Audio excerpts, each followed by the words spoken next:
Time Attack this year. And so what that means is obviously we've got this amazing live stream coverage, which is brought to you by our fantastic sponsors Lucas Oil, and we've also got a change in the scoring points as well. And my colleague Alexi is going to explain this in the commentary for you. So as I mentioned, we're here at Cadwell Park, so we're going to have a fantastic day of racing, so let's go.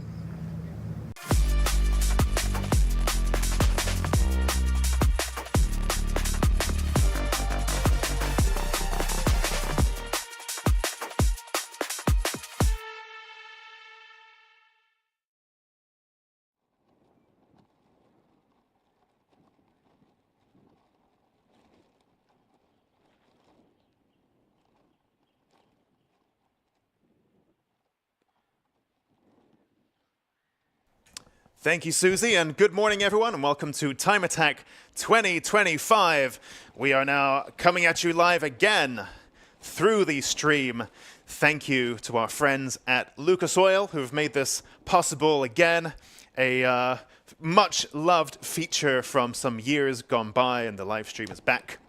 Now, of course, thank you, as always, to our show sponsors here at Modified Live as well. A whole host of friends, old and new, supporting us at Club Time Attack and Modified Live: Yokohama, Tegiwa, Lucas Oil, Exidi, Motegi Racing, ADG Vehicle Transport Limited, Kent Models, Abruzzi, and Clear Freight. And of course, show sponsors MMT Performance, Get It On, and Hugo's Plates. Now, as Susie mentioned, this year is a special anniversary season of Time Attack, with it now being a whole 20 years since our first ever event at Rockingham, all the way back in 2005. Long time ago. I've been involved for a big chunk of that, and so the years kind of blur together, but it's been a whole 20 years, believe it or not. And indeed, the format has changed over the years, and this year features an important new addition to the rules in that drivers are now eligible to score points in every single session to encourage some spicy driving throughout the entire day. For those of you who are new to Time Attack, and you can see some of the cars getting ready now in the assembly area. For those of you who are new to Time Attack, what are we all about? Well, this is all about setting the fastest flying lap possible.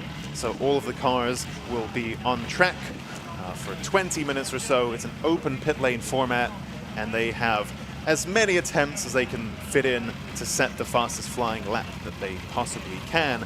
And that's all we are concerned with. So at no point will these drivers be racing wheel to wheel, for example. They will be competing to try to set the fastest lap time they possibly can. Now, Time Attack historically is all about modified cars, and of course, that is the very essence of what we do. But to keep things somewhat fair and competitive, cars are grouped together based on how modified they are, so that cars of a similar spec are competing with each other.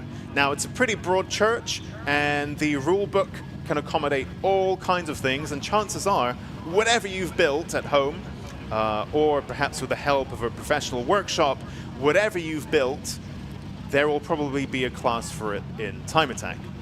Now, the cars that will be hitting the track first are cars in the Classic and Retro, Clubman, and Pocket Rocket classes. Classic and Retro for the older chassis that are 25 years or older, Clubman for perhaps what you might call a fast daily, so cars with very limited modifications, and then Pocket Rocket is for the cars with smaller engines, up to 1.6 liters if naturally forced induction, and 2 liters if naturally aspirated. So perhaps your Honda Type Rs, K20s, Renaults, the little old naturally aspirated Renault Sports, and so on. Whereas the forced induction cars, you know, the little Fiesta STs, the boosted ones, and stuff like that. And then we'll move on to the other classes, and we'll talk about those in more detail down the line. But for now, these are our perhaps the least modified cars that we have in Time Attack, which is actually, you know, if you take a look at the cars that are assembled in the assembly area, they are pretty serious builds in some cases. So that's not to really try to, you know, it's a sliding scale of modifications that are allowed in Time Attack. Well, pretty much anything, all the way up to Pro Extreme, which is pretty much an open rule book. And you know, we'll get to that later on. I don't think we have any Pro Extreme cars here today, actually. Maybe just Club Pro and Pro. Let's just take a look through the entry list. Of course, we have lots of returning drivers, as well as no Pro Extreme today at Cadwell Park. But yes, we'll come to that later. Now, on your screen, if you're thinking, is that a Corsa B? You are absolutely right. That is the one and only Michael Greenhue in the Team LAR Motorsport Vauxhall Corsa. However, this Vauxhall Corsa hides a pretty dark secret in that it is actually powered by the legendary Volkswagen Group PD130 engine, the 1.9 TDI. So it's the only diesel that we have here in Time Attack, and I caught up with Michael earlier today. It's a car that we see now and then. I think he does the odd single round entry, but he's back for Cadwell Park. Now, this PD130 Volkswagen Group engine in this Vauxhall Corsa is now putting out 370 foot-pounds of torque, and it's a mostly standard engine. It's got a sporty cam, but otherwise just throw in loads of boost and see what happens. The red line at 5,500 RPM, which is of course diesel things, 925 kilos. And of course, the great thing about diesels is it's torque for days. And if you think back maybe 10, 15 years ago, there were lots of famously Audi diesels at Le Mans and so on. So you can make them work on track. And with all of that torque, Michael calculated that it's torque per ton pretty much equivalent to a Dodge Viper, which famously very, very torquey machines. And of course, if you have very beefy diesel in a little 925 kilogram car, well, that's definitely going to move. And I can see the session has now been green lit, and the car is now heading out of the assembly area onto the track. Jamie Biss there, I believe, in the little Mark 1 MX-5, flippy lights and all. And you can see them now making their way around the track. It cracks me up every time. We've got a Ford Transit van. We've got a Ford Transit van there. Lucas Hyam in the GM Automotive Ford Transit Courier in the Pocket Rocket class.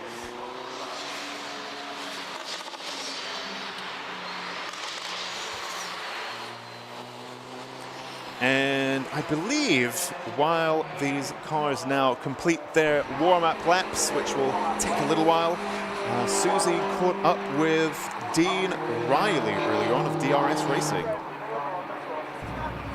So we're down here in the paddock, and I'm just taking a little bit of time to catch up with Dean Riley this morning. So, Dean, you're here with your amazing VX220, but you've had a bit of a journey to get here, right? That's right. Well, 7 days ago, the car was on fire on a track day. Engine blew up, which was the actual second engine. 2 weeks before that, the engine let go again. So, yeah, 7 days ago, we were on fire. It was an absolute mess. I thought Time Attack season was over. Yeah, I was in the down trying to find parts, melted wiring looms, sensors. Everything was destroyed on the car. And I was like, what do I do? I was struggling. And when did you get the car back together again then? About 2 days ago. Yeah. Oh my God, so really last minute, and it's all back, like everything working again? Hopefully. I mean, we've had a small amount of road test. Car is on a base map. I've done it on the road. Yeah, I mean, hopefully it holds together, but the first test is going to be the warm-up, so we're just going to take it easy. Hopefully everything stays together for the day. I don't want to be throwing another engine in. I mean, it's been stressful enough just getting the car ready for the season. And can you give us a little bit of information about the car? Because it's not quite a standard VX220, right? So I bought the car as a standard road-going car about 3 years ago. It's supercharged, so around 250 horsepower. We did build another engine that hopefully had more power, which now we're taking a backwards step. But yeah, I mean, a lot of the parts are custom because you can't buy them off the shelf. So it's trial and error, trying new things with the car, thinking outside of the box of what we can do to go faster, stripping as much weight out of the car. I mean, it's a lightweight car anyway, so it's like about 900 kilos-ish. Yeah, we fitted a roll cage this season. The car suffers with heat soak, so we've tried to fit water injection. That is not plumbed in this time because of the engine issues, so it is going to be running without the water injection this time. Suspension is Nitron. ECU is pretty much standard with, just like I say, a custom map on it. And we saw you at a single round entry last year at Alton Park, right? And now you're back for the whole season. Yep, back for the whole season. I tried it last year at Alton Park, which is my local round, and enjoyed it so much. I mean, I didn't think I'd ever have the money to do this, but thought, why not just give it a go and, you know, reach out to some people to help us. Got some sponsors on board that have helped us this year. I mean, I didn't expect anything. I've done one race in my whole life, so this is my first full season. But yeah, I mean, I've enjoyed it so much. I've got the bug, and yeah, I want to try and win it this year. I'm not going to lie. So. Fantastic. I mean, it's so great to see the car back. Fingers crossed you have a much smoother rest of the season than the lead up to it. So good luck out there today. All right, thank you. Cheers. If you're wondering why on your cameras you can see the cars coming back into the pits, we do actually have a red flag. Now, I can only see what I can see from the commentary box, so I'm not sure what has brought out that red flag. But what it means is, of course, that the track is no longer safe to run on. There's been some kind of incident. And so there you can see there the fancy new LCD screens showing the red flag there to drivers, red light. And so while that incident is cleared up, the drivers have been channeled into the pit lane. Now it's been a long off season. I think last year we actually began the season in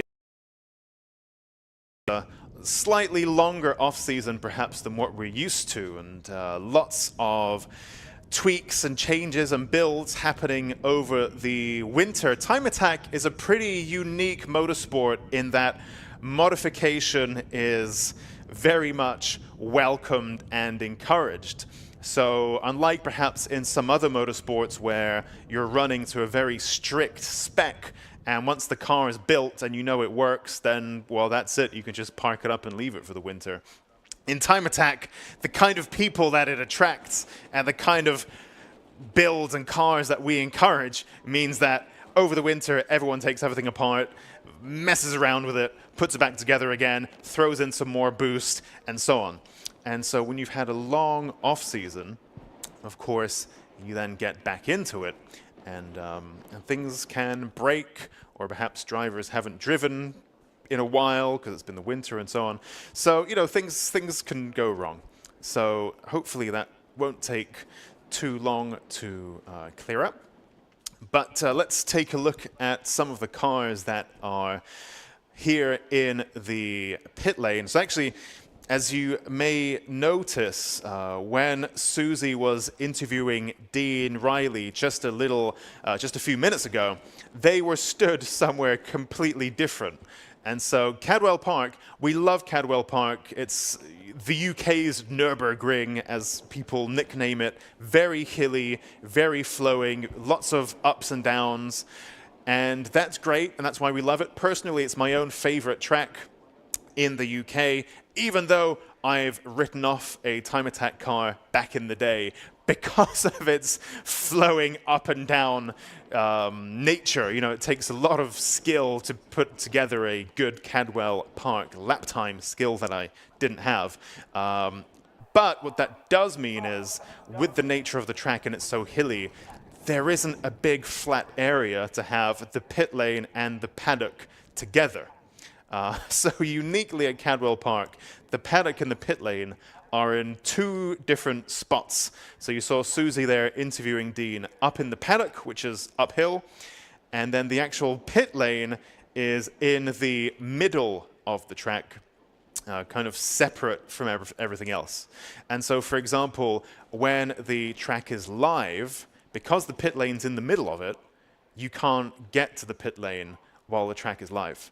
Unless you're on the track. But what I mean is, you know, for teams, crew, circuit staff, you know, you have to cross the track to get to the middle of it to get to the pit lane.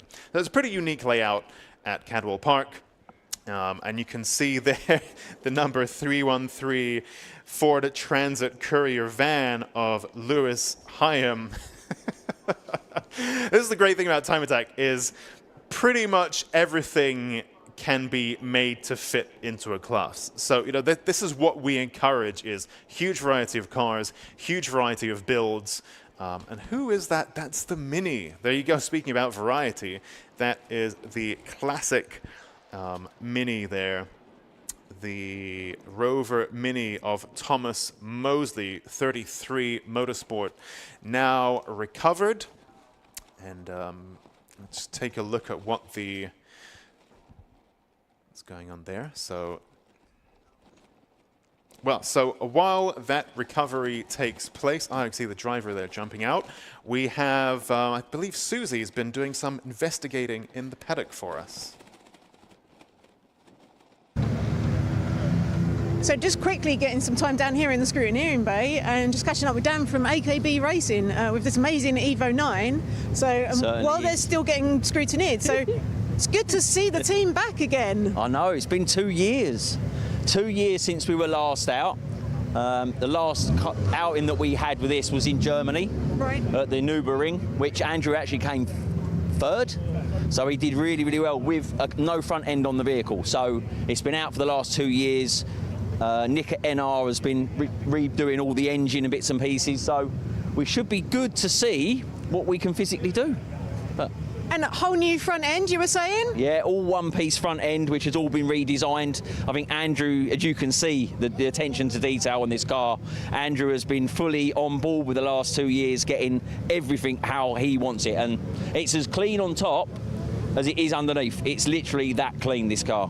It's always one of the most immaculately prepared cars, and black as well, and making it look great when it's black is very hard as well. It always looks dirty very quickly.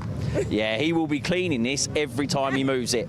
It literally is. You know, even when we got it out the trailer and it was clean, we still cleaned it. It was literally like that. But, you know, credit to Andrew. It's been a passion of his for, I know he was saying the first event was 2010.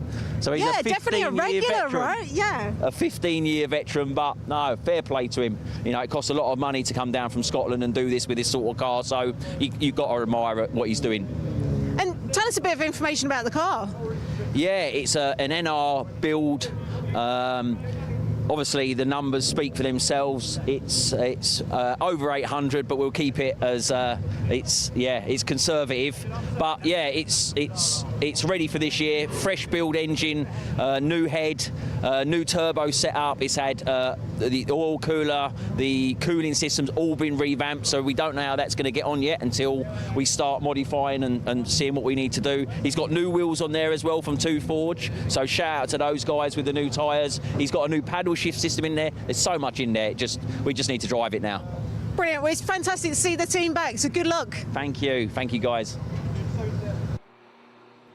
And meanwhile, the session is now green flagged, so that red flag causing incident has now been resolved. Thomas Mosley's 33 Motorsport Rover Mini having been recovered from the track. Interesting, Dan there mentioning, you know, the cost of coming down from Scotland and running a car like that And for those who are perhaps wondering, what is a car like that? Well, that is our Mitsubishi Evolution, of which we have quite a few. And this is Andrew Barber's machine in the Pro class, number 88. Now, I don't know the ins and outs of the Evo world, and that's very much more Susie's bag. She's a big Evo enthusiast herself, which is why she jumped straight in there with the Evo owner's interview. Well, Dan there, not an Evo owner himself, he's part of the team from what I understand. But anyway, so I was talking in the, it just reminds me of a conversation from a few years ago with a chap who had a really high spec Mitsubishi Evo, I think in the Pro Extreme class, and it broke its gearbox. And so he ran a Abarth 500 in Time Attack instead, just a little regular in Clubman class, little Abarth. And he said that a new gearbox or gearbox rebuild or whatever it was on that Evo, that like top spec Evo, was more expensive than the whole Abarth, the whole car. So he just thought, well, I'm not going to do that. I'll just get this Abarth and use that instead. So these Evos, especially the top builds, the serious builds, whew, that takes some effort to keep those things going. But as you will see, the proof is in the pudding. Very impressive machines indeed. You can see some lap times now coming in. We did lose a little bit of time from this session. We have quite a tight schedule, and we try to give drivers most of their time as much as we can. But sadly, when the red flags start to drag on, we need to keep the clocks running a little bit, because otherwise, you know, we're up against it with curfews and so on. So I think we lost a little bit of time there under that red flag. Michael Greenhue there has stopped on track, and actually when the cars were leaving the pits, they had to drive around him. He had a bit of trouble getting the car going. The number 131 Vauxhall Corsa, Volkswagen-powered PD130, the old 1.9 TDI pulls like a train. Indeed, this one does, with something obscene like 370 foot-pounds of torque in a 900-kilogram car. But it's not really pulling like a train at the moment, as it is parked up on track. Hopefully nothing too serious. I couldn't quite place, I had a visual. For those of you watching from the track side, you can watch the Lucas Oil Time Attack live stream online on your phone or your tablet, laptop, if you have a device with you on your trackside right now. And then, of course, that means that you have visibility of what I can see as well, and other things around the track that perhaps you can't physically see from your vantage point. So couldn't quite place where Michael Greenhue was stopped, but hopefully, oh, never mind, red flag. I was going to say, hopefully not too dangerous of a position, but clearly it's a bit precarious there. So the session now being red flagged again. And you know, this is, it's not the first time I've seen this, where after the off season, the first session back, lots of little niggly bits can happen, and cars start stopping on track. And sadly, that's what can happen with highly modified machines that perhaps are being used for the first time in anger this season. So red flag again now. And while our cars get back to the pits and that incident is cleared up, I believe Susie has been catching up with Jimmy Broadbent.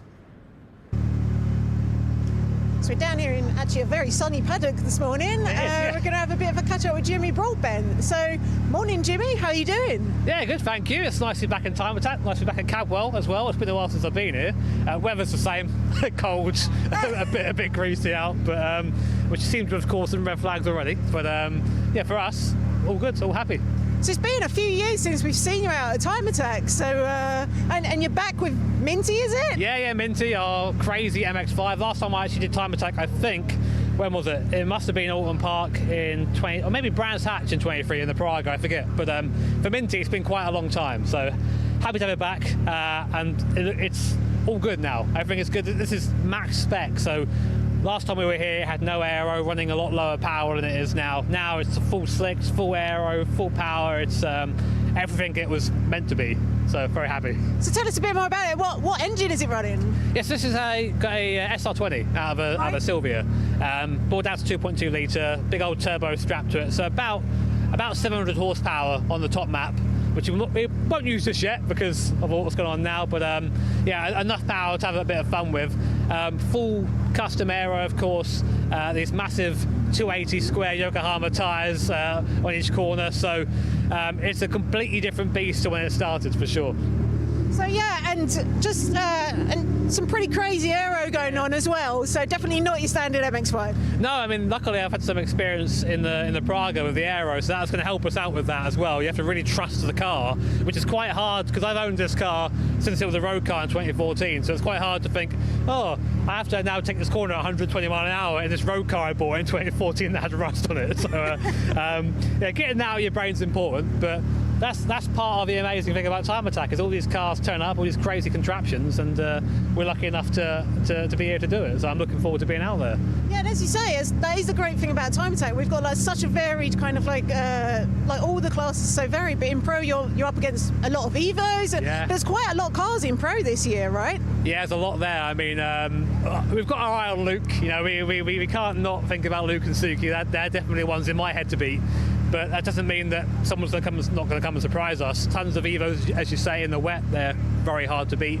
There's a Caterham out there as well. I mean, sadly Alfie not here. Alfie in the area Latin. I think he blew up yesterday or something. But yeah, there's a very, very stiff competition. I mean, our goal really is to get to the end of the day without any problems.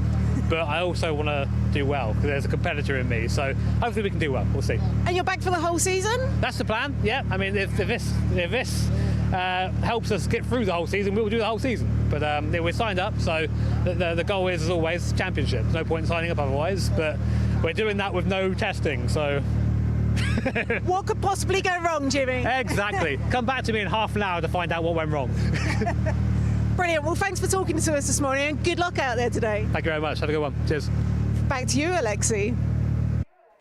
Thanks, Susie. Thanks, Jimmy. I think quite a lot to unpack there. Very interesting interview. And what jumps out at me perhaps the most is how, well, firstly, 700 horsepower in an MX-5 is obscene. So I didn't quite realize that's what we were talking about. So I was aware that it was an SR20, or he called it an SR22 because of how it's been bored out and so on. Perhaps it's an SR22. So I was thinking, okay, maybe 300, 350, 400 horsepower, something like that. 700 horsepower in an MX-5 is obscene. So very interested to see how that goes. And of course, that will be a real handful. And we've had a little bit of rain here and there at Cadwell Park over the evening. This morning, it's quite a little bit dampy here and there. So you think 700 horsepower, little bit damp, lots of aero. You know, this is a very specific kind of car. That will probably require quite a specific skill set as well. Luckily, Jimmy, very experienced driver, very handy driver, with lots of track work, circuit racing under his belt. So hopefully he'll be able to make the most of that 700 horsepower. What also jumped out at me is how he has had that car since 2014 when it was, in his own words, a rusty, crusty car that he bought in 2014. And for me, that really embodies the spirit of Time Attack, where you see someone, and you'll see this year on year, they might bring their daily to Time Attack, and then they get bitten by the bug, and year on year and year on year on year, they build and develop and upgrade, and the car becomes really something quite extreme over the years. And yeah, so we see this where the car is a little bit of a road car, and then it gets developed year on year. And in other kinds of championships, the car will be developed to a point where the rule book can no longer accommodate that, and it will move into a different championship. We don't have that in Time Attack. The more you build up your car, the more welcome it is. It just gets maybe bumped around the classes a little bit.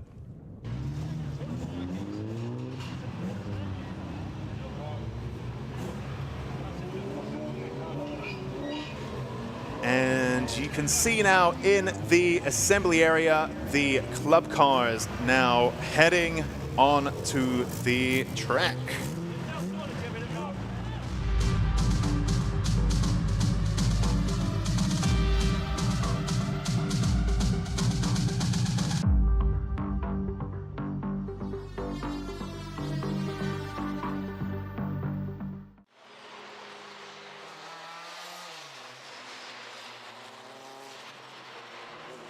All right, so now our club two-wheel drive and club four-wheel drive cars hit the track for their warm-up.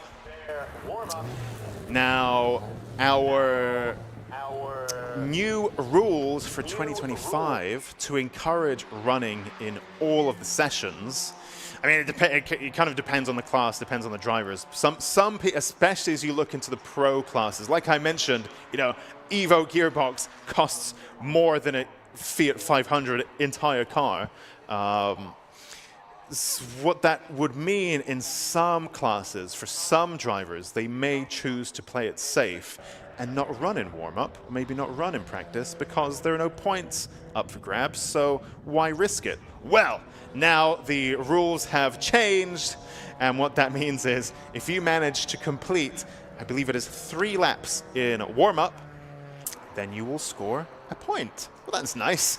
And what that means is now our drivers are incentivized to get out every single session and do some driving. And of course, it also rewards the reliability as well as the outright pace of the car.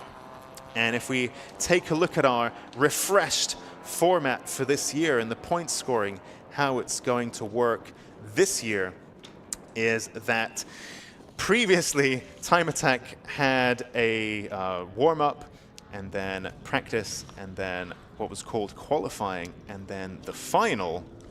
Now that changes for this year, where we have the Time Attack warm-up, then Time Attack Attack 1, Attack 2, and then Super Attack at the end of the day. And there are points up for grabs in all of these sessions. And what that means is it's a more interesting show for those watching live on the Lucas Oil live stream and those watching live from the trackside, because there's stuff happening in every session now.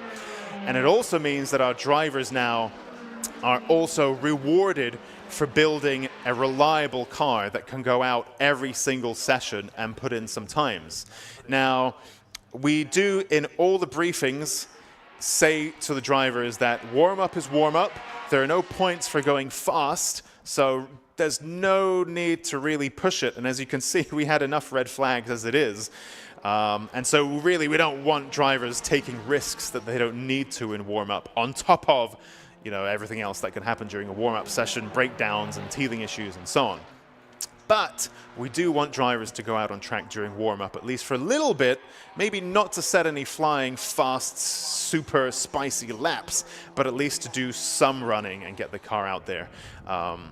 And have a car that works in the morning. So really incentivizing drivers there to make the most of their track time that they have paid for and entered to use. Now, of course, you can see on the top left of your screen, for those of you watching the stream, you can see the lap times of our various drivers separated out by class. And the pinky ready lap times are our Club 2-wheel drive cars. And the purpley fuchsia laps are the Club 4-wheel drive cars. Now let's take a look perhaps at the classing. So previously we had Clubman Pocket Rocket and what's the other one? Classic and Retro, which were the entry-level kind of classes to the Time Attack world. Now we move up that spectrum, and now we have our Club 2-wheel drive and Club 4-wheel drive machines on the track. So these classes are quite a lot more modified, and the rule book allows for quite a lot more to be done.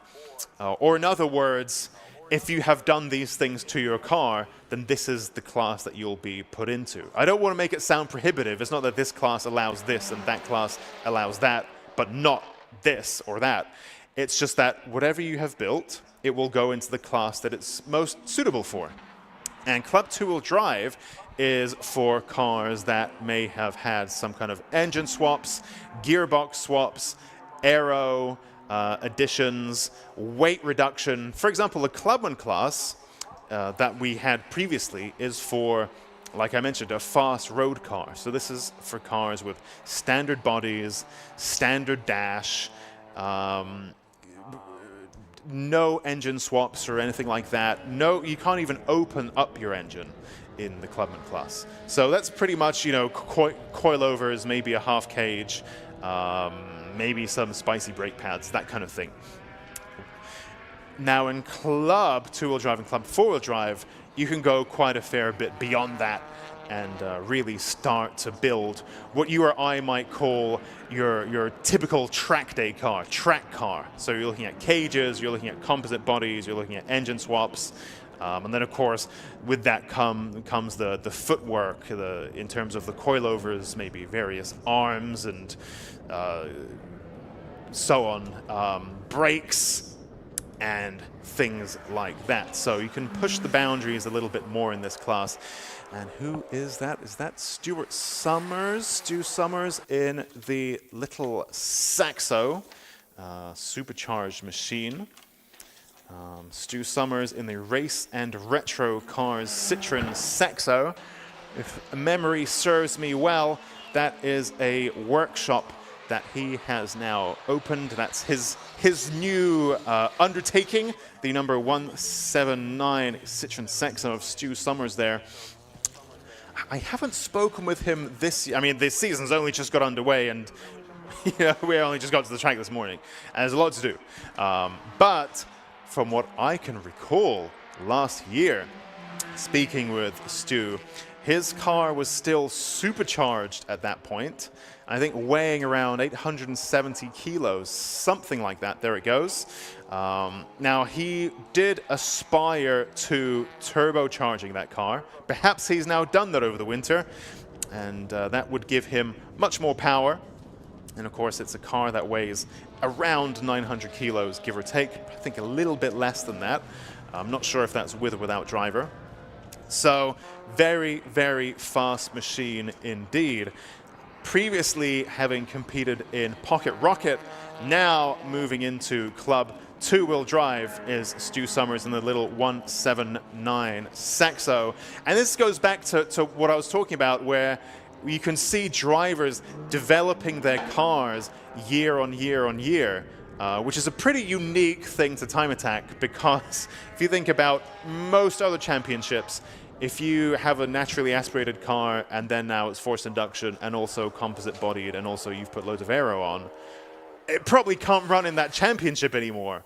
Whereas in Time Attack, all we will do is say, okie dokie, and put it in a different class. And that's why I think Time Attack is one of my favorite it is my favorite motorsport as a car enthusiast and car builder. This really caters, I think, to all tastes. I think most classic motorsport that's its own scene, its own lore, where, you know, people get very excited about single-seaters that are all the same. It's not really my thing. I like to see people building cars and modifying cars and all of that kind of thing. And Time Attack is great for that. Right, who do we have here? Number 998. For those of you watching from the trackside, it is the silver Mitsubishi Evolution of Andy Grady. 998 machine there. Trying to place it on the track, pretty tricky, because it's quite a close view on our camera screens, but it's a good view. I mean, it looks amazing. It's very exciting to see the stream back this year. Thanks again to Lucas Oil. Andy Grady there now third. Well, he was third overall, now fourth overall, with a lap time of 1:39.6. Again, what really counts is your lap time within your class. So the overall lap time is interesting in terms of comparison. You know, you might want to compare how you do in your club two-wheel drive machine against your buddy in their club four-wheel drive machine. What are the overall lap time differences? But what really matters to the championship is your lap time within your class. And now you can see Andy Grady goes faster than anyone with a 135.7. Now I will again mention this is only warm-up, and drivers don't win points based on their lap time in this session. That's not what this session's about.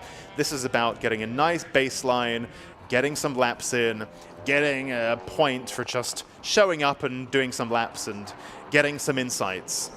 And I think crucially, now in the past, drivers had warm-up and practice to get lots of seat time and really understand their approach to the day in terms of their setup of the car, in terms of their setup to the driving, their approach to the driving, what line they're going to take, where their braking points are, especially if they've made changes to the car over the winter. For this first round, you know, you take the warm-up and practice session to finesse your own approach to driving your lap, as well as your car setup. Oh, so you got the pit lane exit. David Dyson there, and he is new for 2025. Porsche Cayman GT4 RS joining the track there into turn one. Anyway, now, of course, what that means is you would drive warm-up, you think, yep, tweak this, tweak that, and then tweak that again after practice so that you are nice and ready and the car setup is perfected for the sessions where your lap times count. Now, the new approach for this year means that drivers need to use warm-up. Well, it's doubly important because warm-up is the one and only session you're going to get to really finesse and fine-tune your setup. And if those of you watching on the stream or from the trackside may see that cars are nipping in and out of the pits to make little changes to their car setup as the session progresses, most often it's tire pressure.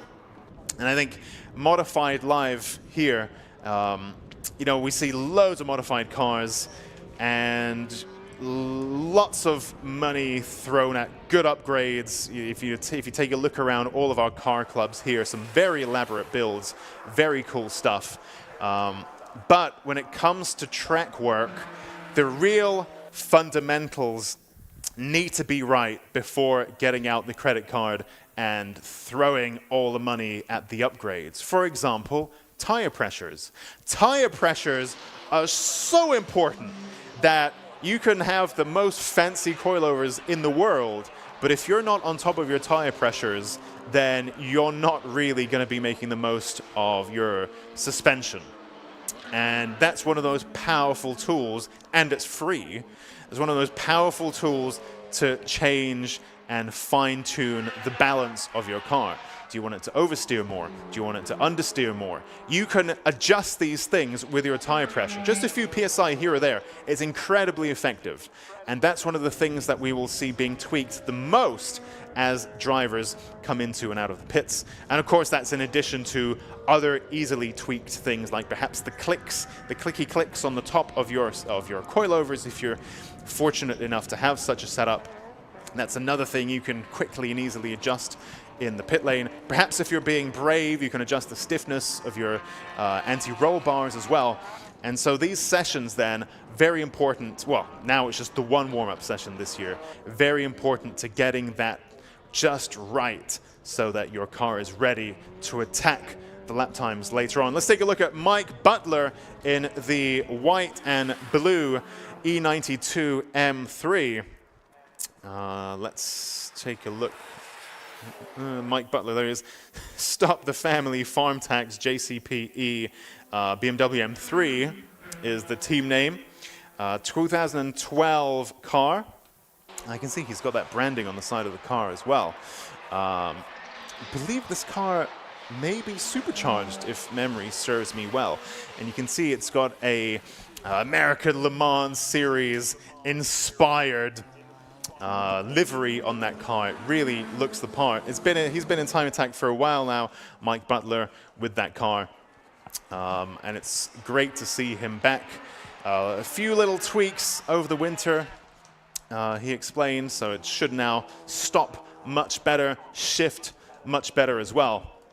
And a very, very serious machine indeed, that M3. And who's that behind him? That is the number 176 machine, Richard Smith, in the DRS Racing Honda Civic Type R. EP3. Oh, camera's panning around. Something's happening somewhere. Never mind. Johnny Fletcher there in the Mark IV Astra GSI. Another Time Attack veteran. Great to see him back for another year. Club two-wheel drive champion a couple of years back.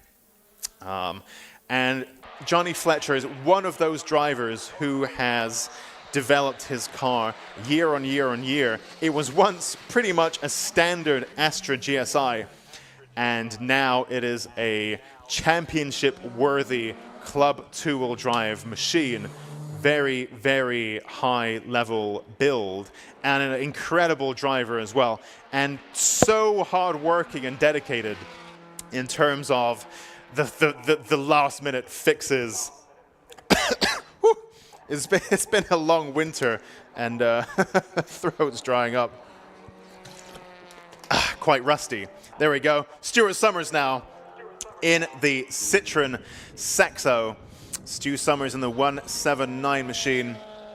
His current best lap time, a 1:41.5. The little Saxo that could. Stu Summers, also a Time Attack veteran of sorts. He's been around for a long time, at least as long as I have. And that's about 10 years, give or take. You can just see it snaking its way around there. I think that might be coming into gooseneck now. Let's just take a look with my eyeballs, not the stream. Nope, okay, never mind, not sure where that is. But yep, that's Stu Summers in the Citroen Saxo. Let's take a look perhaps at our lap times. We have Andy Grady, fastest of all at the moment, with a 1:35.7 in the silver Mitsubishi Evo. Alexander Volkov in the Nissan GTR, 1:36.2 there from him. Now, if I recall correctly, around 900 horsepower, 900 horsepower, depending on the map. Of course, that's one of the beautiful things about where the tuning scene is at now, is these horsepower levels are kind of a moving feast, and you can just press a different button, bleep bloop, and you've changed your power output depending on the track and driving conditions and so on. So it's hard to put an exact number on how much horsepower Alexander Volkov's car has, but it's around, it can be up to 900-ish is my understanding. Perhaps over the winter it's even more, who knows. But it's quite a heavy machine though, 1,600, 1,700 kilos, something like that. So it certainly needs that power to shift it along.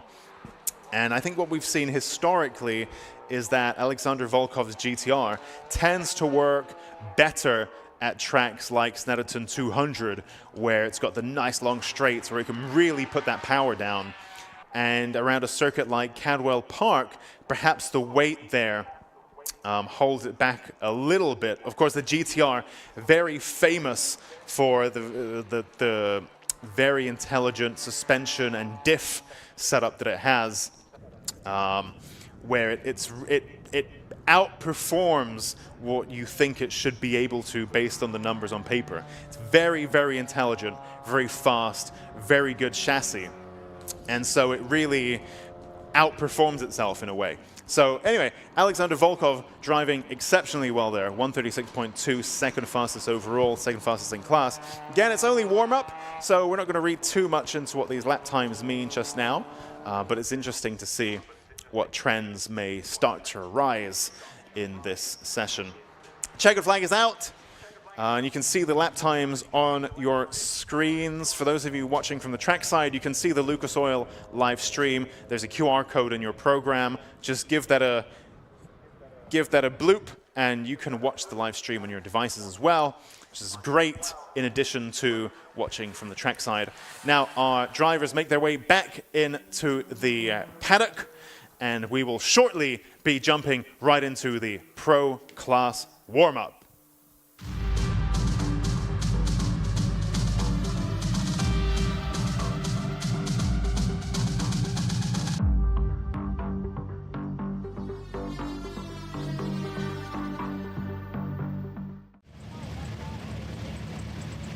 So you can see our Pro machines in the assembly area, ready to hit the track.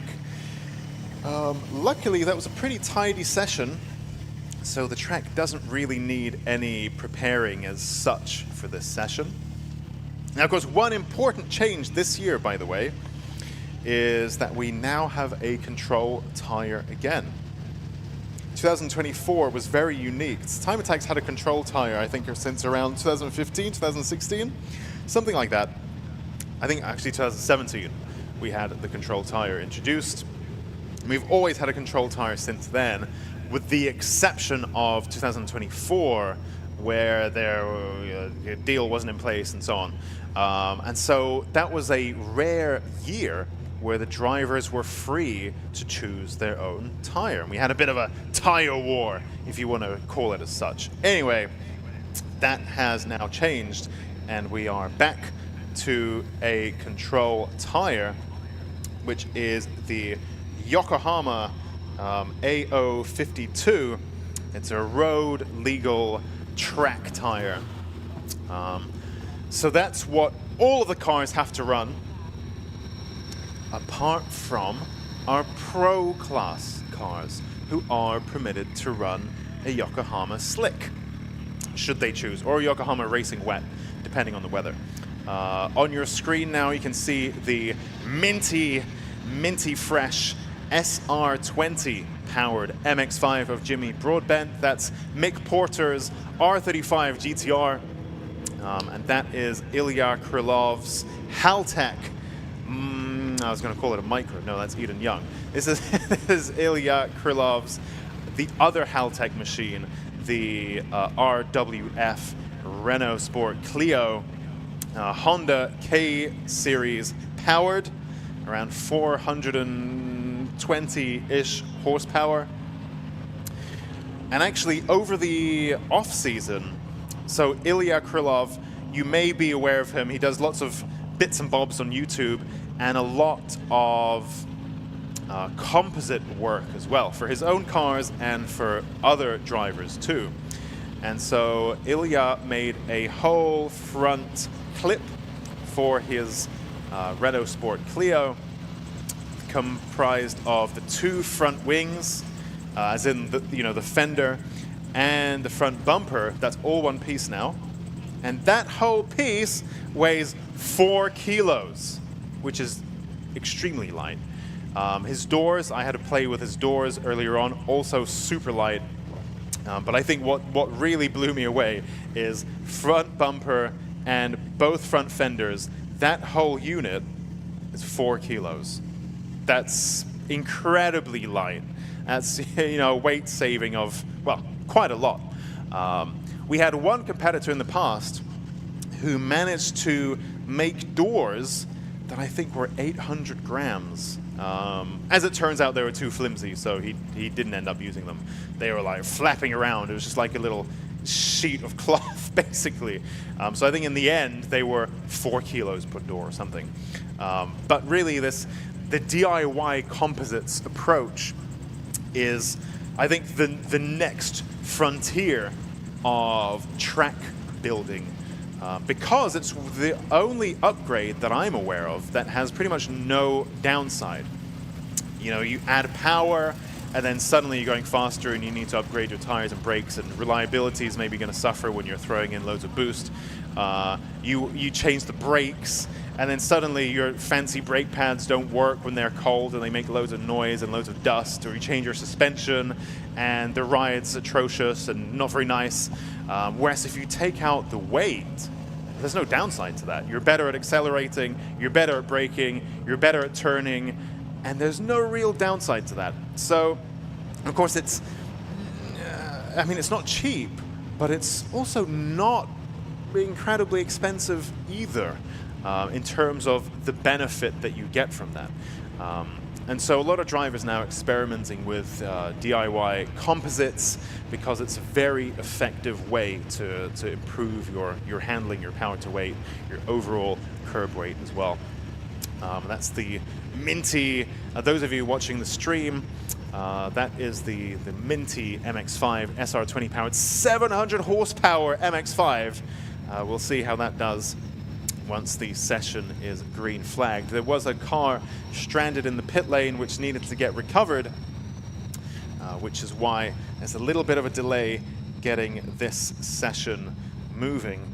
It was the blue 135i, I believe, of Neil Robson that was stranded in the pit lane just now, but that has been moved out of the way, so we should get the session going hopefully any minute now. You see Josh Barrett there behind Ilya. Josh Barrett in the Caterham Supersport. There you go, and our car's now leaving the assembly area, joining the track for their warm-up. This is Club Pro and Pro Plus. With no Pro Extreme today. And while our drivers warm up and get up their temperatures and tire temperature, brake temperature up to speed, and all of that good stuff, we have, I believe Susie has something for us from the paddock. So down here in the paddock this morning with Josh Lawton, and I'm speaking to him because I was looking through the entry list and we've got an EG Civic in Pro with all the Evos, so I just wanted to catch up with you and just figure out what's going on. Yeah. Tell us a bit about the car. It's basically, it's kind of aero-wise, it's sort of Club Pro spec, but I run the car on slicks, sort of door-to-door racing, so the car's set up works on slicks. And it's my local track, and we just thought we'd have a go, see if we can mix it up with a sort of Evo four-wheel drive stuff and the big power stuff, because I'm probably half the power than some of the guys, but we'll give But you've got a little bit of a racing background, right? Yeah, I've been racing sort of 3 years. I've done one round of time attack maybe 3 years ago now, and then I've come back again, yeah, it's just a bit of fun. It's nice and relaxed sort of atmosphere with the multiple sessions. Yeah, it's a really friendly paddock here as well, isn't it? Everyone seems to get on, and it's nice and light-hearted. Yeah, definitely. Like I say, it seems it's a lot less intense than racing, because in qualifying in the racing, that's your chance and that's that. But this time you can sort of build up to it, just more relaxed. But it's good fun. And you're local to the circuits. You're very familiar with Cadwell. Yeah. How's it going to be out there today? Done a lot of laps here, so we should do well. I can don't need to familiarise myself or anything like that, so we'll see. And what sort of power did you say you're running? So right this second, with as you see, it's got a wastegate on the boost pipe there. It's not conventional for a supercharger setup, but it's about 17 psi and about 420 horsepower. And then later on, I'll probably cap that wastegate full boost, sort of 20-21 psi, sort of 460 horsepower. So. And you're saving that for the final round? Probably once we've got the warm up out of the way, I'll maybe just send it with a cap on, yeah. Yeah, because we've got a little bit of a different point scoring system as well. So you can get points in after the first round is just what point for lap, and then you get some points in the second and third rounds as well. Yeah. So it should, I mean, I'm only a single round entry, but I mean, if I still do the full season, I might be able to keep my points. I'm not sure. Yeah. So it's great to have you here today. Thanks for talking to us a little bit about the car, and good luck out there on track. Thank you. Cheers. All right, now we are looking at the number 39 car, the Club Pro DJK Automotive, 39 Richard Goodall's Nationwide Traffic Solutions Mini Cooper on track. Now we can see the drivers beginning to slowly but surely warm themselves up. Some early lap times coming in the 151, currently the fastest lap on the leaderboard. That was set by Jimmy Broadbent in the MX-5, but of course we did just see lap times in the mid 130s. So quite a lot of time there still to be gained. And again, it's only warm up, so these drivers not necessarily pushing terribly hard. It looks like we have a few Caterham looking machines. We have, there we go, Dan Kelly's DJK Automotive Caterham 620R, in addition to Josh Barrett's Barrett Racing Caterham 620R as well. So one's red, one's green. So there we go. So what's that? Jimmy Broadbent's MX-5 then, 130.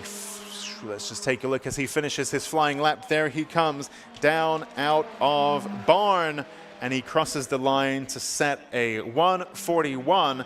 Likewise, Dan Kelly in the Caterham sets a 144, but meanwhile, faster than anyone, in fact, the fastest time we've seen so far today, is the number 224 machine of Josh Lawton in the HCR Honda Civic EG.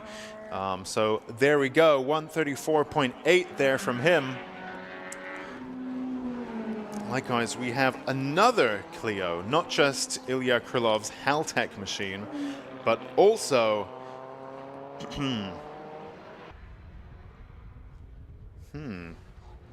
Let's take a look at the old entry list. I'll come back to that one. Quite intrigued as to what this yellow Clio is. There we go. I saw this chap signing on, but I guess that was a late entry. We'll come back to you on that one. Luke Sandziakowski, there we go. So in the interview with Jimmy Broadbent earlier on, Jimmy mentioned Luke and Suki. That's who he wants to, that's his target, is to beat them. Now, who was that, you may ask? Who is Luke and what is Suki? Well, that's Luke Sandziakowski of the Tegiwa entry. He is in a Honda NSX. I'm not sure whether I've seen it today, actually, or Luke, for that matter. But that is very, very high-level build. A Honda NSX, no less. Very cool, and it goes back to that point about the variety of cars here at Time Attack. And Suki is that car's nickname. And for those who are following the YouTube lore and Tegiwa blogs and so on, will know that car by its nickname. And so that's somebody who Jimmy wanted to have a showdown with on track, but seems like for now that won't be happening. Bit of a lock-up there from the number 29 machine, Dan Kelly in that Caterham 620R. Just locking up there. Again, it's early days, it's warm-up. Perhaps it's been a long off-season as well, so just understanding how all this stuff is going to work, how the brakes are going to brake, how the maps are going to map, and so on. We have Mick Porter. Oh, I can see Luke. So Luke Sandziakowski is actually in the pit lane with that Honda NSX.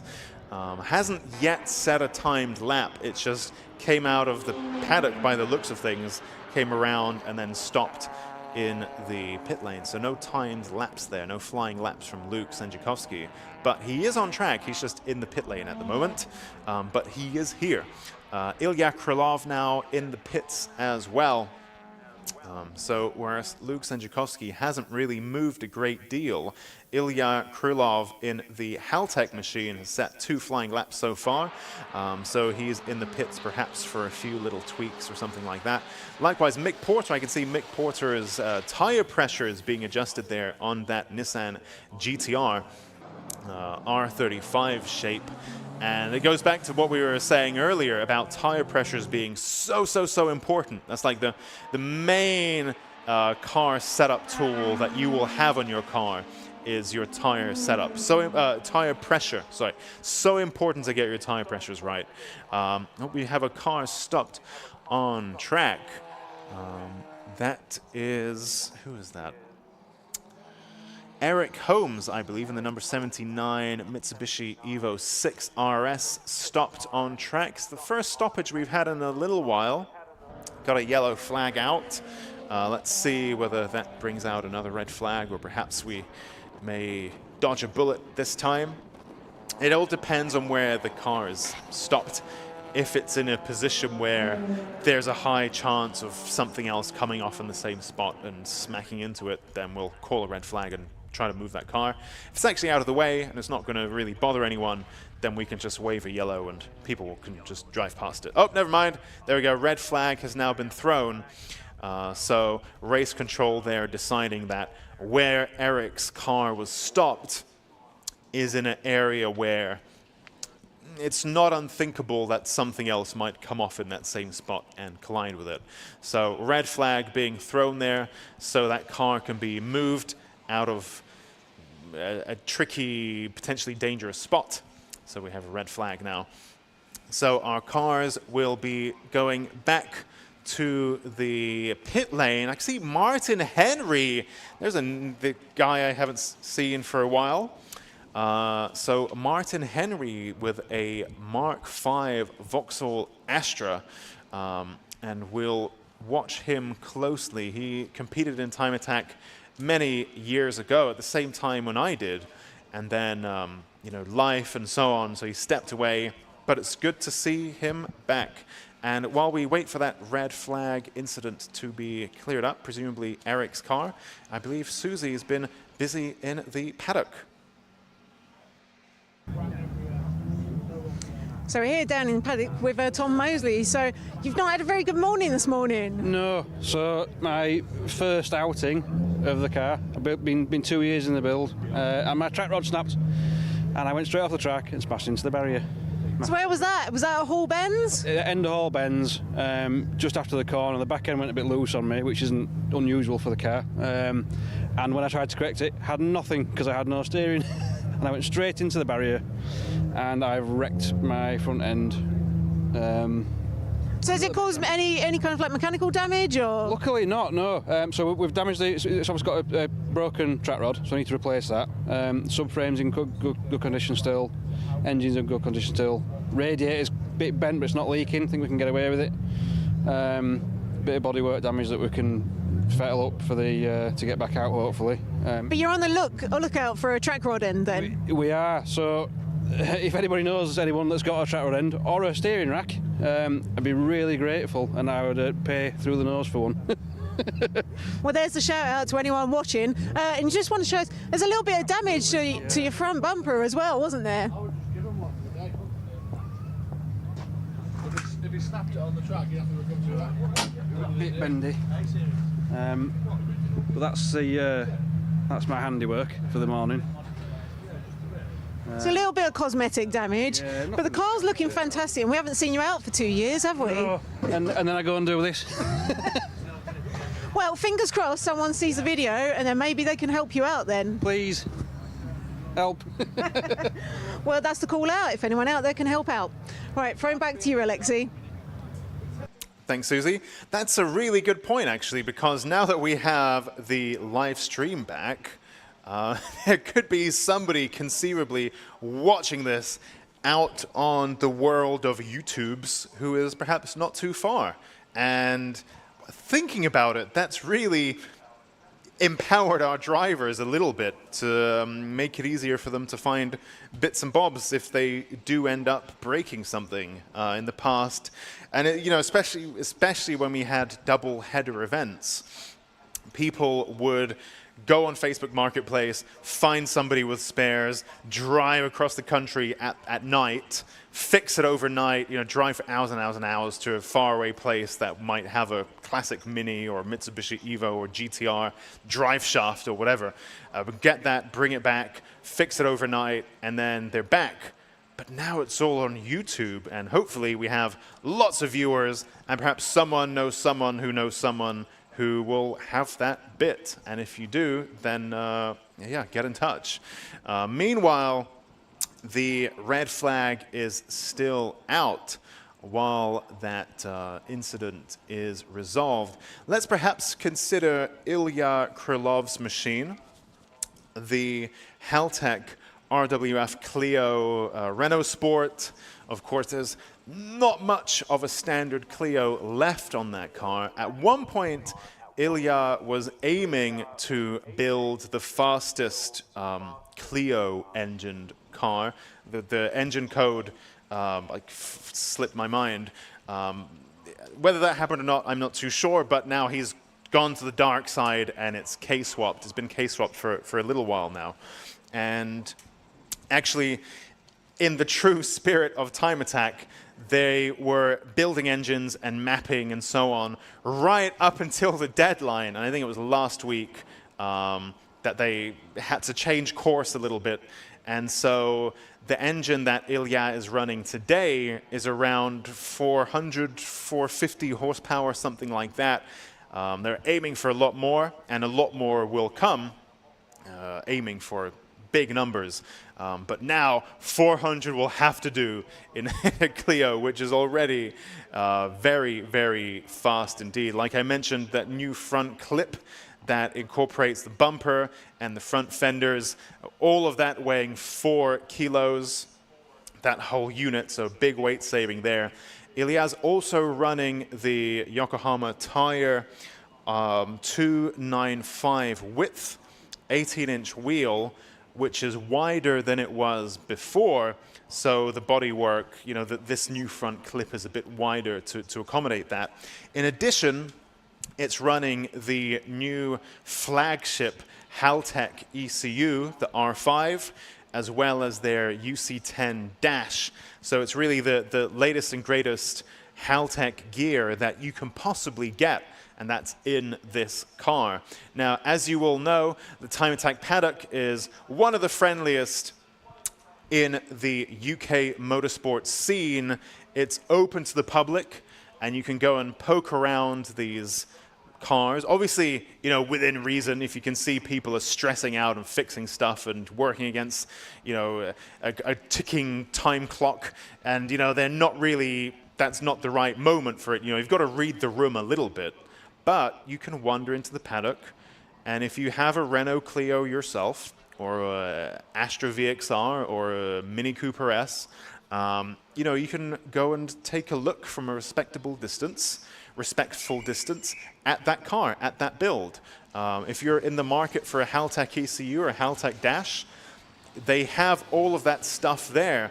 The Haltech stand with Eden Young's K11 Micra and Ilya's Clio, they got all the different Haltech ECUs there. You can look at them, and, you know, perhaps there's something there that might work on your build. And this is the great thing about Time Attack is, you know, these are real cars that are based on road cars that a lot of us have. This isn't, you know, a very abstract single-seater that none of us will probably ever drive.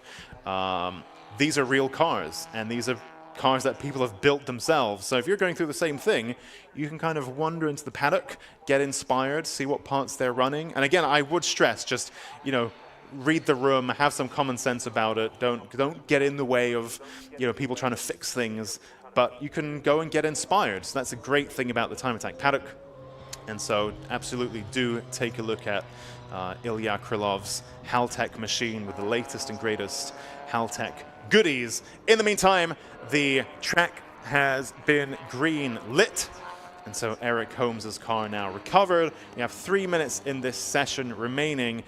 We do have a very tight schedule, so once you're so many red flags in, you can't keep stopping the clock because we have curfews and things like that to keep to. So lost a little bit of time under that red flag there. Now on your screen is the black and blue number 151 Mitsubishi Evo of Colin Dorward.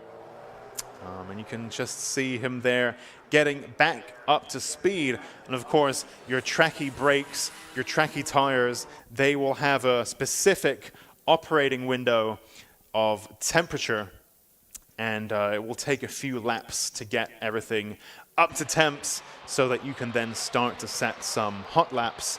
Of course, another thing that's very important here is the interplay between tire pressure and tire temperature. Again, I can't overstate the importance of tire pressure. But of course, you set them when the tire is cold, because the car is stationary. That's when you can get to it to set the what's known as the cold pressure. And you set that assuming what it will be once it's hot and up to temperature. And of course, at that point, when the tires are up to temperature, you'll come into the pits and check the pressures to make sure that they're still what you expected them to be when you set them when they were cold. There's a bit of a thought process to it, and perhaps we can look at that later on in the day, because we'll see drivers really making the most of their tire pressures once they start running and setting some hot laps. Colin Dorward there now coming over the crest, and just behind him then Richard Goodall in the Nationwide Traffic Solutions Mini Cooper. Let's take a look at some lap times. It's only warm-up, but nonetheless, so we have a new fastest lap of the day so far. That's the number 224 machine, Josh Lawton in the HCR Honda Civic EG, that older chassis.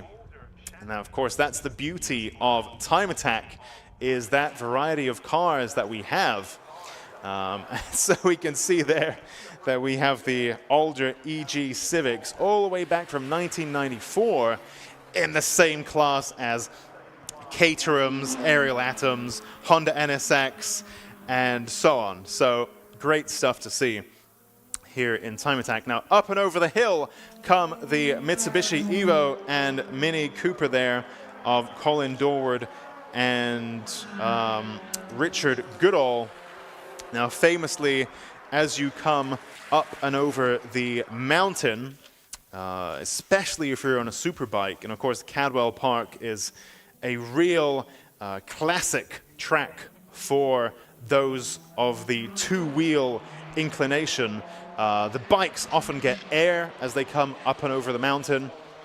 On cars, that's not as frequently seen, but if you have something very fast, very light, then you can see it lift some wheels off the ground as it comes over the mountain. Checkered flag is thrown for this session, and you can just see there that Minty MX-5 sets its last lap time.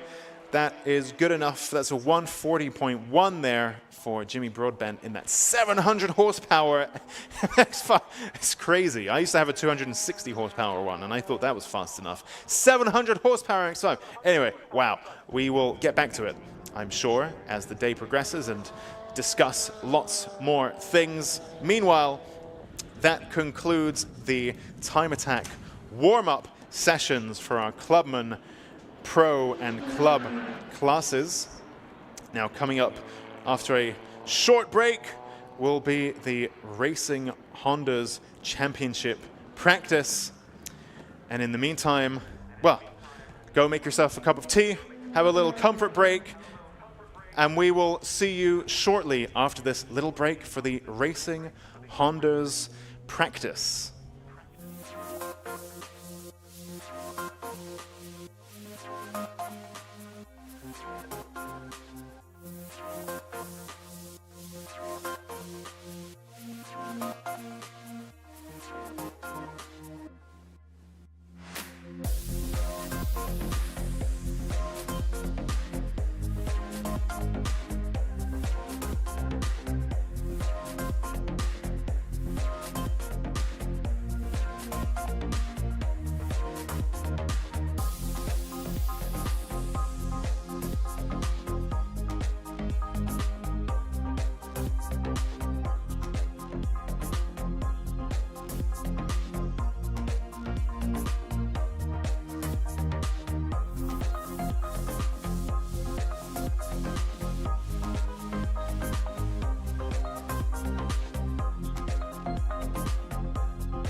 Hello everyone, I'm Charlie and welcome back to Cadwell Park, where we're gearing up for a full day of action for the Racing Hondas Championship and also the action from Modified Live.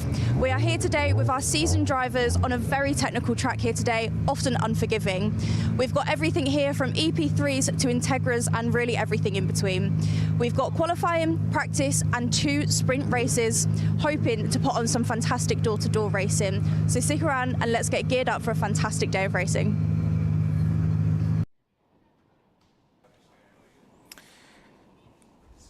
Thank you very much indeed.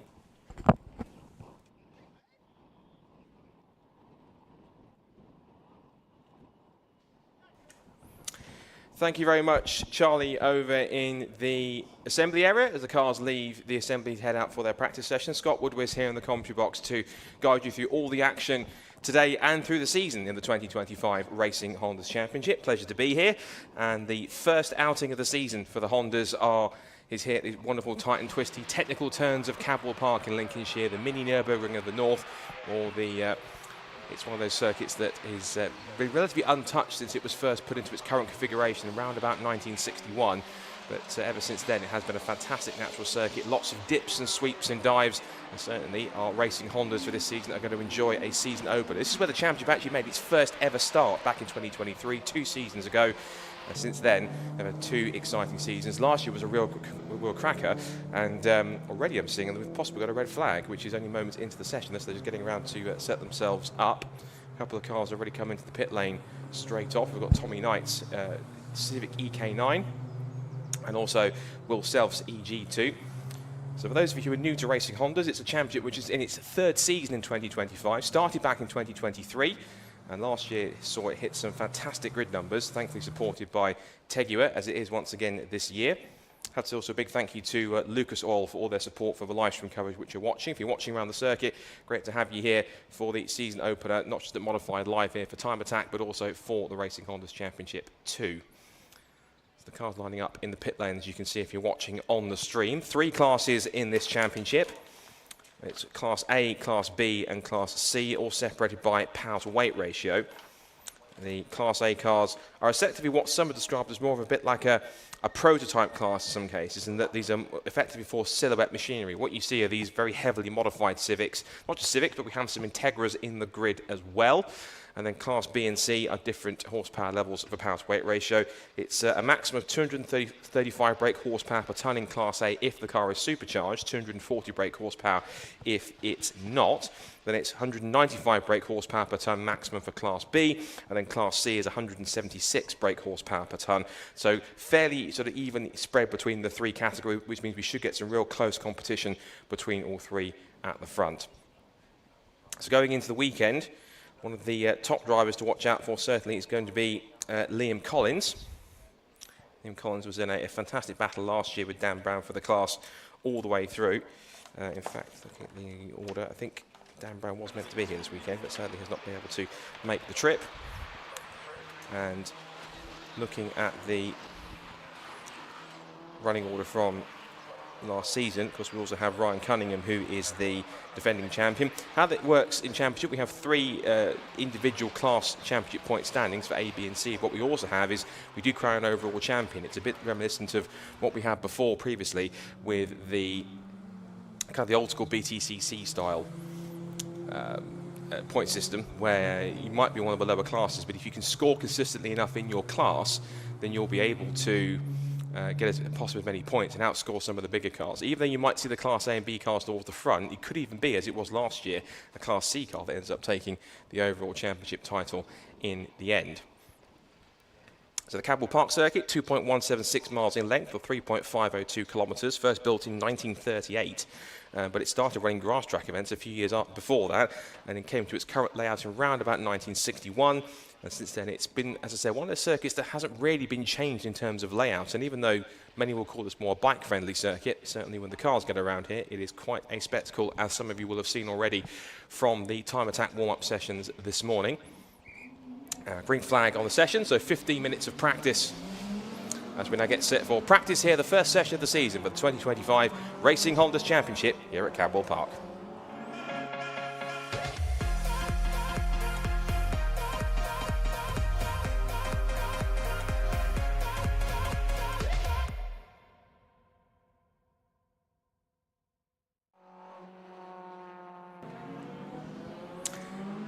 cars heading out on circuit for the first track action of 2025 for the Racing Hondas Championship here.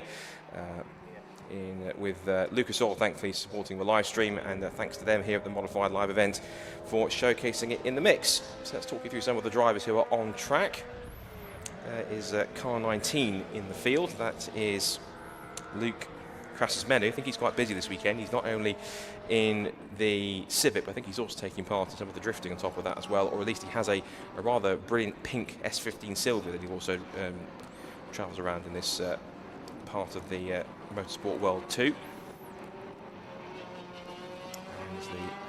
This will be the first exploratory laps to see what the conditions are like, how the cars are with a baseline setup, but just to get a feel for how these cars are working.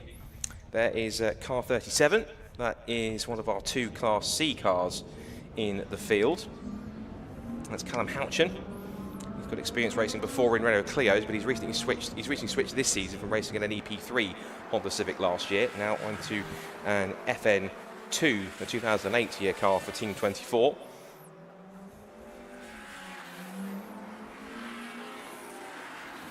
So as the cars head around onto the circuit, our roving reporter, Charlie, has been having a look around the paddock this morning with a few cars to give you insights. Let's see what she found earlier on before practice this morning. Right, I'm here with Ryan Cunningham. He is our Class C winner of 2024. We've got his great EP3 behind us. How are you feeling? Yeah, good, yeah. Ready to go. Ready to go. Fantastic. Obviously, you've come up from Class C last year up to Class B this year. How are you feeling jumping classes? Initially, it was a big jump because obviously the bits we've had to change, the diff and bits and pieces and the big brakes. So we've managed to get out over winter to do a few test days. But after yesterday as well on the track day, we've managed to get to grips where we need to be, I think. So time's in here enough there, so we should be off today. Fantastic, amazing. Are you happy to walk us through the car quickly? Yeah. Fantastic, I'll pass this over to you. But this year we've gone with the big brakes, which was a massive upgrade for us really, to be honest, from last year, because we was at 13, our end weight was 1300 kg, so with a heavy car and the standard brakes it was a lot of hard work to get the car to stop and stuff. Obviously we had a new livery this year. Big thanks to Kent Models for the sponsor as well. That's our main sponsor this year, along with FMC. We've gone Perspex windows to take a bit of weight out, do a bit of weight reduction inside the car. Other than that really, it's as it was from last year. The car was a good base last year and it was minimal changes to get it to where we need to be this year for B. So yeah, we are still slightly overweight, so we've got to do a bit more weight reduction through the year. But other than that, yeah, it's ready and good to go. Amazing, perfect. Thank you so much. No Good luck worries. for the season. Cheers, Thank you. Thanks, Charlie. Great to hear from Ryan Cunningham, who is the defending champion from last year. As he mentioned, was in Class C, the small of the 3 class, the slowest of the 3 classes, if you like, or the lowest horsepower class cars. Moving up to Class B and making some key adjustments to make that car a little bit quicker to fit within the class. And so Ryan now has the responsibility of carrying number 1 on the door to try and hold on. Session, unfortunately, has now just seen a red flag, according to the flag waving master just outside me here. Haven't quite seen exactly the reason why. We have had a couple of times come in on our practice session. Remember, this is just practice, so these are the cars adjusting to get themselves tuned in before qualifying in a couple of hours' time. First couple of times coming in on the board, and the first top time that's come in for is one of our 2 single round entries this weekend, so they're not scoring championship points, just here for kind of a bit of a test to see how they get on. It's James Allen in car 224, and his car is quite an interesting one. It's the 1995 Honda Civic, entered by Garage 24, and some have dubbed this car, if it's the right one I'm talking about, it's something of a, what they call a Fast and Furious special looking machine. It's all black, and yes, it's an EK sedan. He finished 3rd in Class A last year, and that car's had a bit of a shakedown. It was taken to a couple of events, including a couple of key circuits, including not just Spa-Francorchamps, but also the Nürburgring. If you're a YouTube fan, you'll recognise the name. I hope I'm not butchering it. Misha Sharudin. And he has plenty of laps on YouTube where he'll take other people's cars around YouTube and thrash them around the Nordschleife. And so that car has certainly been put around the ultimate proving ground when it comes to race cars and high-performance cars around the old-school 13 miles of the Nordschleife. So the cars are lined back up in pit lane, waiting for practice to get back underway. The rest of the times that we've had so far in the session are as follows. Second quickest and it's Class A cars in the top 5. So second quickest is car 63, Philip Wright, 2023 Racing Honda's champion, the very first champion of Racing Hondas in its first season. 139.184 for him, 2 seconds off Alan's pace. We've got Tommy Knight in car 24 and a very striking looking EK hatchback Honda Civic. Third fastest for him, 139.339. Fourth fastest, number 137, which is Kevin Talbot in the KC Imports Honda Integra. And that car has set a 139.625. Then a bit of a gap back to fifth place. Will Self, who's one of the drivers who was looking to really put himself up the order if he can.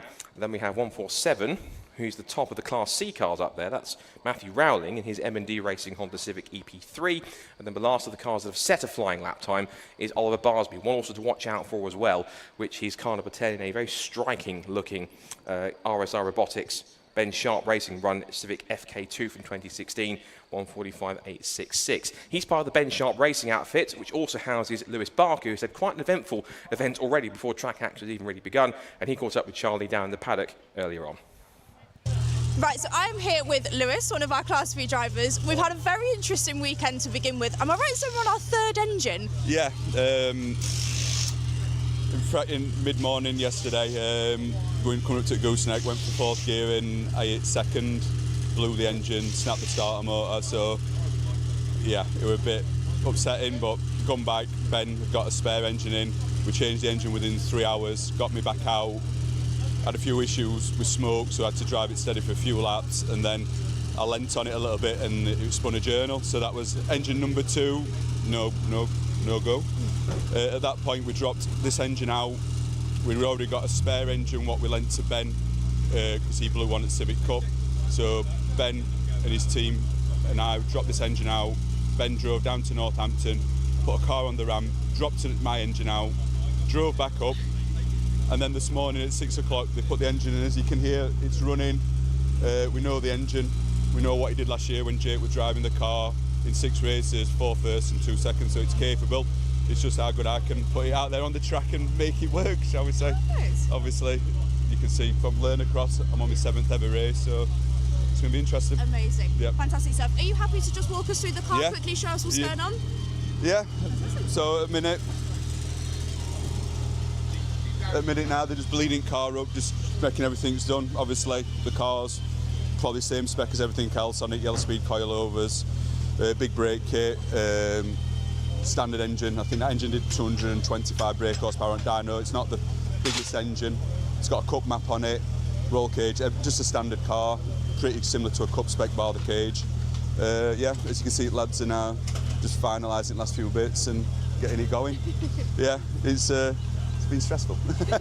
Interesting weekend to say the least. Well, thank you so much for talking to us and good luck. Yeah, well, thank you. Hopefully no more engines.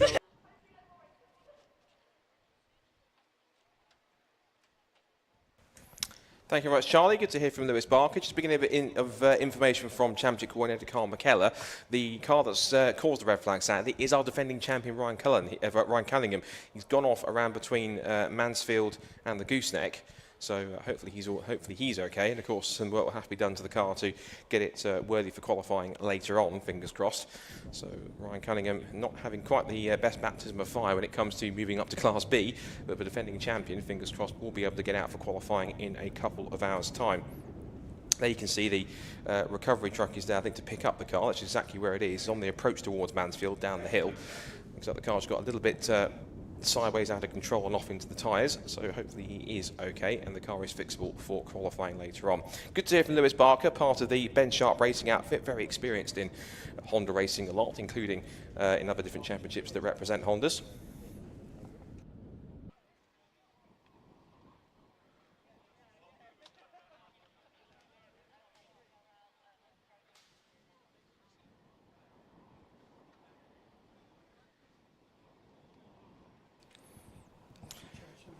So just waiting for news on what's going to happen later on, which we'll come to in a minute. We believe we possibly have some barrier damage. It might need a little bit of repair. And just seeing on the timing on the timing screen now on TSL, showing that unfortunately session will not resume. Sadly, we had a couple of time constraints in the time attack session, and because we have some barrier repairs also on top of that, means that there's going to have to be some work down at that part of the circuit. So I believe that off stream the drift cars are going to take over and have some entertainment for those around the circuit. So shame we've cut the Racing Honda practice session prematurely, but once again, for the times that we did get, we'll quickly run through who did what as a bit of a reference point roughly for qualifying later on, and fingers crossed we'll have an uninterrupted, trouble-free qualifying in a couple of hours' time. It was James Allen, who's the guest driver this weekend, the single race entry, doesn't score championship points. He is on a 137.083, that's followed by the 63 of Phil Wright, 2023 champion, 139.814. Tommy Knight was third fastest, 139.339 from Kevin Talbot, 137, 139.625. And Will Self, fifth fastest and fifth of the Class A cars in 141.344. Then that's followed by the 147, which was 147 Matthew Rowling, sixth fastest, and Oliver Barsby in seventh. All the other cars sadly didn't get a chance to properly set a flying lap time, but they'll get a chance to do so in a couple of hours' time when we're back with qualifying for the Racing Hondas. So fingers crossed we'll be back all clear and well in a couple of hours' time, but until then, enjoy some of the sights and sounds of Modified Live here with the Time Attack meeting here at Cadwell Park. We'll be back with Racing Hondas with qualifying in a couple of hours' time.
All right, welcome back to Time Attack.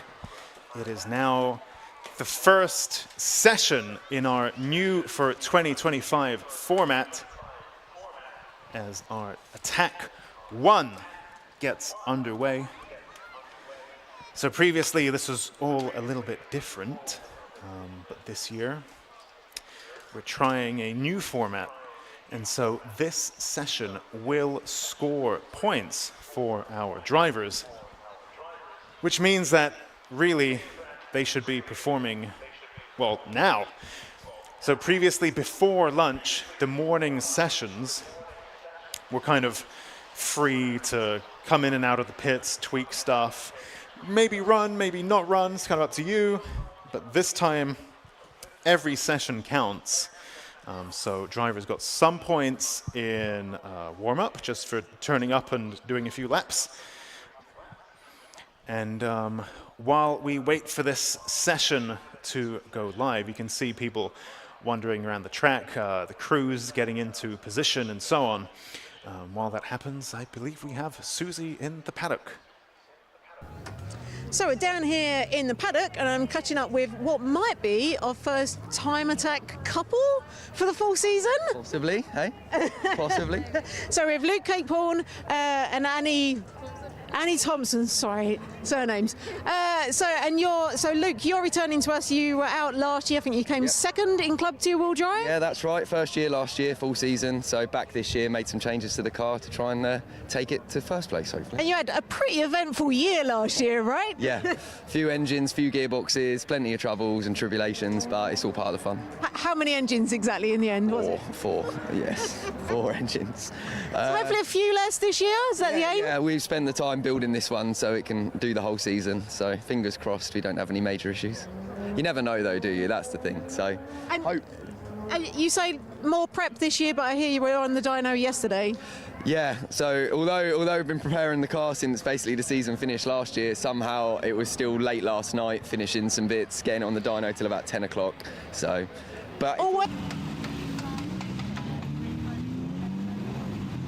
Yeah, I was actually, Luke was at a good friend of mine's, Ash of Giz Motorsport. That's where he was yesterday in Skegness, just down the road from here. And of course, as it always is during the Time Attack season, a lot of this stuff is happening right up until the 11th hour of the day before Time Attack. And so Luke there working with Ash to just get those little tweaks in. I believe they were tweaking the map as well. And like, I mean, I kind of pieced out and left at, I think, 8 p.m. or so. And they were still there at 10 doing the maps. Oh my goodness.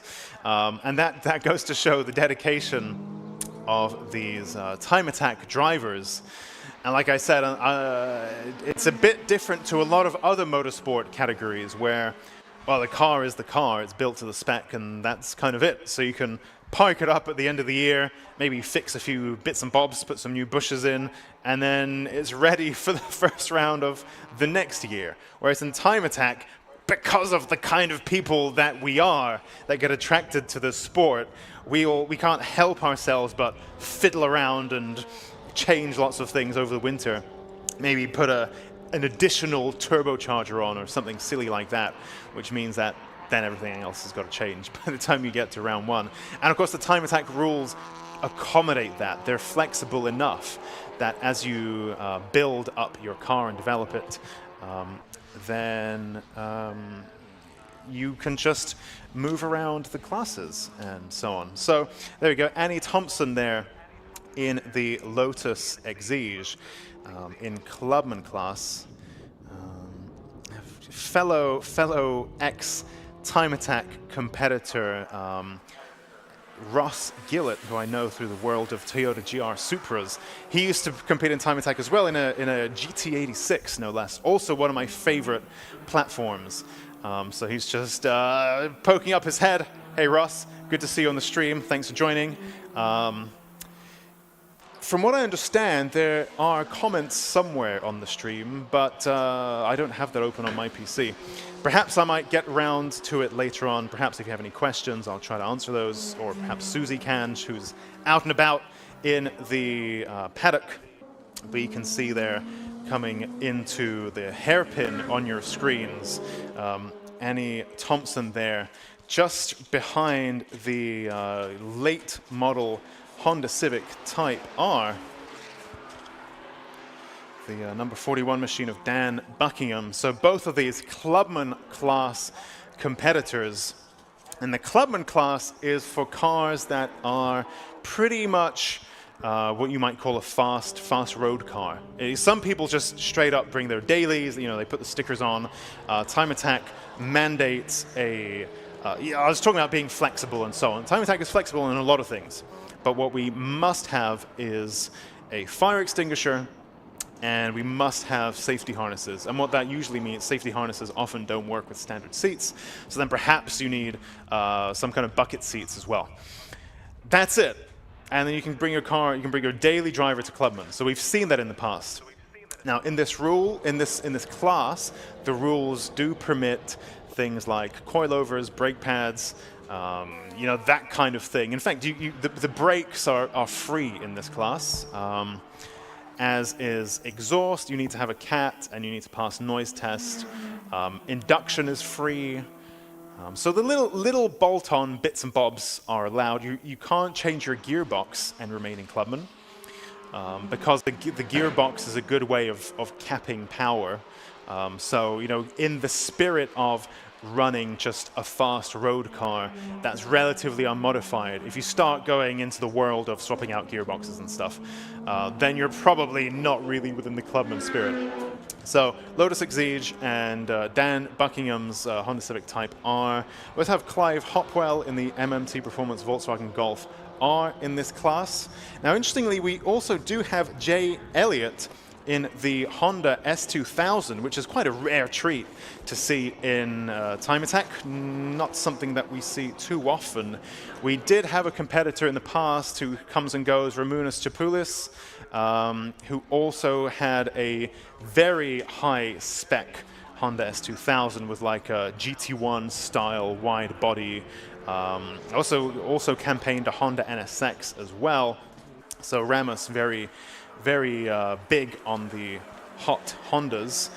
And today in the S2000 we have Jay Elliott in the Clubman Plus class. Now some of you may wonder what's the difference, what's Clubman Plus? Good question. So Clubman is for, like I said, fast road cars. And in fact, Clubman Plus has the same rules. So you think, why is something in Clubman, why is something in Clubman Plus? Well, let's say you have a Renault Sport Clio, and you have a Nissan GTR, or even we've had a McLaren in the past, McLaren 12C of some description, or one of those derived cars. And you think, well, they both have spicy brake pads, maybe coilovers, and harness. And yet, we're going to put a Renault Clio and a McLaren in the same class? That kind of feels strange. Which is why, even though the rules are the same surrounding modifications, if a car is it's a way faster car, it's just how it is, that goes in Clubman Plus, and the more regular cars go in Clubman. Now, you might think, well, why is the Exige in Clubman and the S2000 in Clubman Plus? It's a good question. It's one that I pondered myself. But I asked some questions and got some clarification. This Honda S2000 is actually supercharged, which is something that a lot of people do with road-going S2000s. So there's quite a few of those on YouTube and the internet and so on. Back in the day when I looked at an S2000, I considered doing the same. And then you might wonder, well, if it's supercharged and clearly modified, why isn't it in Club 2-wheel drive? Well, that's because Club 2-wheel drive needs a Motorsport UK approved cage, which this is still a road car. So this is Jay Elliott's road car. that happens to be supercharged. So it was a bit of a gray area. It wasn't here nor there. Yes, it's modified. No, it doesn't have a Motorsport UK approved cage. So where do we put it? Okay, we'll put it in Club and Plus. This goes to that flexibility that I was talking about. So if whatever you've built, provided, oh, there we go. Who's that? That's Jay Elliott now. Coming off the track, getting stuck in the grass. Oh, my camera feed. There we go. Oh, look, he's nearly recovering it. There we go. Dan Buckingham and the Civic Type R now whizzes past. I think they're coming up and around onto the mountain, perhaps. Yeah, there he goes. Up mountain and now through the whole bends. Very nice, clean car. And if you look at it from the outside, it's pretty unassuming looking. But as it turns out, it is supercharged. There's a little giveaway, which is there's a sneaky little intercooler poking out through the bumper for those of you who are especially eagle-eyed. So there you go. Otherwise, a pretty unassuming looking car, real wolf in sheep's clothing. And yeah, fully road car, full interior, all of that good stuff. I even tried to see if it had a boost gauge when I was trying to work out what kind of car that is.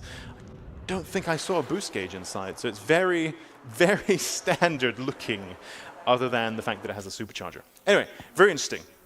Now let's have a look. Classic and retro then. We have the Mark Donnelly's Ford Escort, car number 76. Also, we have the Vauxhall VX220 of Dean Riley. Susie caught up with him earlier on in the paddock. As you saw, he took one bite of the Time Attack apple last year, and that was enough for him. So he thought, yep, I want to do this all the time now. And so he's back at Cadwell Park. Great car, great chassis. And again, it goes to that variety aspect of Time Attack because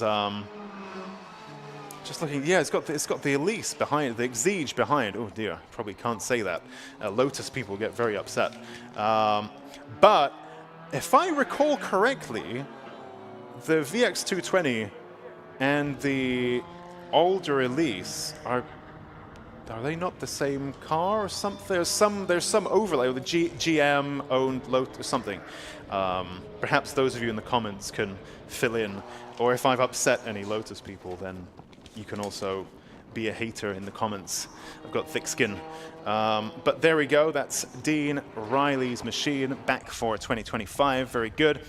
Let's, of course, take a look at the lap times because now they do count, unlike during warm-up. This is now Attack 1, and drivers get points for Attack 1, and then later on in the day, Attack 2, and then Super Attack. So if we look at our breakdown by class, and of course, thanks to the wonderful Lucas Oil live stream, on the left-hand side of your screen, you can see everything broken down by class, as in fact, Mark Donnelly spins his Ford Escort. Luckily, Dean Riley saw that coming and managed to just tiptoe around the Ford Escort that was facing the wrong way. As we now follow on board through the cameras, Dean Riley's car as it comes through hairpin now and charges down towards Barn. And down that hill he comes. Headlights are switched on. You may be wondering what that means. There's so much Time Attack lore to get through. That's just coming back to me after the long off season. What do headlights on, what do headlights off mean? So because most road-based cars, as in not purpose-built race cars, you know, most of these are road cars with modifications. That's what Time Attack's all about. They are not necessarily built for hot lap after hot lap after hot lap after hot lap for 20 minutes, right? And if you do any track driving, you'll know this yourself, is you tend to attack for a little bit and then cool off for a little bit, and then attack for a little bit and cool off for a little bit. Now, currently on track, we have 17 cars. Sometimes we have more, and sometimes the tracks are shorter. So it gets quite trafficy.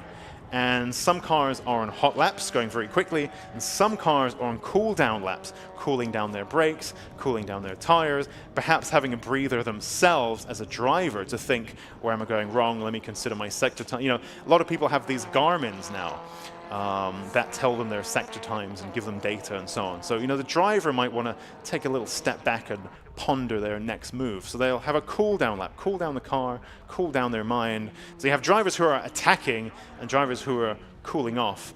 And there's quite a big speed difference between these two phases. And so drivers will put on their headlights to indicate that they're on a hot lap. And drivers will not have their headlights on to indicate that they're on a cool down lap. And a car with their headlights on will have priority over cars on a cool down lap. And cars on a cool down lap will do the sporting thing and move offline, perhaps, or just generally get out of the way of cars on a hot lap. So, there's a little bit of etiquette involved in time attack. That's a big part of the skill, is not only are you doing a hot lap, you're doing it while everyone else is doing it as well. And so for me, as a competitor, that's why I prefer time attack compared to other lap time-based competitions like rally, like sprint, like hill climb, where you're kind of on your own. That's it. Cars go out with a big gap between them, and that's kind of it. Time attack feels much more actiony, and you have the feeling of being in a big pack of cars, but you're not racing wheel to wheel. So you get the best of both worlds. No one's going to clobber into you like they would do when you're racing wheel to wheel, but you still get that pack experience. Dean Riley now seems to have departed from the track somewhere in that Vauxhall VX 220. Easily done. I mean, Cadwell Park is a especially technical circuit. See Dan Buckingham's in the pits as well. Bonnet up, which always means that there's something interesting going on. Jamie Biss, let's take a look at Jamie Biss then in the little turbocharged Mazda MX-5. You can just see he's really throwing it around there. And he's just coming up to Mike in the Vauxhall Corsa, Michael Greenhue. Now, I was lucky enough, actually, we have a little, me and the gang, we have a little team track day at Llandau in South Wales every year. And Jamie joined us with his GT86. And I jumped in as a passenger with him. And this guy can drive. He's very fast. Even in the standard GT86, he really, really hustled that thing around. And even watching him in the silver MX-5 just pound his way round Cadwell, you can really see how he's working that MX-5. It is turbocharged, so it's got some beef to pull it along the straights. But when it comes to the corners, it's all about momentum. Of course, these cars weigh just under a ton. I think people like to say that Mazda MX-5s are super, super, super, super lightweight. I mean, they're not, but they are quite light. It'll be in the real world, it'll be a ton thereabouts. I think the standard ones are 1,050 kilos, and then you take some weight out, but then you put a cage back in, and then you put some wider wheels on, and then you put a turbocharged. So they're not going to be that light. They're going to be around a ton.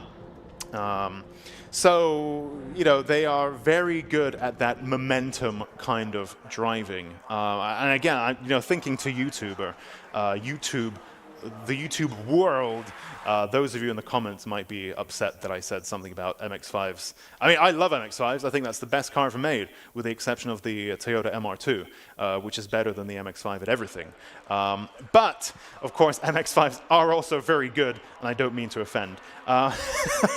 Annie Thompson, then, in that Lotus Exige. Now, that is a lightweight car, and very, very, very capable out of the box. And like Susie mentioned, this may be our first ever time attack couple, where we have a couple, both of whom compete in time attack. And so we have Annie Thompson in the Midnight Motorsports Lotus Exige 410, and we also have, where has he gone?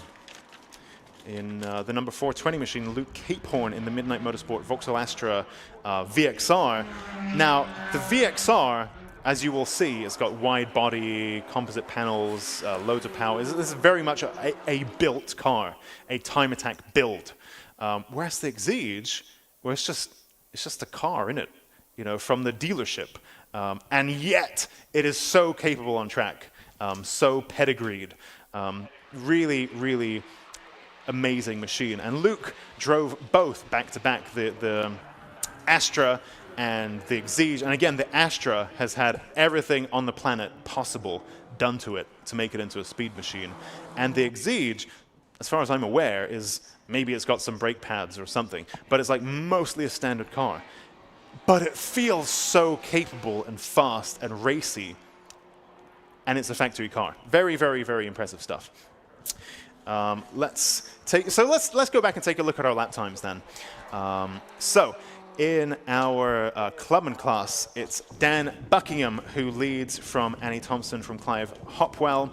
In Pocket Rocket naturally aspirated, that's right. That was another point to get to, is Pocket Rocket has been split into naturally aspirated and forced induction, which is when we have a healthy enough entry list, we have enough cars to warrant splitting Pocket Rocket, then we do. So Pocket Rocket naturally aspirated then. Mark Roberts leads from Stephen Wilkinson from Mark Blackburn. Clubman Plus, it's Jay Elliott in the S2000. Pocket Rocket forced induction is the number 185 machine of Gary Papworth, who leads from Rafael Tataris, Stephen House, and then the number 313 of Lewis Hyam in the Ford Transit Courier. And then Classic and Retro, we have Mark Donnelly with 137.1, who leads from, oh, something's going on there. Some of those numbers are grayed out, so I'll squint. Mark Donnelly leads from Dean Riley, from Jamie Biss, Eden Young, and then Michael Greenhue. And that is, how many is it? 1, 2, 3, 4, 5, 6, 7, 8, 9, 10, 11, 12, 13, 14, 15. That's all of our cars. Okay, nice. So actually, once you break them down into classes, we've got 3, 4, 5 entries per class in this particular session. You got the Ford Transit. Absolutely incredible. And so it's all liveried. It looks like one of those parts delivery vans. It's absolutely amazing. I think the sense of humor that some drivers have with what they bring reminds me of Rob Boston with the K20 swapped Ford Fusion, which looked just like a regular Ford Fusion that you might see at Bingo. But it was incredibly fast. And Rob Boston, of course, very fast driver, very capable car builder as well. But outwardly, it just looked like a Ford Fusion.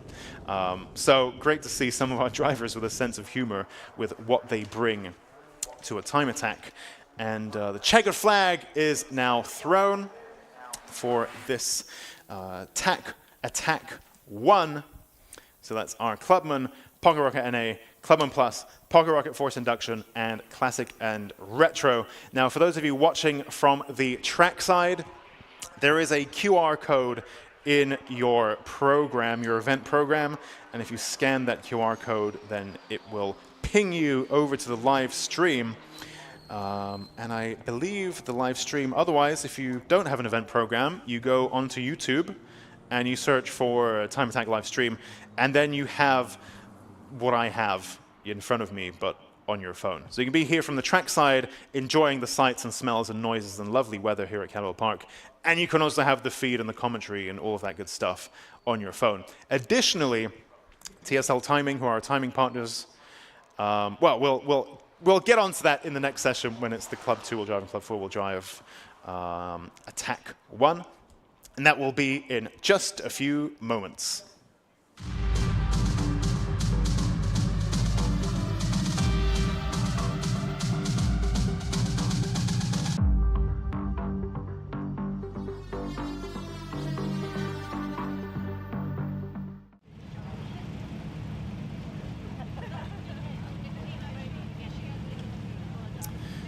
Right, so we can now see our Club 2-wheel drive and Club 4-wheel drive machines gathered in the assembly area, ready to hit the track for their Attack 1.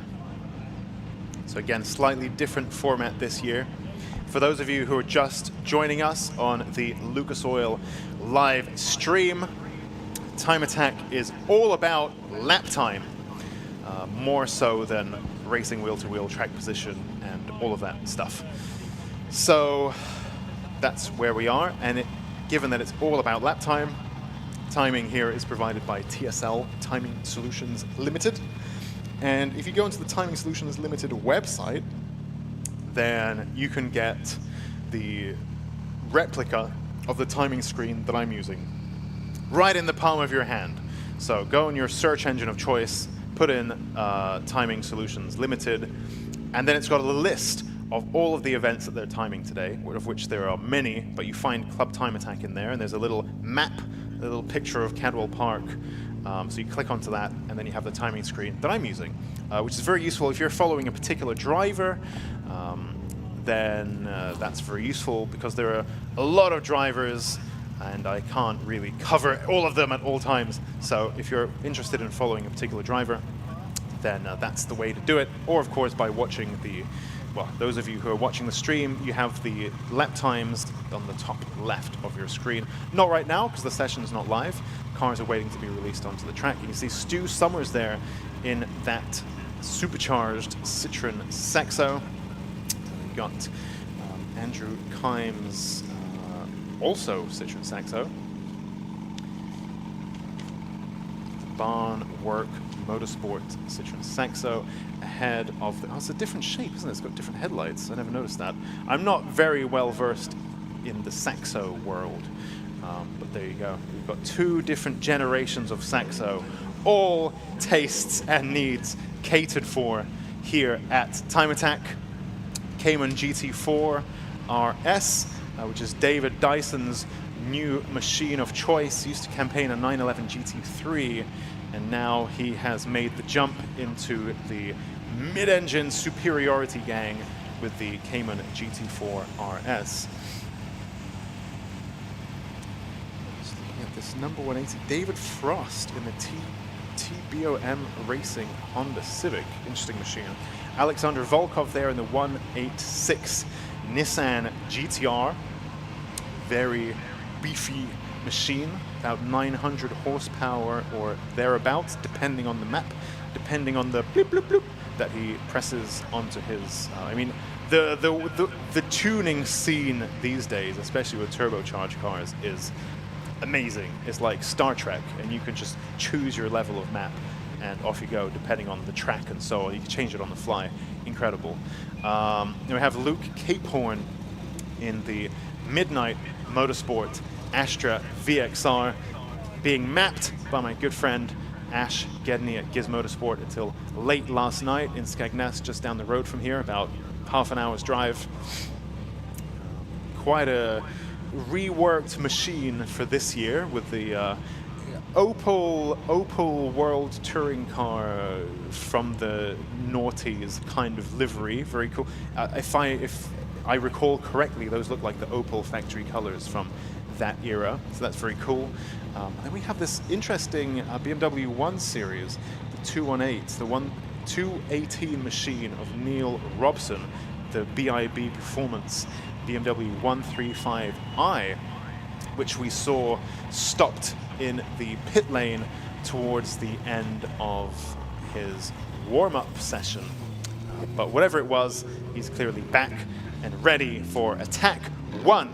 And again, this time lap times do count, and our drivers now, instead of having all morning to faff about and warm up and play with their setup and so on, which is all very important, but now they have less time to do all of that because attack one has now begun.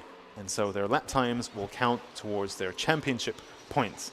Again, for those of you who are freshly joining us, maybe this is your first Time Attack event, at no point will the Time Attack machines be racing wheel to wheel. We actually did that once in the past as a special little one-off. Club Time Attack often, not often, but periodically throws in a little plot twist.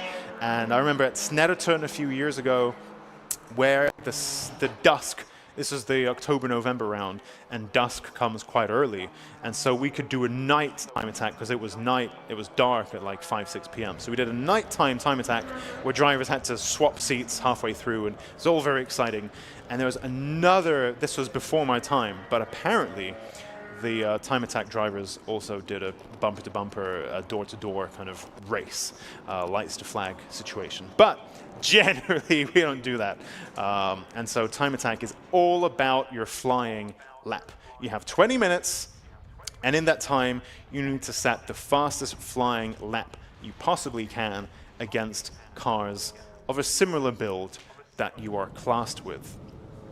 Now, why are we doing flying laps as opposed to driving door-to-door, racing wheel-to-wheel?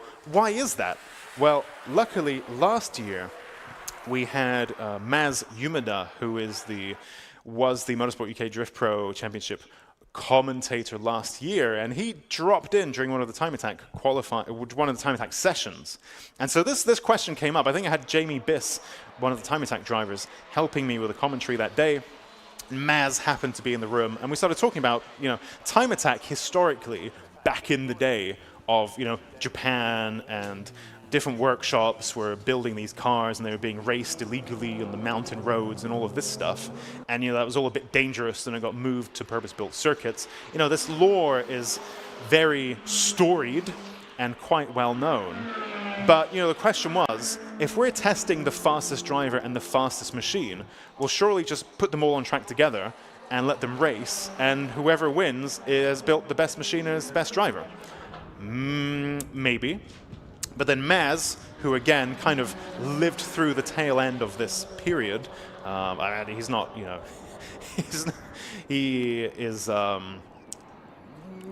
he caught the tail end of it, let's say. I don't want to add years to him, but he caught the tail end of it. He's aware of the lore.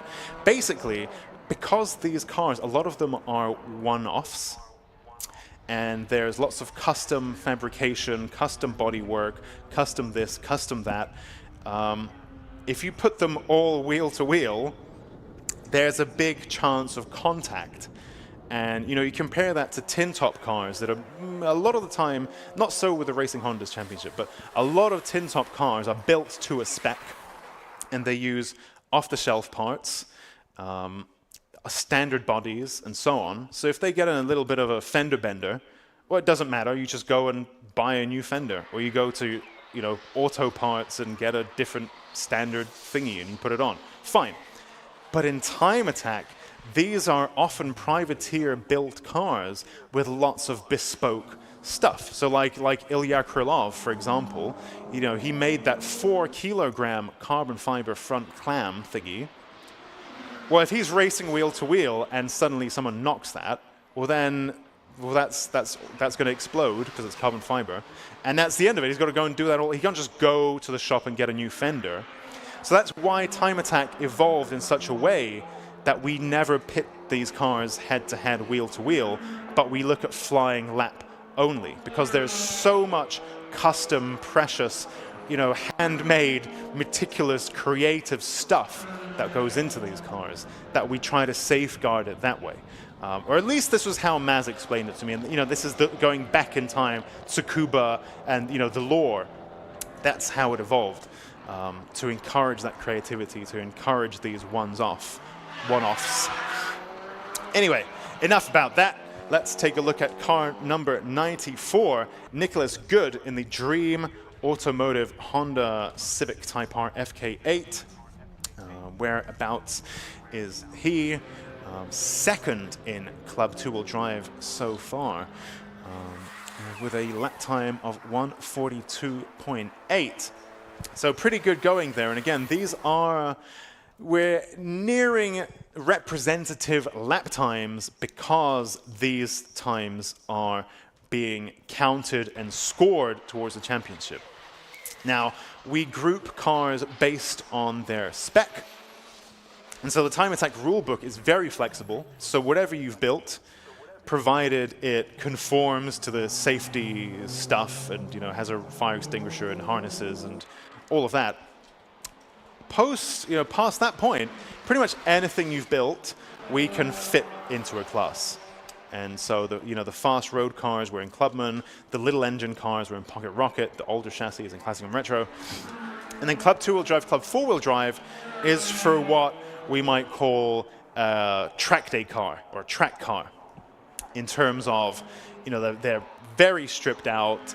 They've got some aero going on, maybe, composite windows, composite body panels, engine swaps, gearbox swaps, forged engines maybe. In the Clubman class, for example, that's for engines that have not been opened, have not been touched. Very kind of standard things. Whereas Club 2-wheel drive and Club 4-wheel drive are for the more tracky, purpose-built machines that are built for this kind of thing. They just see track time. A lot of them, they don't have MOTs, they're not road legal. Is not that kind of car. These are the full-on track cars that get trailered around. Andrew Keim there in that Citroen Saxo, number 45. I've got something at the back of my mind telling me that this car might be K-swapped. So let's whack up Google.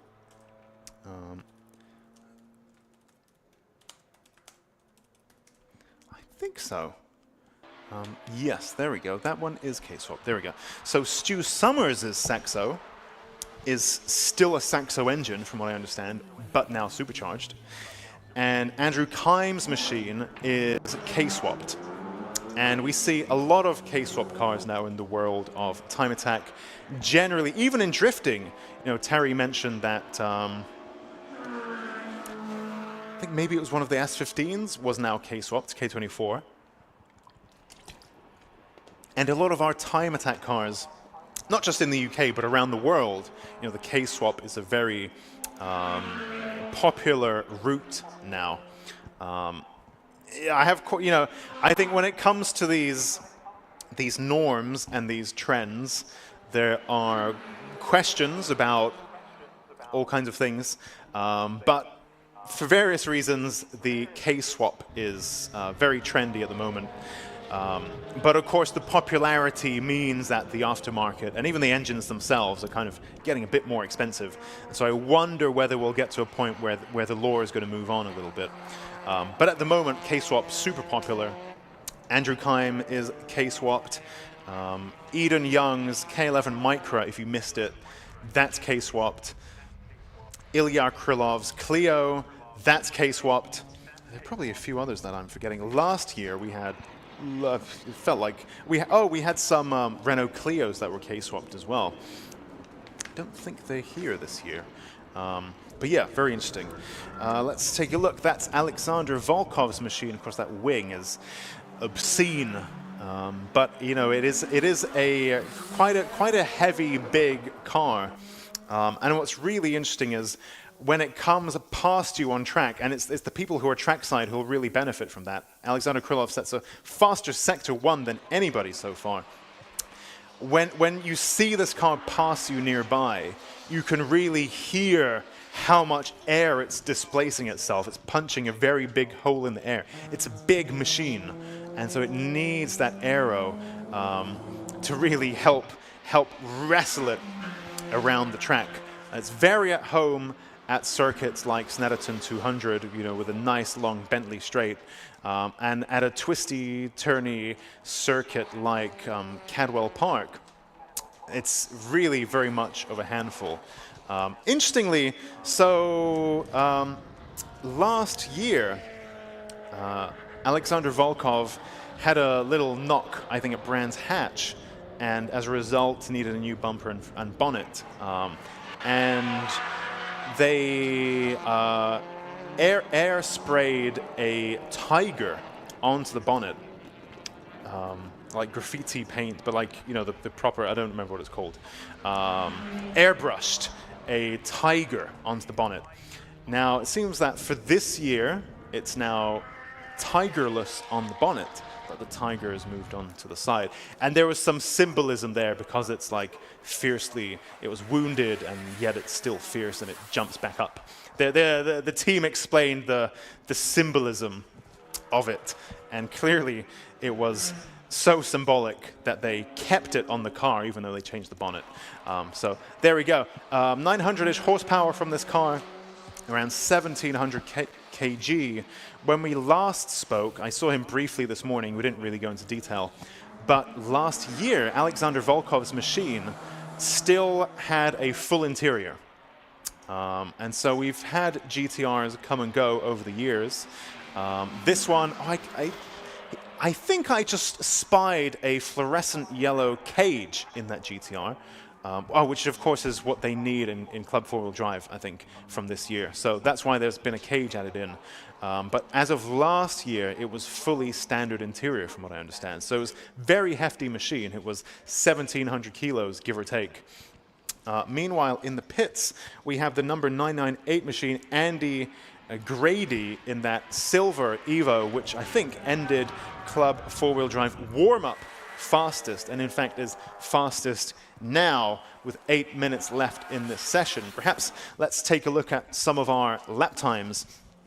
So currently leading Club 2-wheel drive is Andrew Kime.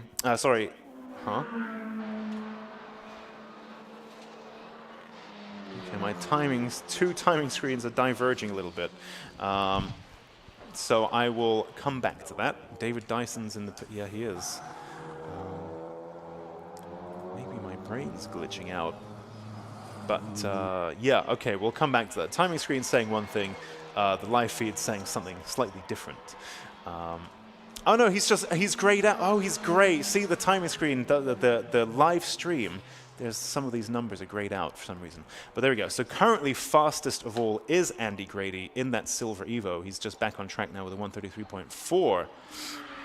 And he leads Alexander Volkov, only 0.3 of a second between them, so very, very close. And we've seen this last year as well. Very, very competitive in Club 4-wheel drive and Club 2-wheel drive, and that is often the trend throughout the seasons. This is probably one of the most competitive classings that we have. Club 2-wheel drive and Club 4-wheel drive always pretty tightly fought. So Andy Grady leads Alexander Volkov, who leads Dean Taylor. Meanwhile, in Club 2-wheel drive, our leader at the moment is Andrew Kime with that K-swapped Citroen Saxo with a 136.2. who leads David Dyson in that Cayman GT4. Luke Cape Horn, Richard Smith, Stu Summers, Johnny Fletcher, Mike Butler, Neil Robson, David Frost, Nicholas Gooden, Philip Naidenov in the Sierra that's on your screen now. I believe that's the Sierra, number 946. That is a Ford Sierra Cosworth. All the way back. Look, he always does this. So Philip Naidenov, as you will see, this is quite an old chassis, 1991 Ford Sierra. So someone actually told me this. This blew my mind. Apparently, some YouTube journalist drove, I think it was a Sierra Cosworth, and said it was one of the best chassis he's ever experienced. Apparently. I'm not very well versed in YouTuber lore, but that's what someone said. I kind of assumed that, you know, it's a bit old, it's a bit long, it's a bit brutish. But apparently it's a very good chassis. But nonetheless, you will see that Philip really needs to grab, as they say, grab the car by the scruff of the neck and throw it around to really make it handle and point in the right direction. You know, it needs that kind of driving style. And so Philip often is more comfortable with oversteer than what we're used to seeing at Time Attack. Usually, you know, this is all about grip, and the driving approach is quite point and squirt with a lot of these cars, especially, you know, the grippy front-wheel drive and four-wheel drives. But even if we look at Annie Thompson's Lotus Exige or Mike Butler's BMW M3, which is just popped onto your screen, these are very much point and squirt kind of cars. Whereas Philip Naidenov's Sierra Cosworth moves around a lot more, and that's his driving style as well. So very interesting there. And again, underscores that variety point. Interestingly, in the pits, we have the BMW 135i of Neil Robson. He's back in the pits again. He ended his last session in the pits, and he's back in the pits again with 4 minutes to go.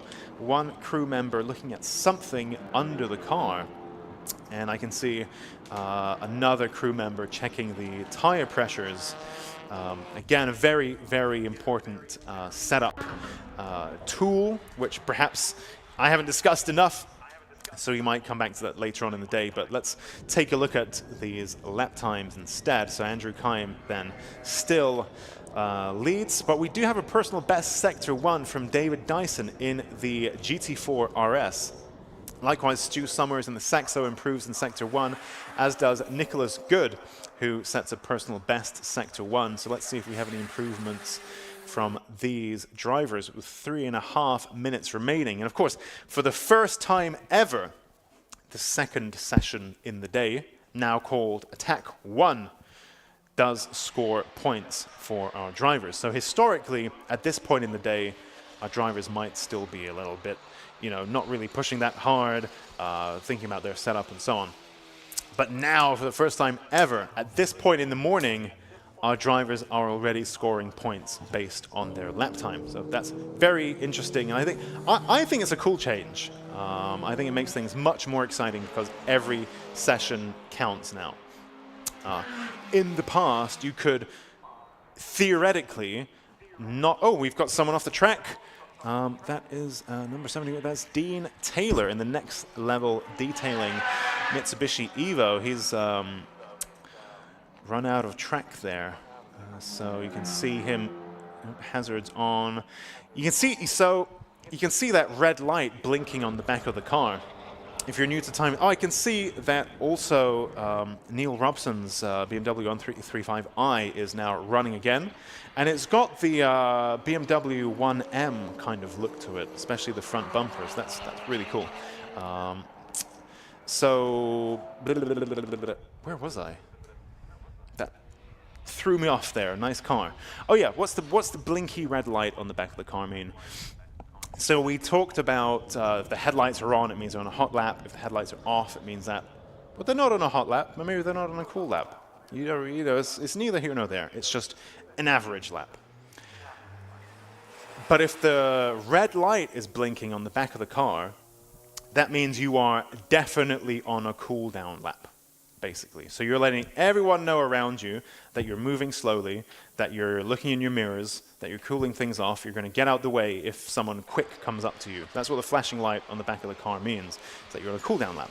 Headlights on mean you're on a hot lap. And again, because these aren't purpose-built, you know, endurance cars, they need to alternate between hot and cool laps, really. Otherwise, things start to overheat and break and so on. Depending on the car and the build, of course. But it's good practice in time attack to alternate between hot lap and cool down lap. Johnny Fletcher joins the track in the Mark IV Astra GSI. He's got 1 minute left in this session, but of course that's fine. If you just wanted to come in and do a little tweak and see if it works, then even this one lap is enough to think, yep, that's better, nope, that's worse, and then you can take that insight away for the next session. So even if it's just one lap, you know, every lap counts, every lap is useful. So Johnny Fletcher going back onto the track. Of course, the pit lane is separate to the paddock, so you can't come into the pits and then go into your garage and into the paddock like at a regular track at Cadwell Park. Is a bit different. Meanwhile, car number 94, Nicholas Good in the Dream Automotive Honda FK8. He has stopped somewhere.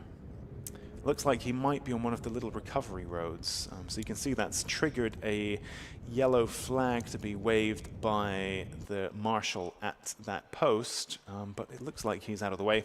Meanwhile, the checkered flag comes out. Let's take a look at the results of our Club Attack 1. So, fastest in the session in Club 2-wheel drive was Andrew Kime with a 1:35.1. Ahead of Johnny Fletcher, David Dyson, Luke Capehorn, Richard Smith, Nicholas Good, Stu Summers, Mike Butler, Neil Robson, David Frost, Philip Naidenov, and Neil Wren. And in Club 4-wheel drive, our fastest driver was Andy Grady with a 1:33.4, ahead of Alexander Volkov and Dean Taylor. So our cars will now head into, well, they need to head into Parc Fermé now, just to be checked over, and then they will head into the paddock.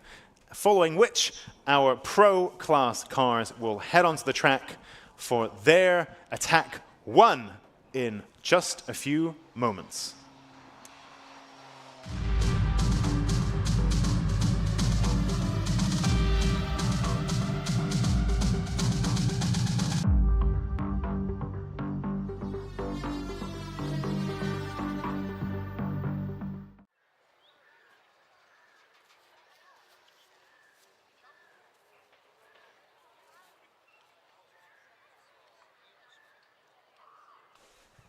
All right, so the track has now been cleared. And you can see the crews now. If you look into the far side of your live stream, just over the mountain, you can see the crews now moving up and down as they, again, Cadwell Park has that very strange layout. And so what that means is the paddock is separate from the pit lane, and you can only gain access to the pit lane by walking over the track. So it's quite an unusual layout. So in between sessions, we have this switch around where we close the track, people can walk over it and then walk back. And in the meantime, I believe we have Susie in the paddock with another update for us. So I'm down here catching up with a familiar face to Time Attack. So Ilya, we've not seen you for the last year, right? Yes, we took a year off away from Time Attack. It was getting a little bit too much, too competitive. But yeah, we took some time off to build the car even better. For those of you who are not familiar with the car, it's a Renault Clio 172. There's nothing left of original Clio, literally just some door catches on the stuff. So it's running K24 Honda engine, full sequential gearbox. This year has a paddle shift, motorsport ABS, bespoke suspension, bespoke everything, full Kevlar body, all wireless, running all Haltech, latest and best equipment, just you name it, everything you can sort of buy, purchase, think of, it's just been thrown at this car. You know, I'm masking my lack of talent with just like more power, more of everything. But yeah, it's been hell of a ride in last month. I was still doing some body work last night, 11 o'clock, just sort of frantically putting things together, stickers and all. Unfortunately, a week ago, the new engine that was built for this car, we were aiming for really high power, you know, like give pro boys, you know, run for their money. It exploded on the dyno, unfortunately. So this is the 2023 spare engine. So we're kind of running essentially the same power as 2023, but with paddle shift and all ABS and different suspension. And obviously, thanks to Yokohama, thanks, no thanks, I'm running different tires, because it used to be Air 1 275 all round, and now it's 295 but 18 size. So, you know, I've not seen it on the Clio, 18-inch 295. So everything is new to me. It drives like a totally different car. So I have to get used to it. So lack of power is not a problem. When you say lack of power, how much power are we talking? I mean, we're talking a Clio. Most people are not expecting this kind of power, right? 480 horsepower. So that's not bad for a Clio. No. I mean, by all means, no. I mean, it's good. I've achieved some good lap times 2023 with this car. I mean, obviously, the whole idea of building this car to this level is because I set myself a goal of building the fastest, and so far I can kind of claim that nobody has been able to kind of beat my times officially at the tracks, and it's all about the YouTube channel. That's why I was like building the fastest. So that's how I build the audience and all that stuff. So that's what drives me in essence, because I want to have the fastest Renault Clio around any track in the UK. But yeah, it's not really a Renault Clio. All of you purists be like, that's not a Clio. It's like running non-Honda, but it's a base, it's a shape, it's what you kind of do with it. It's not really about the car. So it could be Honda, it could be some Nissan. I mean, look, Nissan Micra, similar powertrain. So, yeah. What's with the new engine then? All bells and whistles. I mean, I'll have to rebuild it, but I'm not going to go into details. I mean, thanks to Race Winning Brands, they're one of our big sponsors, so they've kindly provided everything. So it was supposed to be, yeah, but it failed on a dyno, so, you know, big block, big hole in the block, so that's unusable. So now I have to sort of rethink the strategy. So maybe a few rounds before we see that engine back in? 100%. It just because everything is so stacked up. With 20 days until Donington Park, I mean, I'd be lucky to sort of iron out the small issues that inevitably will rise up from today, 100%, because it's impossible. You know, it's a self-build. I'm proud to say that 99% of this car except for the tuning. Tuning is done by the man himself, Paul West, the King Tuna, yeah, TPW Engineering, yeah. And then obviously the boys from Haltech help with all the sort of software adjustments and all that. But in essence, all the mechanical work, welding, fabrication, the carbon, it's self-built by me. So that's what I'm saying. It's inevitable it will break. I'm not a professional. I'm a photographer, videographer, and a little YouTuber who likes to go fast. So it will break, and I have a team of lovely people, helpers, who are sorting things out while I'm doing this. Well, let's not jinx it anyway. First round of the season. So yeah. Well, good luck for the rest of the season then. Thank you very much, Susie. Thank you very much. We'll catch up with you soon. Brilliant. Thank you. Like and subscribe. And back to you, Alexi. Thanks, Susie. Thanks, Ilya. It's amazing. This man is so slick and so enthusiastic and keen. That was a lot of detail there. Very, very interesting stuff. And I'm fortunate enough to know Ilya reasonably well. And he is an exceptionally talented and skilled guy. So I'm fully confident that, you know, you have these trials and tribulations in the run-up to a season, and that's what happens. You know, when you're ambitious and you're chasing the unchaseable, you know, you break things and then you bounce back from it. And if there's anyone who can do it, it is Ilya. So very good to see. Meanwhile, the session has now been green lit. So our Pro 2-wheel drive and Pro 4-wheel drive cars hit the track. I have actually opened up the YouTube stream. I was quite curious about the comments that are coming in, maybe some good questions. Russ Gillett, again, says that, oh no, Russ, oh no, this is a different one. This is a different Russ. That was Ross, this is Russ. Russ C20 Let's said, Night was at Brands, Alexei Numpty. Night was at Brands. Pretty sure that it may have been a different nighttime time attack in the distant past, perhaps. But the one I witnessed was, I'm pretty certain that was at Snat. But like, I don't know, now, you know, I think all reasonable people doubt themselves and are open to learning new information and being corrected and so on. I thought that was Snat. And we're talking about perhaps 2016, I think, something like that. So if any of you other old heads were involved in Time Attack at that time and you remember this yourselves, I don't think it was Brands, I think it was Snet, unless there was more than one. I'm open to being wrong on that. I'm wrong about lots of things. So let's see, we've got Holistic Henchness says, of course, the difference to doing this on the Facebook stream in the past is that we had people's real names and they were like actual names, whereas here, Holistic Henchness shouts out Annie and Luke and Dan. Get it done, guys. Great stuff. Thank you, everyone. It's good to see that the stream has landed well and that people are being quite supportive. It's our first go at this after a few years out of doing the live stream. You know, we're giving it our best, but ultimately it's our first one back. So, you know, bear with us. We're doing the best we can. And I think, especially the video side of things, less so the commentary, but the video side of things, as in Time Attack specifically, I don't want the Racing Honda's Championship commentary is wonderful. I don't want to like accidentally throw shade that way. I got Scott sat here. But the video side of things is very slick. It's quite cool. I'm enjoying it a lot. And we have the lap times on the side of the screen, which is very cool.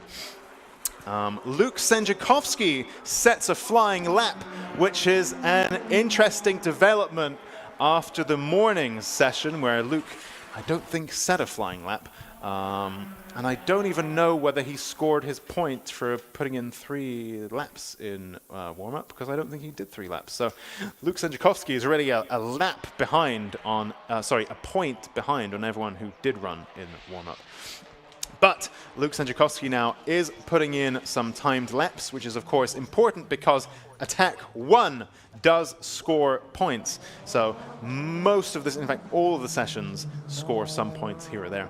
But Attack 1 is timed, and based on where you finish in your class, how fast your lap time is within your class, you are going to score points. That's very important. So we have our pro class cars on the track now. And who is that? Something small. Is that Josh Barrett? That's Josh Barrett in the Caterham 620R in Club Pro. No, where is he? He's in Pro class. Very interesting stuff. Mick Porter there moves out of the way of Ilya Krylov's machine as they come over the line to start their next flying lap. It's kind of interesting because the GTR is quite a big car, quite wide, and yet Ilya's Clio is also, he's widened it so much. It's like he's added a foot on either side.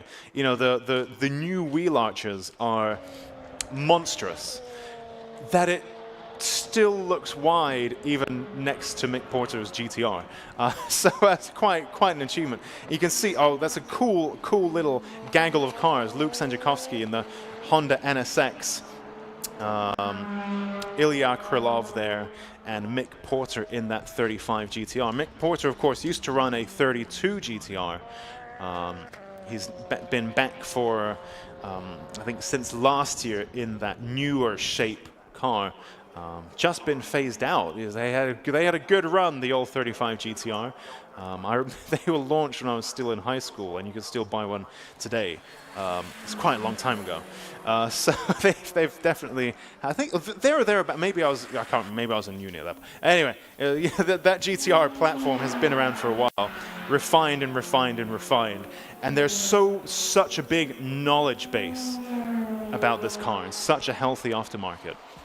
Really, really cool. And so Mick Porter there jumping onto that new platform with that GTR now, I think since last year.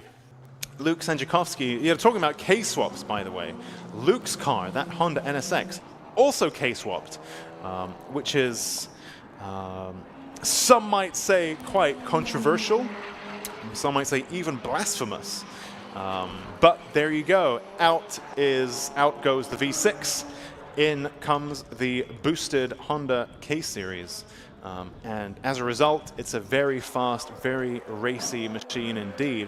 Darren Spooner is back in the blue Spooks Peugeot 205. Of course, those of you who are into fast Peugeots will know of Spooks and Darren Spooner, absolute legends in the Peugeot tuning scene. We used to have, it was Andy York, also had a Peugeot 205 last year, for many years, which is, of course, K-swapped. Darren Spooner's, though, keeps the Peugeot engine. And we have Josh Barrett stopped somewhere in the little, oh my goodness, if you saw that on the cameras, we had the cameras switched on at that exact moment, car number 27, Bradley John, I think he dipped 2 wheels onto the grass as he was just making an overtake there. These cars are so wide that they really need to find space to get past each other. These pro-class cars, even Ilya's DIY composite, like he said, 99% of that car is built by him, including all the fabrication and composites and so on. He's added what looks like a foot either side of the car. These cars are getting so wide in the pro classes that they really need to find room for themselves on track. Let's just take a look there, an interesting one. Whoop. Lots of moving around under braking into turn 1 between Ilya Krylov's Haltech Clio and the little green Caterham of Dan Kelly. So it looked a bit hairy there, but luckily pretty skilled drivers, so all without incident coming into turn 1, but they were definitely trying to scramble. Again, the speeds are now quite high in the pro class. The cars are so massive and wide. that they really need to try to find space for themselves. It's quite amusing. It's like they're a victim of their own success in terms of the car is so big and wide and grippy and fast that they've made their life a little bit more difficult as a result when it comes to finding track space. But it's a good problem to have. In the pits, we have quite a few cars. We have Jimmy Broadbent's MX-5, Mick Porter's GTR, and also Eric Holmes's Mitsubishi Evo 6 RS. Martin Henry comes into the pits as well. And so this is, I mean, you can't refuel in the pits in Time Attack. And there's only so much you can do. And also here, uniquely at Cadwell Park, where the pit lane is divorced from the paddock and the garages, you don't even have all of your spares and your tools with you in the pit lane. And of course, you can't cross into the paddock because you have to walk over the track because of how Cadwell Park is arranged. You know, it's our favorite track because it's so hilly and wild and weaving, but it also means that you have this funny divorced layout. But what it means is you're quite limited in terms of what you can do in the pits, because if you haven't brought all of the possible stuff you might need, if you've left that in the paddock, well then you can't do anything in the pits. But I can see lots of cars there having their tire pressures tweaked, which is again very important. And quite a few cars there. I'm just looking out. We don't have a red flag or anything, no. Just lots of tweaking going on. And of course, a big part of that is, well, actually, let's take a look at Dan Kelly's lap in the little green Caterham. I think he's new for this year. I don't recall seeing this car before. Moving around a little bit, looks like great fun. I don't envy the Caterham drivers when it's a wet day, because it looks like they're driving in a cold bathtub. You know, they're quite soggy and miserable and open to the elements. But when it's a sunny day, you know, I bet it's great. The car is moving around, and it looks great fun. Up and over the mountain, Dan Kelly goes. He's had a personal best Sector 2 as he now makes his way through Hall Bend's deceptively tricky sequence of corners. And you don't want to smack into the wibbly wobblies at the apex of each little S as he comes around Barn Corner and down the hill. Let's take a look at what lap time Dan Kelly can do. Sector 3, 136.7, which is a personal best there for Dan Kelly. So nice little improvement there for him. Great stuff. That is good enough for third in Club Pro. In Club Pro currently it's Darren Spooner from Eric's Homes, from Dan Kelly, Richard Goodall, Donnie McLeod, Ilya Krylov, and Mick Porter. And then in Pro's currently led by Colin Dord with a 127.7, which I think might be the fastest time we've seen today. I don't think we've dipped below the 130s yet. But now we have. Colin Dord leads from Luke Senjakowski, Bradley John, Josh Barrett, Andrew Barber, Martin Henry, and Jimmy Broadbent. And if we just return to the subject of, we can see Josh Barrett's in the pits. We saw him stop on track earlier on, but he seems to have got himself going, and there you go. You can see him in the pits now. Great camel work there, so thank you for that. Nice big shot there of Josh Barrett's machine. Quite an elaborate cage there as well. Very interesting. Great that you can see all this stuff in so much detail. So something there is being tightened. This is really incredible. Wow, very, very interesting indeed. Yeah, usually it's like, you know, when you're in the commentary box and you don't have the video, they're just like little specks. They're like little Matchbox toys in the pit lane, and you can't see the detail of what's happening. But we just did. Wow, that's very cool. So they're tightening something around that, what looks like front right suspension area, but who knows? Now let's take a look at number 79. That's Eric Holmes in the ENS Motorsport Mitsubishi Evo 6 RS. I think we had stopped on track in the Pro Class warm-up, but whatever it was evidently not serious. He's back out on track. Luke Senjakowski, meanwhile, in the Honda NSX, you can see it throwing up sparks as that incredible amount of downforce pushing it into the road. Of course, Cadwell Park, quite bumpy, lots of ups and downs here, and the suspension moving around quite a lot with that aero load as well. And I know Ilya Krylov, who supplies a lot of the teams here. I don't know whether these are his or not, but I've seen him make these, the little titanium skid plates to protect the underside of your aero. But of course, when they hit the ground, they throw a spark up. I don't know if that's what it was, but looked very dramatic there. As Luke Sedziakowski now comes around into Barn and downhill, he set a fastest sector 1 of anyone, personal best sector. Oh, and he goes into the pits. Well, never mind.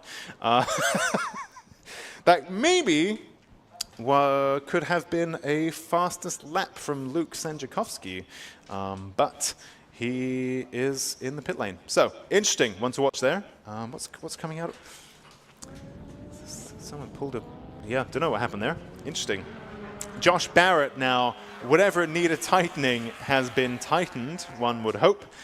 We saw something being done there, some spanner being spannered. So he's back out on track. We've got Martin Henry and Donnie McLeod in shot as well as this gaggle of cars comes up and over the mountain. And that Caterham 620R not looking super racy, I must admit. Josh Barrett, historically, very, very, very fast indeed. Usually a championship contender. But he goes past, I think he was probably building himself up and getting that perfect placement for the hot lap. But let's see.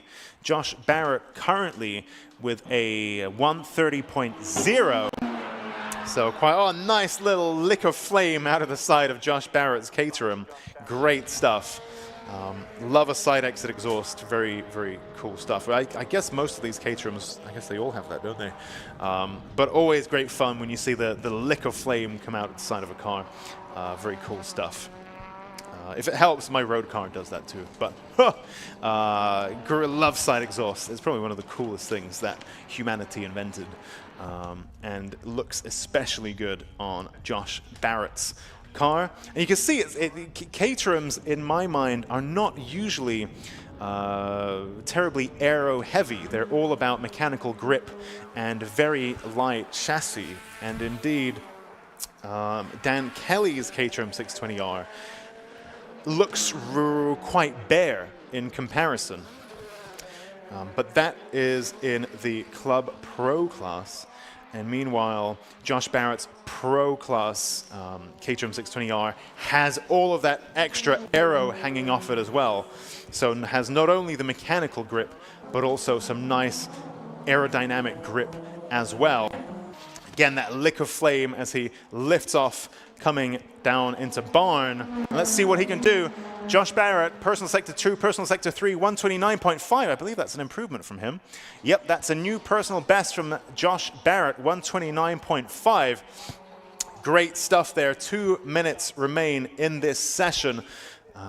Martin Henry in the Mark V Astra VXR was just ahead of him. Be quite curious to consider the difference between Martin Henry's Mark V Astra VXR and Luke Capehorn's Mark V Astra VXR. So they're in different classes, but Luke's also looks quite well built, and yet it's in a different class. So quite curious what the difference there is. Andrew Barber, let's take a look. No improvements in sectors 1 or 2. As he now comes into Mansfield, up and over the mountain. As he now makes his way round.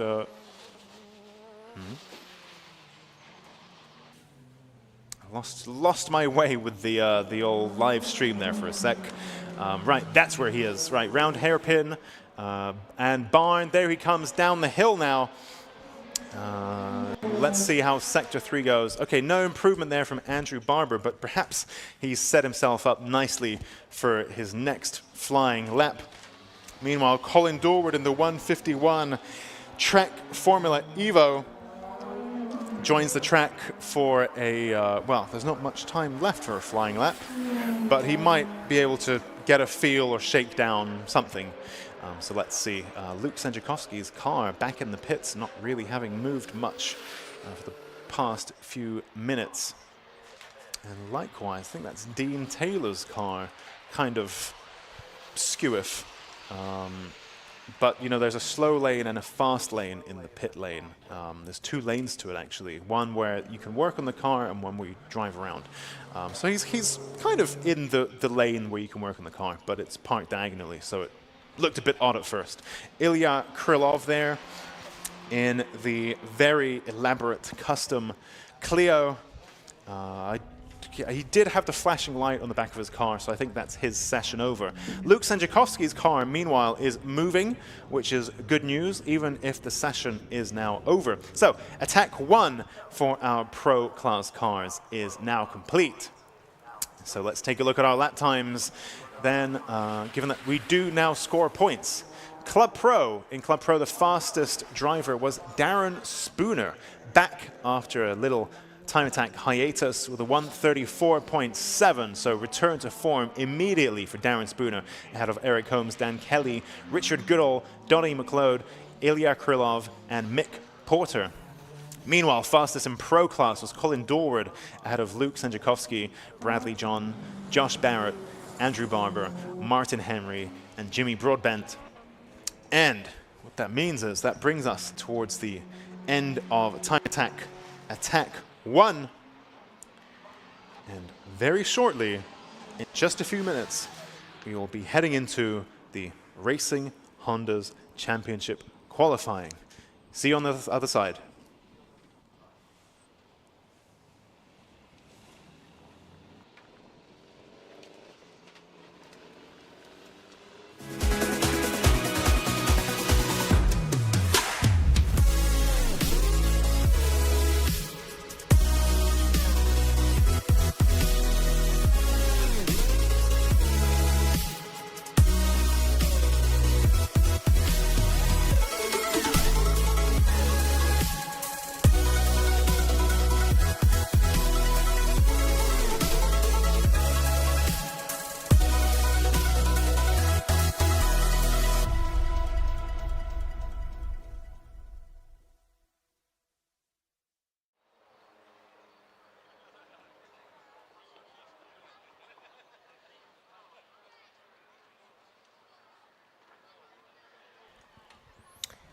Thank you very much, Alexi, and thank you very much to our presenters as well for time attack. Now we move back into Racing Hondas here. Scott Woodward's back on microphone to guide you through the qualifying session for the first one of the season for the 2025 Racing Hondas Championship here at Cadwell Park. And hopefully the drivers will get a little more track time than they did earlier on, because we had a disrupted and shortened practice session. Only a handful of drivers, about 7 or 8, actually got clean flying laps in, because there was an off for the defending Racing Hondas champion Ryan Cunningham just between Gooseneck and down the hill towards Mansfield. The car was in the barriers. Fingers crossed that car is good to go, and it wasn't so much of a hit that he's out of the session, which would mean he'd have to possibly do some laps in a break somewhere, possibly in a lunch break, if he's able to, or if that car sadly might be out for the day. Fingers crossed it's not, but we'll hope to see what is about to happen. About to see if that's the case. 26 Racing Hondas out for this season. It's the 3rd season for this racing segment of the Time Attack organisation. Started back in 2023, for those who were not around for practice earlier on, and since then it's its 3rd season, and it is looking pretty good. Of course, well, I'm not the only person that's in the mix when it comes to Racing Hondas. Myself, Scott Woodward, and commentary, but I'm also very ably joined in the pit lane and around the paddock by my colleague for the season, Charlie Harmon. She's been around the paddock, and she grabbed another interview earlier on this morning, so let's see who she found and what they had to say. I'm here with Ryan. We came off the back of practice, got a bit of damage here. Talk me through what happened.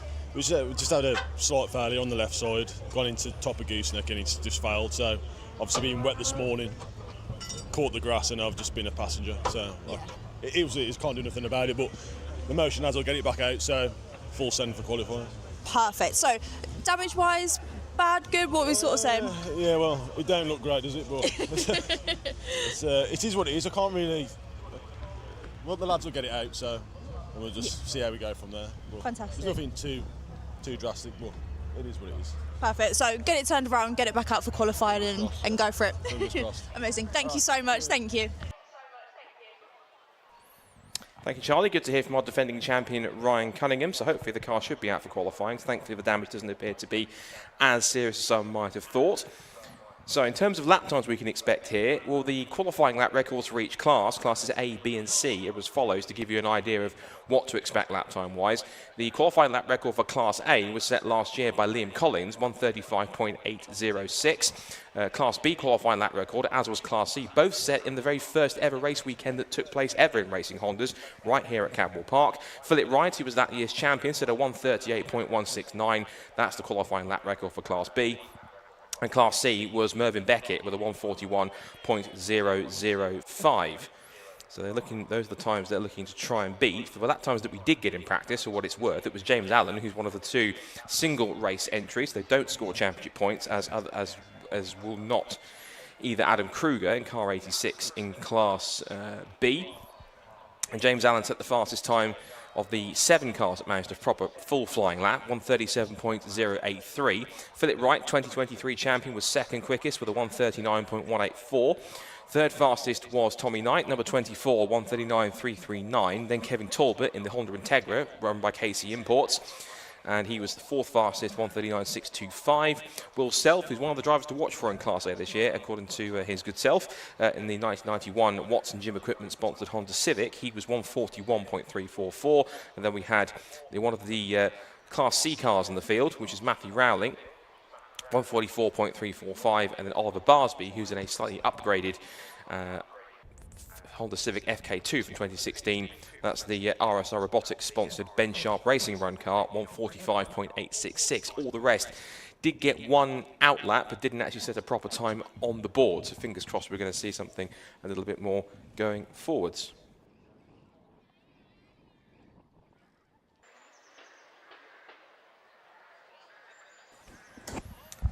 So a suspension failure for Ryan Cunningham was the reason why he went off the road. So thankfully that car has been repaired and hopefully good to go for the session in a moment.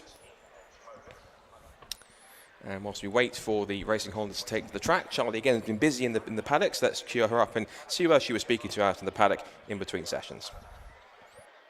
Amazing. So I'm here with Dan and his EP3 behind. Now Dan's a bit of a last-minute entry this season, however, still a seasoned professional we've got here. How are you feeling about the season? Yeah, good. It was a last-minute entry, but sometimes that's the best way to do it. Came here yesterday, first time I've driven the car probably, since September last year. Actually, a one-off round I did in Racing Hondas, and it was nice to be back. Nice to be at a track like this, which certainly blows off the cobwebs, shall we say. Absolutely. And now looking forward to today. Perfect. Right. I'm going to hand this over to you. Happy to walk us through the car? Yeah, sure. Fantastic.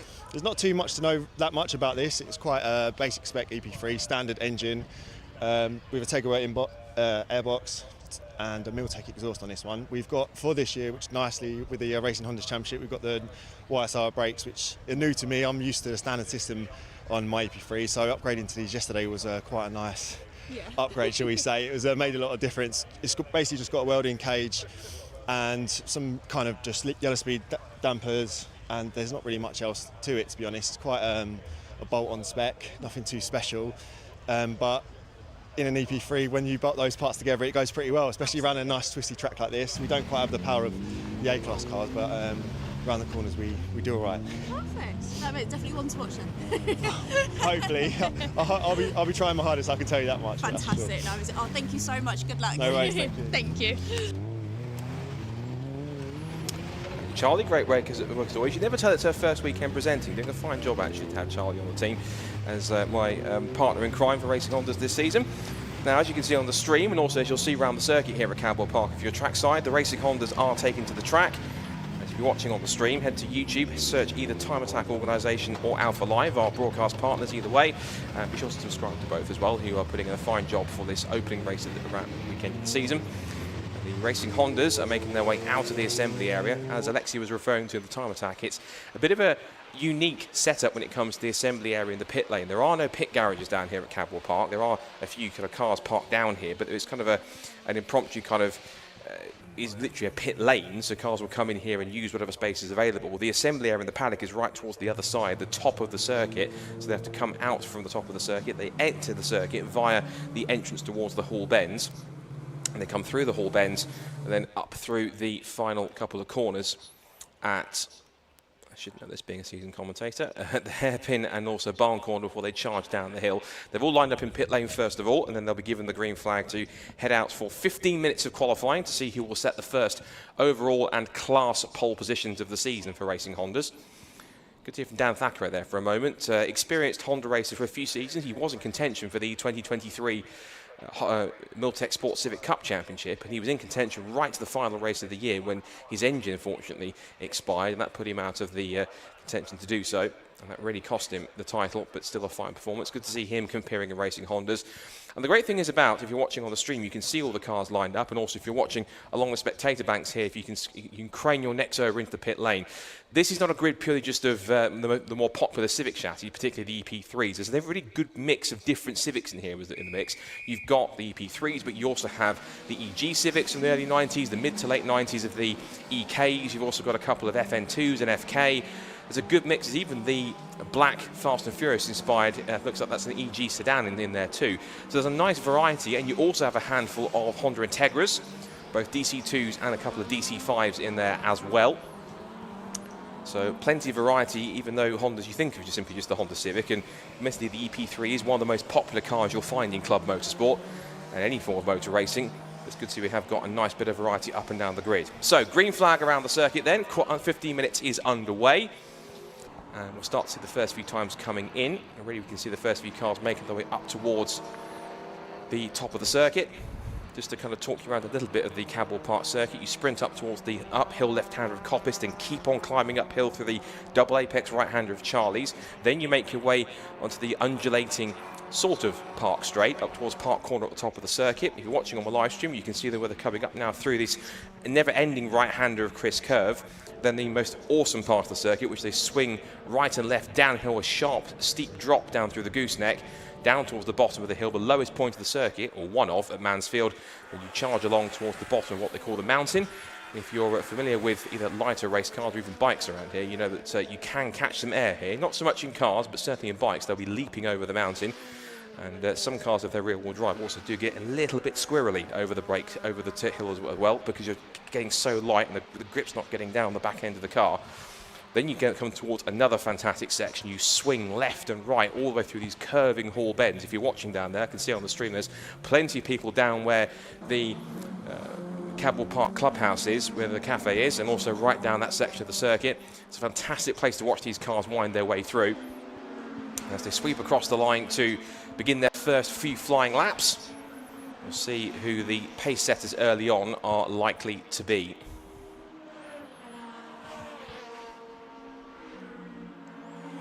It's a tiny bit cooler out there. It's a little bit more overcast than it was this morning when we had the practice session.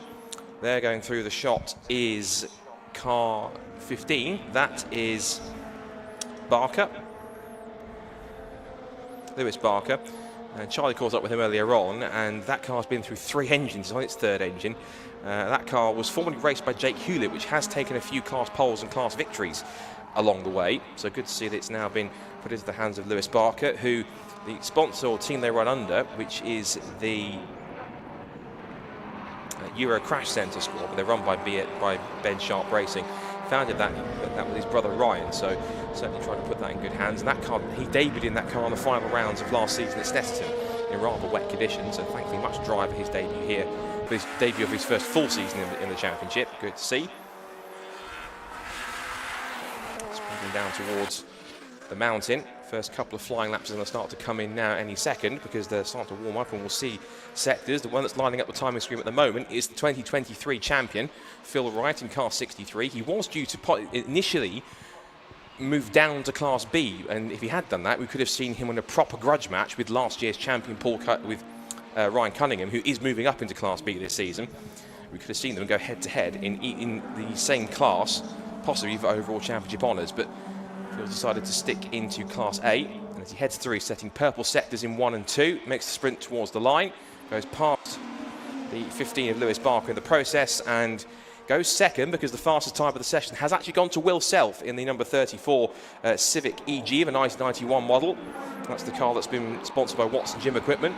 1:36.004, and he put in quite a mega final sector that was about 2 seconds quicker. No, not quite. It was about roughly... Yeah, it was much quicker than the final sector for Phil Wright. So it was the sector 3 where Phil lost the time. Will Self currently fastest by about 8.5 tenths, and that's quite a lot in qualifying terms. He's currently fastest. The 24, which is the bright blue EG hatchback Civic of Tommy Knight, is second quickest. Next is Kevin Talbot in car 137. That's the KC Imports Honda Integra. That's the car which is the one that's got a Jordan 191-esque tribute livery to it. In honour, I think it was primarily green. We've had a splash of blue to kind of have a bit of honour for the late great Eddie Jordan. Winding his way over the crest there was Will Self. So Will now making his way set. Another purples in sectors 1 and 2, going even quicker this time as he winds his way through the car, bouncing around over the bumps under braking for the right-hander at the hairpin. He'll squirm his way through barn corner, turn his way out onto the pit straight, punch it across the line. Now what can he do to better 1:36.044? He'll surely dip under 1:36. And indeed he doesn't. No, he missed out. So a poor final sector, pushing a little too hard. But it was purple sectors 1 and 2, so he hasn't improved. Somebody who has improved is Kevin Talbot in car 137 in the Integra. He's gone to second fastest overall. Further back, there's a few more cars coming across the line. We're watching Will Self here trying to power on for another fast lap. We'll see what he can do in sector 1. Whilst that qualifying session goes on, there is Kevin Talbot trying to get past on screen number 4, Spencer Fortag. Spencer running in Class B. And that car, the FN2, being run by Fortag Racing, so it's a self-run silver FN2. And Spencer, third in Class C last season, moving up to Class B. Won his class twice at Snetterton last year, and he has vast experience, including lots of experience. 6 seasons of karting, 7 seasons of Caterham racing, so if you can race a Caterham competitively, you can probably race just about anything. And he's also competed in the Focus Cup and done other long-distance endurance racing in smaller front-wheel drive cars such as Citroen C1 Endurance and the Enduro car series on top of that. Now, 63 Phil Wright's motoring, fastest first sector of anyone so far. So they're starting to light up the timing screens with mainly green sectors, so it's all personal bests mostly across the board, but the ones you want to watch for are the purple sectors. That's the men that are going the fastest out there on track. Coming up towards half distance in the session already. Talbot, personal best sector 1, missed out on some time in sector 2 as Will Self goes across the line, and he was personal best in 1 and 2. Despite not setting a fastest sector at any time in that lap, he has gone fastest into the 134s, 134.947 for Will Self. It's Class A cars first, second, and third. Will Self from, well, it was Will Self, but now Phil Wright has come right back at him with a brilliant first sector and personal best in sectors 2 and 3 to put himself on provisional pole in class and overall by 1.5 tenths. So right now on pole position, it's Self in second quickest, Tommy Knight is now third, and then Kevin Talbot in fourth in the Integra. Other class pole sitters at the moment, Dan Thackeray is currently quickest in his EP3, car 29 in Class B, and he's going faster in sector 1, personal best for him. Second quickest at the moment is the number 66, and that is of James Kembry. So James running well in a brand new team to the championship, Honor Motorsport. We'll talk about them a little bit later on. And in third quickest in class now is Ryan Cunningham, so the defending champion, moving up to Class B, currently third fastest at the moment. We're looking at Dan Thackeray on screen here if you're watching on my live stream. If you want to watch the live stream, tune into YouTube, search for Time Attack, Cadwell Park, and you'll be able to find my live stream both on the Time Attack YouTube channel and also on the Alpha Live YouTube channel, our broadcast partners for the season. Big thank you to them, and of course to Lucas Oil for making the live stream coverage possible here this opening race weekend of the season at Modified Live at Cadwell Park. Dan Thackeray goes across the line, and he has now continued on, still in pole for Class B, but now onto a 1:36.995 as he turns his way now through the double right-hander of Charlie's. So looking back to Class C, it's pole position for Matthew Rowling in the M&D Racing Civic EP3. He's on class pole 17th overall, 1:42.078 ahead of the number 37, which is the FN2 of Callum Houchin for Team 24. A few pit callers in the lane at the moment as we're watching Will Self on the stream. We've got number 9 in the pit lane, Sammy Milam, who's quite a prominent karting graduate, so good to see him getting in the mix in racing Hondas. 727's in the pit lane, Jackson White. He's one of a few drivers that have Civic Cup experience. Also in the lane is 224, James Allen, and his Fast and Furious inspired, I think it's an EG or an EK. It's a little SIR sort of like sedan. It's all black like the ones that you found in the Fast and Furious movies. I'm not sure if it's running a spoon engine, but if anyone gets that reference, well done. And also in the pit lane is the 2023 champion and current second man in Class A and overall, Phil Wright. Just having a chat to one of his mechanics. Also in the pit lane is coming one of the FN2s. I think that's the one that's the Fixer Wheel sponsored car. That is Matthew Houchin. So in the mix, in the lane he comes. And also trying to avoid him there was Ryan Cunningham, also coming across to end his lap. About 5.5 minutes to go. Tommy Knight's motoring on. He's got fastest first and second sectors. He pops his way out of barn corner, charges down the pit straight. What can he do to improve from third overall and in class? Comes across the line. There's a 1:35.512. Better time, doesn't better his position. Here comes Will Self, who's come across, that hasn't improved in sectors 1 and 2 at all, and no, that's a 1:41.097. That's way off his time in that sense. Now, I mentioned at the beginning of the session we had some class lap records. Are anything getting near those at all? Let's have a look. Yes, in fact. So we've actually got a new Class A qualifying lap record. Will Self with a 1:34.633. A couple of cars actually dipping underneath that. The previous one before had gone to Liam Collins, 1:35.806, but that's been smashed already by the first 4 cars in the order. The Class B qualifying lap record has also gone now to Dan Thackeray, 1:38, was a 1:38.1. It's now become a 1:36.9. And I think, are we going to get the full set? No, not quite, because the fastest time in Class C is a 1:41.525, half a second off Mervyn Beckett's qualifying lap record from the very first ever Racing Hondas event that took place here in 2023. So a few more pit callers coming in. Kevin Talbot's in. Also, we've got the number 19 of... I've got to get his name right because he's got quite a long name and trying to figure it out is slightly tricky. So forgive me if I butcher it, if I get my words out. Luke Crassus Menu in the reg plate King by Geo by Luke on the Civic EP3. Phil Wright now making his way through the Hall bends with Will Self on his tail. I think Phil's more on an outlap whilst Will Self is pushing on to go a little quicker. There's a handful of personal best sectors coming through here, but no one actually really going to the point where they can try and dethrone Will Self from pole position. And Will Self making his way out of the final corner as Ryan Cunningham exits pit lane. They've come to do so just in front of both Phil Wright and Will Self. And so they're starting to run out of time here. If they want to really put in a quick lap, they're going to get time those in the pit lane probably for around about roughly, if they can get out quick enough, maybe one more flyer if they can get in. Otherwise, a couple of drivers might well be satisfied with their efforts.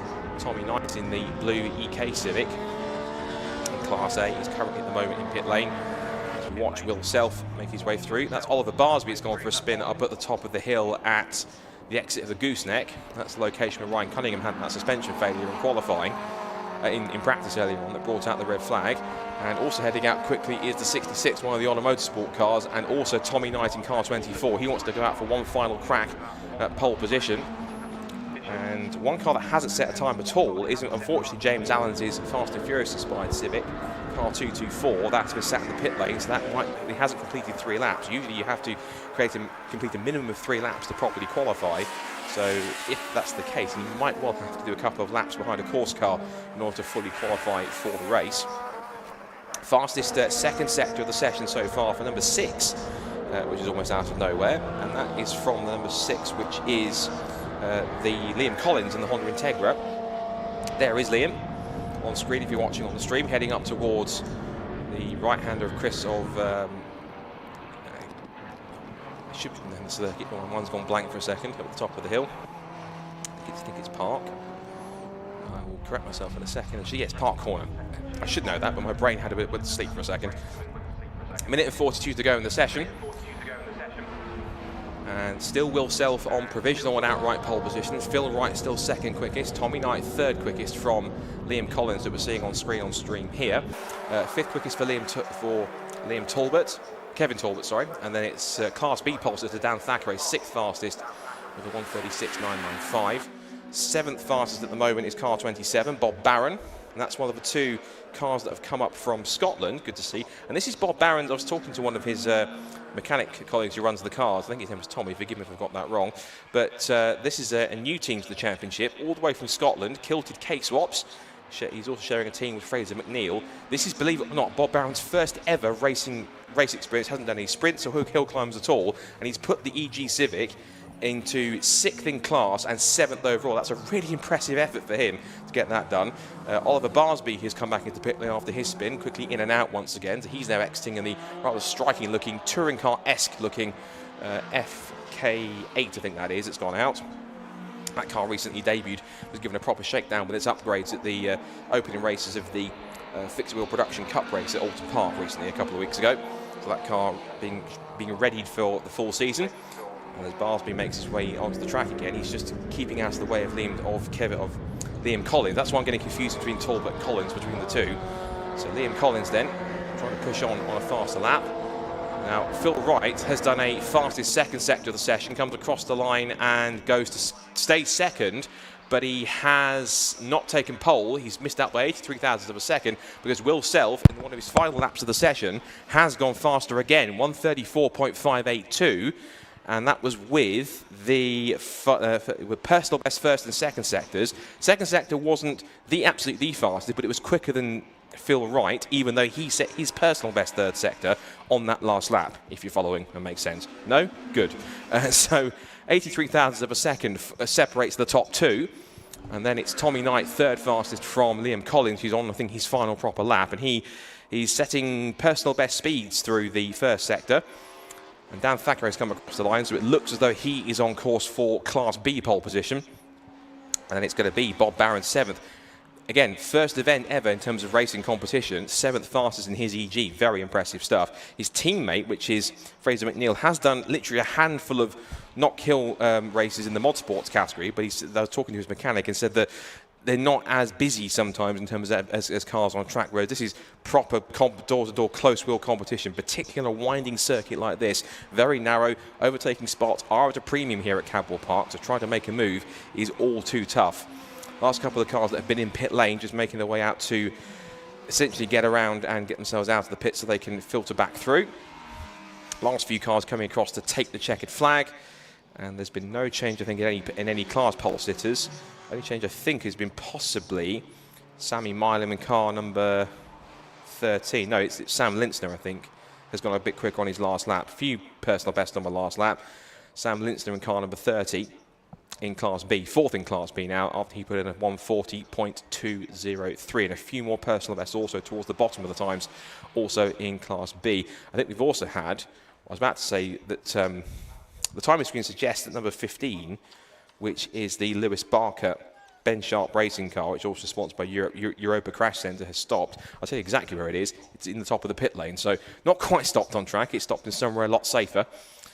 But as the qualifying session comes to an end for the first race of the season for the Racing Hondas Championship 2025, it is going to be a very quick rundown of where we are before I hand into the mix. So it is Will Self who takes the pole position for the first race of the season.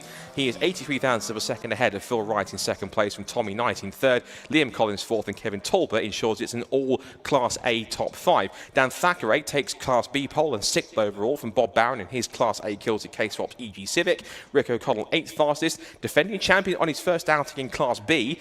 Ryan Cunningham will start 9th ahead of James Alford in his Civic in P10, and it's James Kembry, Sam Linzner and Sammy Milam all in Class B 11th to 13th. Then Fraser McNeil in the 2nd Kilted K-Swap Civic, he will start from 14th in race number 1. 15th fastest for Spencer Fortag in car number 4 in his FN2 Civic, followed by the Trevor McConnell in car number 21. Oliver Barsby, someone who we expected to be a little quicker in that session, way back down in 17th, so possible issues or not getting a clean lap for Oliver, unfortunately. Then Matthew Rowling comes next, Adam Kruger, who's one of our 2 single race entries, as is also James Allen, so they're not scoring points. Then Luke Crassus-Menu, Lewis Barker, Harry Greenhill, Jackson White, Duncan Holloway, and Callum Houchin were the 25 cars at set times. The only one that didn't, as we mentioned, is James Allen, car 224, who was in Mullane for quite a while. So fingers crossed if they are able to get that car moved and sorting again. Usually the procedure is if you don't complete all your full 3 laps, then you're able to go back out. I think usually with a course car to complete the laps that you didn't do, because usually in circuit racing you have to complete at least 3 laps in qualifying to be able to start the races. So excellent start for Will Self, and of course we mentioned that's 2 class lap records broken in qualifying as well. There's qualifying lap records and race lap records because they're 2 different kinds of sessions. So a new qualifying lap record for Class A, Will Self sets a 1:34.582, and a new Class B lap record in qualifying for Dan Thackeray, a 1:36.995. Didn't quite get there for Class C because the fastest time for the number 147 of Rowling did a 1:41.525. He was about half a second off the record set by Mervyn Beckett back in 2023. So that's qualifying concluded. We are now going into off-stream some more MSUK Drift Pro action. Then we'll have a bit of a lunch break, and then after the lunch break, we're going to get into the first race of the season, roughly at a roundabout schedule for 2:05, provided there's no delays for anything else that's going out on track. I can see the drift cars going outside of the onto the track. Sadly, that's not streamed, unfortunately, but if you're around the circuit and watching, do enjoy that. They're going to be going through the drift section all the way towards the top of the mountain. And, of course, once we get going, we'll be able to see who has got, ultimately, the fastest Honda in the venue when it comes to racing Hondas. Will Self said he was gunning for a championship charge. He's starting in the best possible way. When he was talking to Carl McKellar for the website, Carl McKellar, championship coordinator, he said he was determined to put himself into a really good position in order to try and gun for the Class A and overall title. But I'm pretty certain that the likes of Phil Wright, 2023 champ, will have something to say about that. Tommy Knight, of course, is in that brilliant blue Civic EK. You've also got in there too Liam Collins and also Kevin Talbot, who will certainly be ones to watch if they can get themselves on their toes and pushing pretty quickly. Class B could be interesting. Dan Thackeray in his first full season in the championship. Former front runner in Civic Cup, again proving his chops with a new qualifying lap record in Class B, and certainly hoping to make an impact there. He's a couple of positions up in terms of bit of time. He's about 2 seconds quicker than the next Class B car, which is Ryan Cunningham in his debut in the Class B after moving up from Class C and winning the class and the overall title as a result of that. And then we have in Class C, you're going to have a battle between the 147 of Matthew Rowling and 37 of Callum Houchin. A bit separating them in terms of the grid, in terms of pace, so potentially we could see a bit of a domination possibly from the 37 car, particularly if he's on the pace from the word go. Just a reminder, it's 2 15-minute races today. It's an 8-event, 16-round championship in racing Hondas, and it follows a lot of the time attack, just pretty much all the time attack events throughout the season. Of course, they're starting here at Cadwell Park, then we'll move on to Donington Park in a few weeks' time on the 26th of May. Then it's Brands Hatch for the first of 2 visits there on the 15th of June. Then it's Snetterton on the old school style 200 layout on the 27th of July. That's then followed by the 25th of August at Alton Park International, another brilliant circuit. A return to Brands Hatch on the 7th of September, and that's followed then by Knock Hill on the 27th of September and the 19th of October to round off the season at Snetterton. Right, that was qualifying for racing Hondas. Before we get to a bit of a break here, before we hand to the drifters on the circuit venue and take a break on the stream, let's head up to Park Fairmont to have a chat with Charlie Harmon and our pole sitters and front runners from qualifying for race 1 of the weekend of racing Hondas. Perfect. We are down here fresh off of qualifying with our Class A pole position. Will, how are you? How was the race? Very well. Yeah, qualifying was quite good, really. I got quite lucky with 4 or 5 clear-ish laps. Got a bit of a toe round off Phil, which helped a lot. Still struggling to piece together the lap that I know is there, which is probably a second or so faster. But yeah, hopefully get there this afternoon. Fantastic. And how's the car feeling ready to head into race 1? Quite good. It felt a bit like the tyres went off sort of halfway through that, so I backed off a bit and then they kind of came back to me and it felt all right again. So I'll have to have a look at that. But yeah, hopefully I can do that sort of lap time for the duration of the race and get the job done. Fantastic. The lap you've definitely got in the tank. Amazing. Thank you so much. Well, good luck with race 1. Thank you. We are going to now speak to our second place, Phil Wright. If Phil could come over, thank you. So Phil is second in the qualifying here. How was that for you, Phil? Unexpected. Okay. Yeah, it was going well. It's a lot better than we were going yesterday, thankfully. Will followed us for a bit, so I know where we're losing time. Don't think we can do anything about it, but we'll try. Yeah, so you feel like you can get that car up scratch ready for the race? Yeah, they've got a lot lighter car than I have, and through the tight stuff here, it's a struggle, but we'll give it a go. Let's do the best. No, definitely. Thank you so much. Right, third place. If we could grab Tommy over. So Tommy here is our third place qualifying for the Class A. Tommy, how was the car feeling? Feels good. There's more time in the car. I've definitely got a half a second to get them, but I can feel it in the car. You can feel it running up there. Perfect. And heading into race 1, confident? Yeah. Just get a good start. It's hard to overtake here, so get a good start and then keep the boys behind me, hopefully. It's a very tight track, a lot of up and down. Fantastic. Are you confident on the track though? Yeah. I like this circuit. We went well here yesterday. We won Class B last year, so we've always had good results here, so hopefully we can do that this year. Fantastic. Confidence. I like it. Amazing. Thank you so much. Perfect. We're now going to head into the Class B qualifiers. So we've got Dan, if Dan could head over.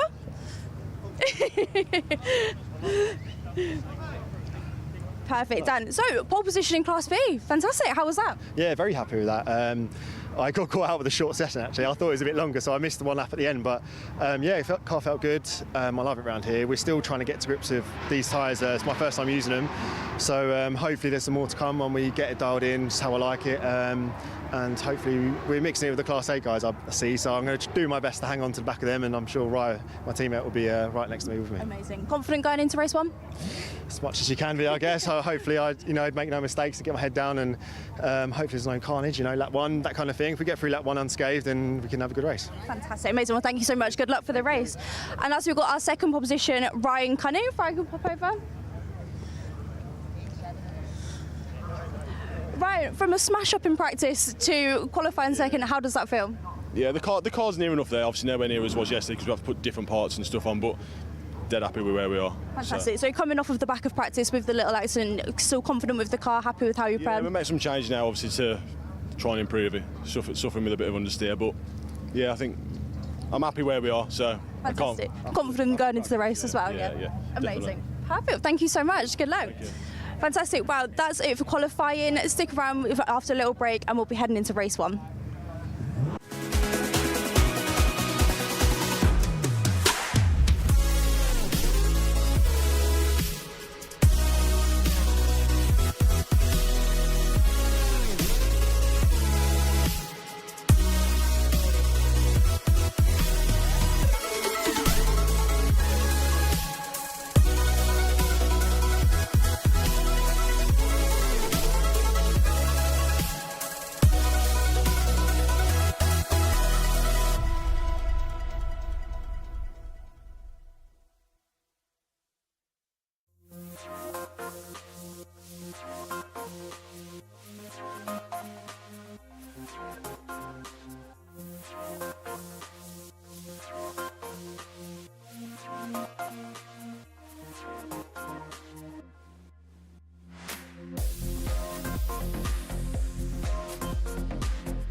fantastic. Welcome back. We are down here in Park Fermé with the Racing Hondas team. I'm here with Jay. How are you feeling?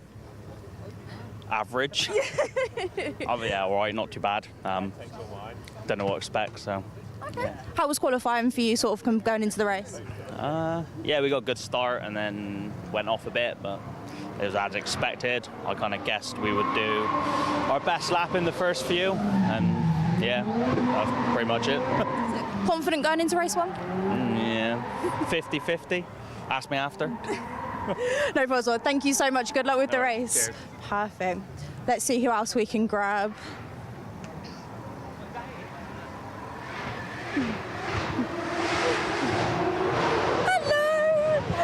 Come over and grab you for a few questions, that's okay. How was qualifying for you? It was okay. Had a bit of traffic, so I didn't really get a clean lap, and then towards the end my right bonnet pin gave up, so my bonnet was coming up, which was a bit scary, so got that fixed. Yeah, ready to go, see how we get on. Amazing. Yeah. How are you feeling heading into race 1? Nervous, just like everyone probably, do you know what I mean? It's first race of the season, first race in probably about a year for me, so I mean, just usual nerves, just want to try and get round turn 1, hopefully still in one piece, and then see where we get to towards the end of the race. Amazing, fantastic. Well, good luck. Thank you. Perfect. Who else can we find?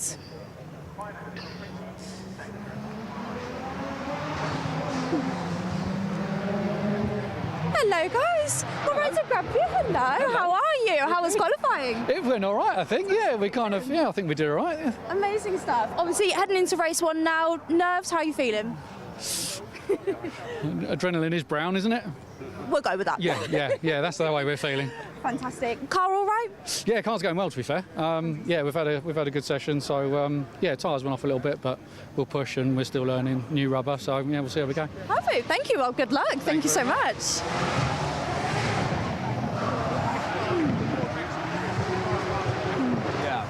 Hello, can I grab you for a few questions? How are you? Yeah, I'm doing all right, you? Good, yeah, fantastic stuff. Obviously, heading up straight off for qualifying into race 1, what are your thoughts with the car? Well, I actually went in the wall in qualifying, so the tracking's been knocked out a bit, and I haven't had a chance to sort it out, so I'm just going to see how it goes in the race. Amazing stuff. Obviously, tracking-wise, everything like that, car setup, comfortable, how are you feeling? Yeah, I'm feeling fairly comfortable. I didn't go as quick in qualifying as what I did on the track day yesterday, but it is what it is. So plenty more time with myself. And yeah, let's see how the first corner plays out. It's always at the first corner, isn't it? Well, fantastic. Yeah. Good luck. Thank you so cheers. much. Thank you. Perfect. Hello, can I grab you for a few questions? Fantastic. Right, car here. How are we feeling setup-wise? Confident going into the first race? Yeah, I'm ready to go, I reckon. Yeah, ready to go, yeah. Fantastic. How was qualifying for you? Yeah, it went quite well, to be fair. You know, it's the first time doing this, so yeah, literally it's my first. Yeah, oh first my goodness, race. amazing! What made you sort of join? What made you sign up? Just a passion for 4 wheels. Anything with 4 wheels. That's it. I'm active. And what is it you do in your spare time? Mechanic, geos, alignments, all of that. So yeah. So you got a fair bit of knowledge then. Yeah, hopefully it shows. I don't know. Fantastic. Oh well, good luck heading into the first race. Hopefully it'll pays off. Thank you.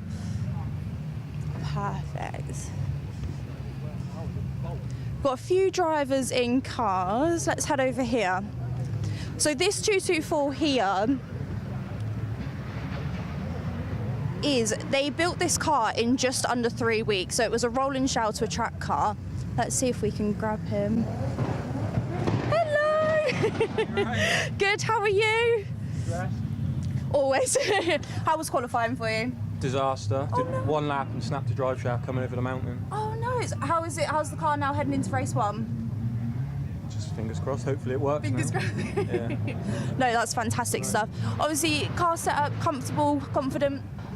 Yeah, if it stops braking, it's so annoying. Been so unlucky this weekend, but hopefully it all pans out now. So it should be Perfect. Well, good luck. Hopefully it all pans out.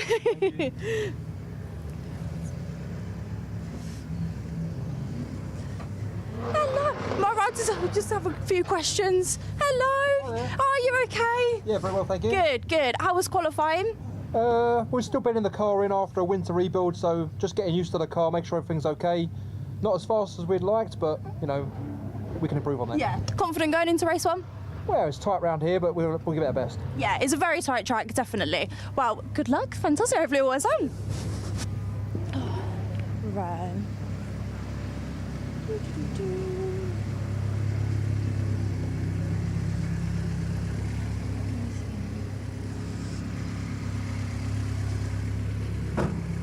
So we have also got Ryan Cunningham just here as well. Now, he obviously did come off the track in practice, however, favoured very well in qualifying. So it'll be very interesting to see how he turns out in race 1.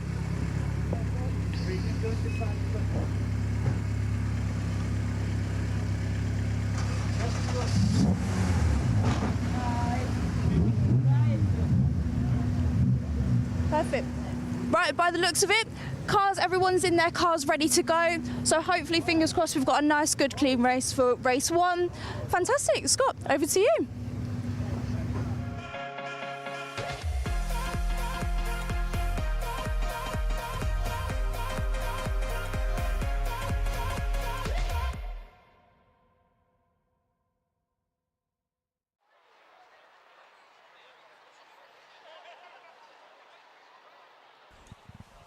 Thank you very much, Charlie, and once again, welcome everybody to Racing Hondas for 2025.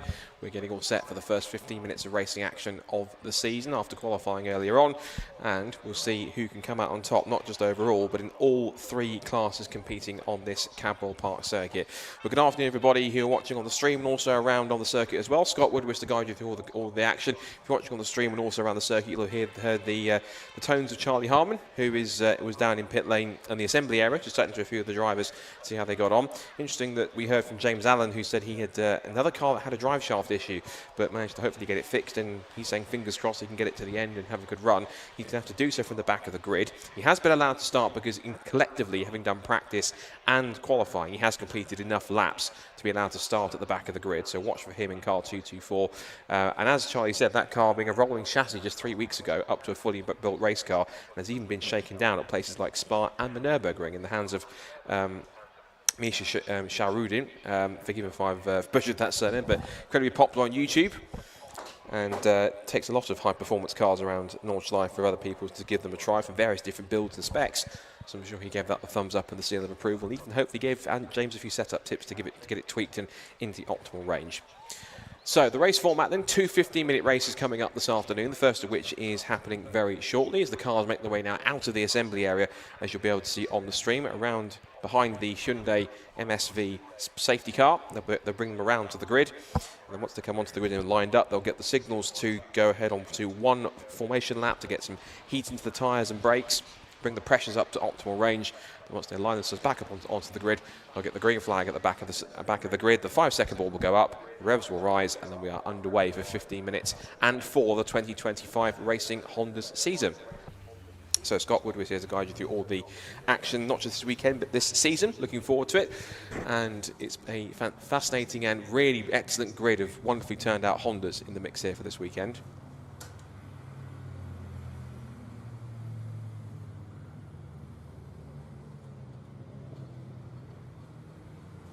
Just heard a bit of disappointing information from Carl McKellar, the championship coordinator. Phil Wright, 2023 champion, the man that was supposed to be starting on the front row of the grid, allegedly has an alternator problem, which means it might well force him to miss this race. Hopefully they can get it fixed for race 2, but we are going to be -1 car from qualifying, which is Phil Wright, sadly. So he's going to start on the back foot in the championship if he's not able to make it out and has to sit out for race 2. The cars now making their way onto the grid. Just a reminder for those who weren't around for qualifying, there are 3 classes in this championship: Class A, Class B and Class C. So easy to identify. All cars are separated in those classes based on power to weight ratio. Class A has a maximum power to weight ratio cap of 240 brake horsepower if it is naturally aspirated, or 235 brake horsepower if it is supercharged.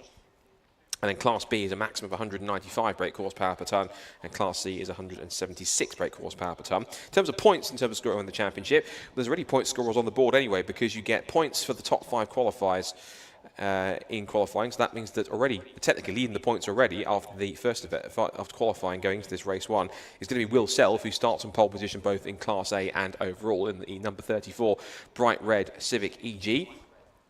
And then it will be Philip Wright, who still has 4 points from qualifying. Second place, Tommy Knight will have 3. Liam Collins will have 2, and Kevin Talbot will have 1. It also means that Dan Thackeray will have the Class B points lead with 5, ahead of Ryan Cunningham with 4 points. James Kembry with 3, Sam Lindner with 2, and Sammy Milan with 1. Then we'll also have Matthew Rowling leading Class C from Callum Houchin.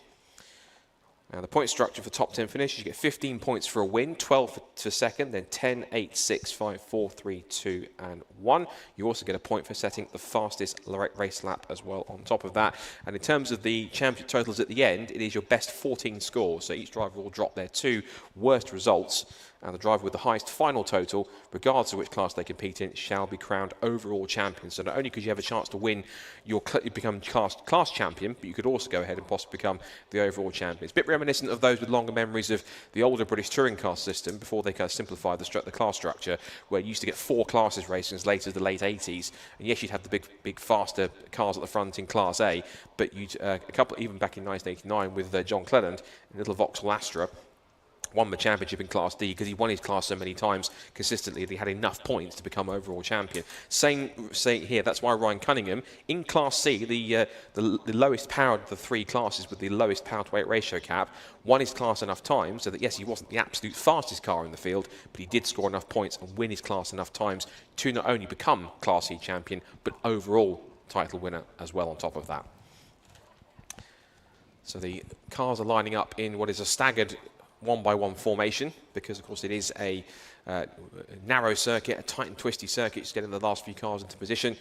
And Will Self effectively is on pole position on the front row, virtually all on his own. The one person that might well benefit from that with a clear run towards Coppice is going to be the man starting 4th on the grid, which is the number 6 Honda Integra of Liam Collins. He starts on the 2nd row of the grid, but he has a completely clear piece of road in front of him, whereas Tommy Knight, meanwhile, just in front of him in 3rd on the grid on the 2nd row in the blue Honda Civic EK, he will have pole sitter Will Self alongside him.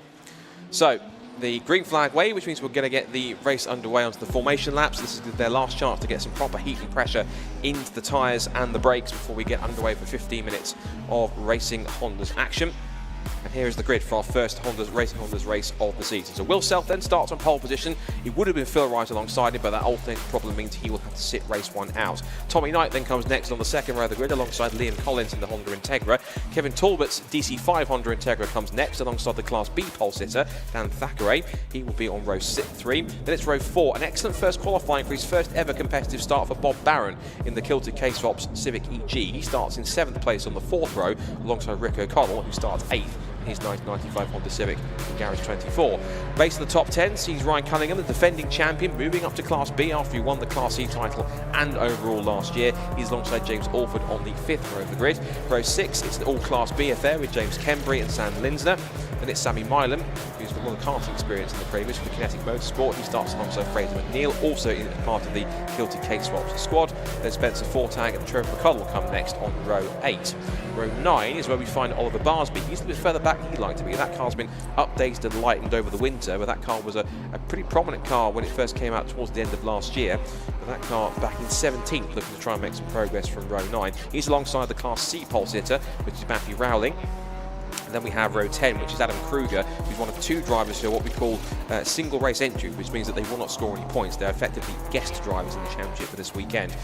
He shares the 10th row alongside Luke Crassus-Menu in his 2005 Reg Plate King by G by Luke car. Lewis Barker, who's on his 3rd engine of the weekend already, will start 21st. Hopefully that goes the distance. He's alongside Harry Greenhill on the 11th row of the grid. Then Jackson White and Duncan Holloway, followed by Callum Houcher and James Allen, who didn't set a time in qualifying, but he has done enough laps in practice and across practice and qualifying to be able to start right at the back of the grid without a time. Expect that Fast and Furious inspired black Honda Civic at the back of the field not to stay where it is in 26th position. So the Racing Honda's Championship, an 8-round event, or 8-meeting event, of course, following the time attack calendar all the way through. We start at Cadwell Park here this weekend.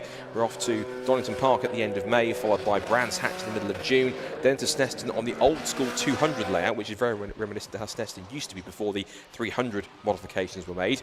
Then we have Alton Park in August, followed by Brands Hatch in September at the beginning of the month. Towards the end of the month, we go across the border to Scotland and to Knock Hill. Then we finish the season right towards the end of October, back at Snetterton on the full 300 circuit.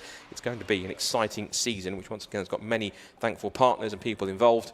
And of course, a big thank you to, of course, Tegiwa for playing their part. Of course, to Lucas Oil, of course, who are providing all of the ability for us to stream the entire season. A thank you to them as we get set for our first piece of racing action here at Modified Live in Cadwell Park. So Will Self, car number 34, the red Honda Civic EG on the front row of the grid on his own, will look to try and get the clear hole shot towards Coppice for the first time. The 2.187 mile Cadwell Park circuit is about to ring to the sound of Honda engines momentarily as the cars start to form up one by one. They'll stretch all the way up to the top of the hill on the exit of Barn Corner. So the cars towards the back of the field might get a good bit of a leverage as they go downhill to try and get a better start if some of the cars in front of them don't get away from the lights as quickly as they'd like to. So Will Self, pole position. No Phil Wright on the front row, so he gets a clean run towards turn one. But of course, Tommy Knight and Liam Collins will want to try and push forwards, as will also Liam Talbot in the green DC5 Integra, and also at watch 4, the pole sitter in Class B, Dan Thackeray. So waiting for the green flag at the back of the field. Once we get that, it's all calm and quiet until the VTEC kicks in. So green flag at the back, 5-second board. Stand by for action for the first time this year. Round 1 of Racing Honda's 2025 here at Cadwell Park is underway.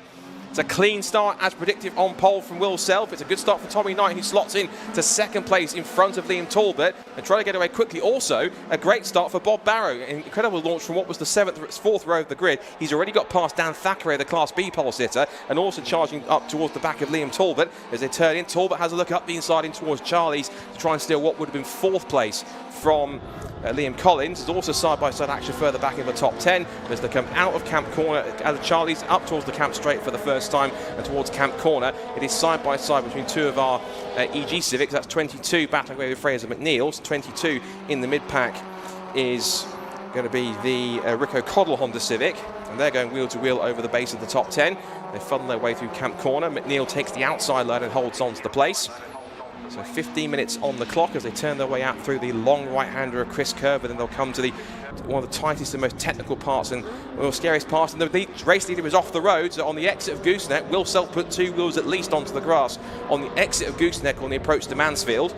Top 4 together. If you're watching around the circuit, they're going to approach you here towards the mountain, and they turn in left and right over the top of the hill. Let's see if they can catch any air, but it's going to be Will Self that leads, Knight in second place, Collins up to third. Fourth now is Talbot, and fifth is Bob Barrow. You'd never think that Bob Barrow's in his first ever competitive race. He's keeping up with the leaders. This is fantastic stuff to see from Bob, who's come across the border from Scotland with the Kilted K-Swaps team. His teammate Fraser McNeil is somewhere around the order in a roughly round about the bottom of the top 10. So out of the Barn Corner, down the pit straight for the first time, and Will Self leads the first racing lap of the season for Racing Hondas in 2025. Self leads the way then. It should be out in second place. The timing screen hasn't come through quite properly because it's showing Kevin Talbot being the leader, but that's not correct. I have to wait and see how that shuffles its way through. Yeah, there's several transponders that aren't fully working, it seems, because there's a few cars that haven't put their timings in quite fully, but it's definitely Will Self who leads the way from Tommy Knight in second place. Then we have Liam Collins and Kevin Talbot. So we'll wait for the timing screen to reassert itself.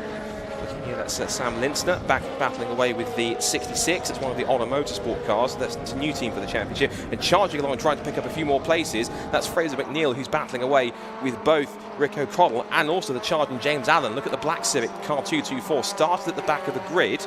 And once they start to shuffle them through, he's already up to, it looks like, around about the base of the top 10. Now the times are starting to come in on the timing systems. Self leads the way, as we said. Knight in second, Collins third, Talbot fourth, Barron in fifth. It's still Dan Thackeray that leads the way in Class B as they turn the way out of the gooseneck.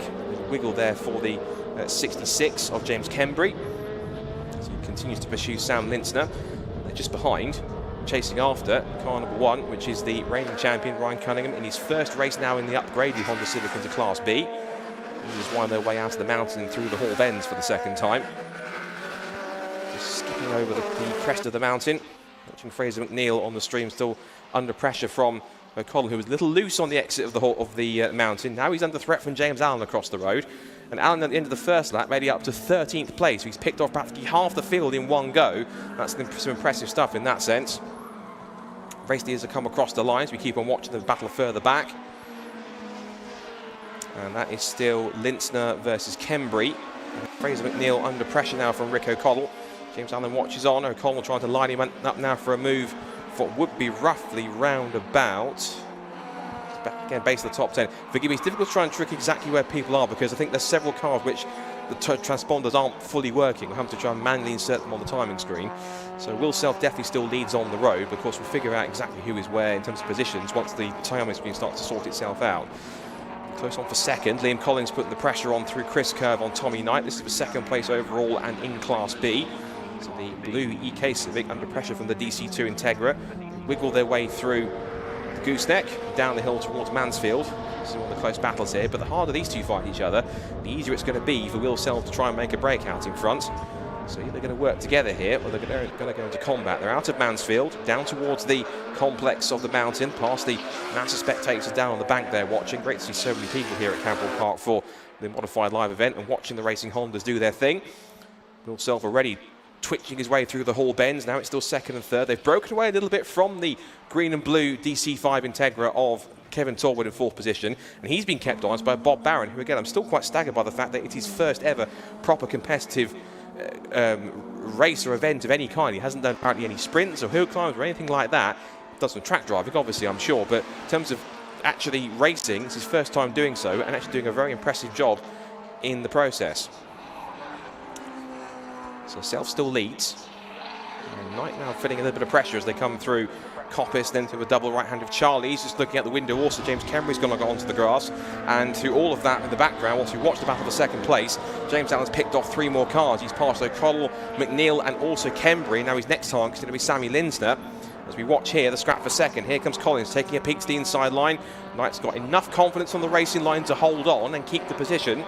So as they turn in through the park corner right-hander at the top of the straight, there's no room through for Tommy Knight. Through Chris Curve.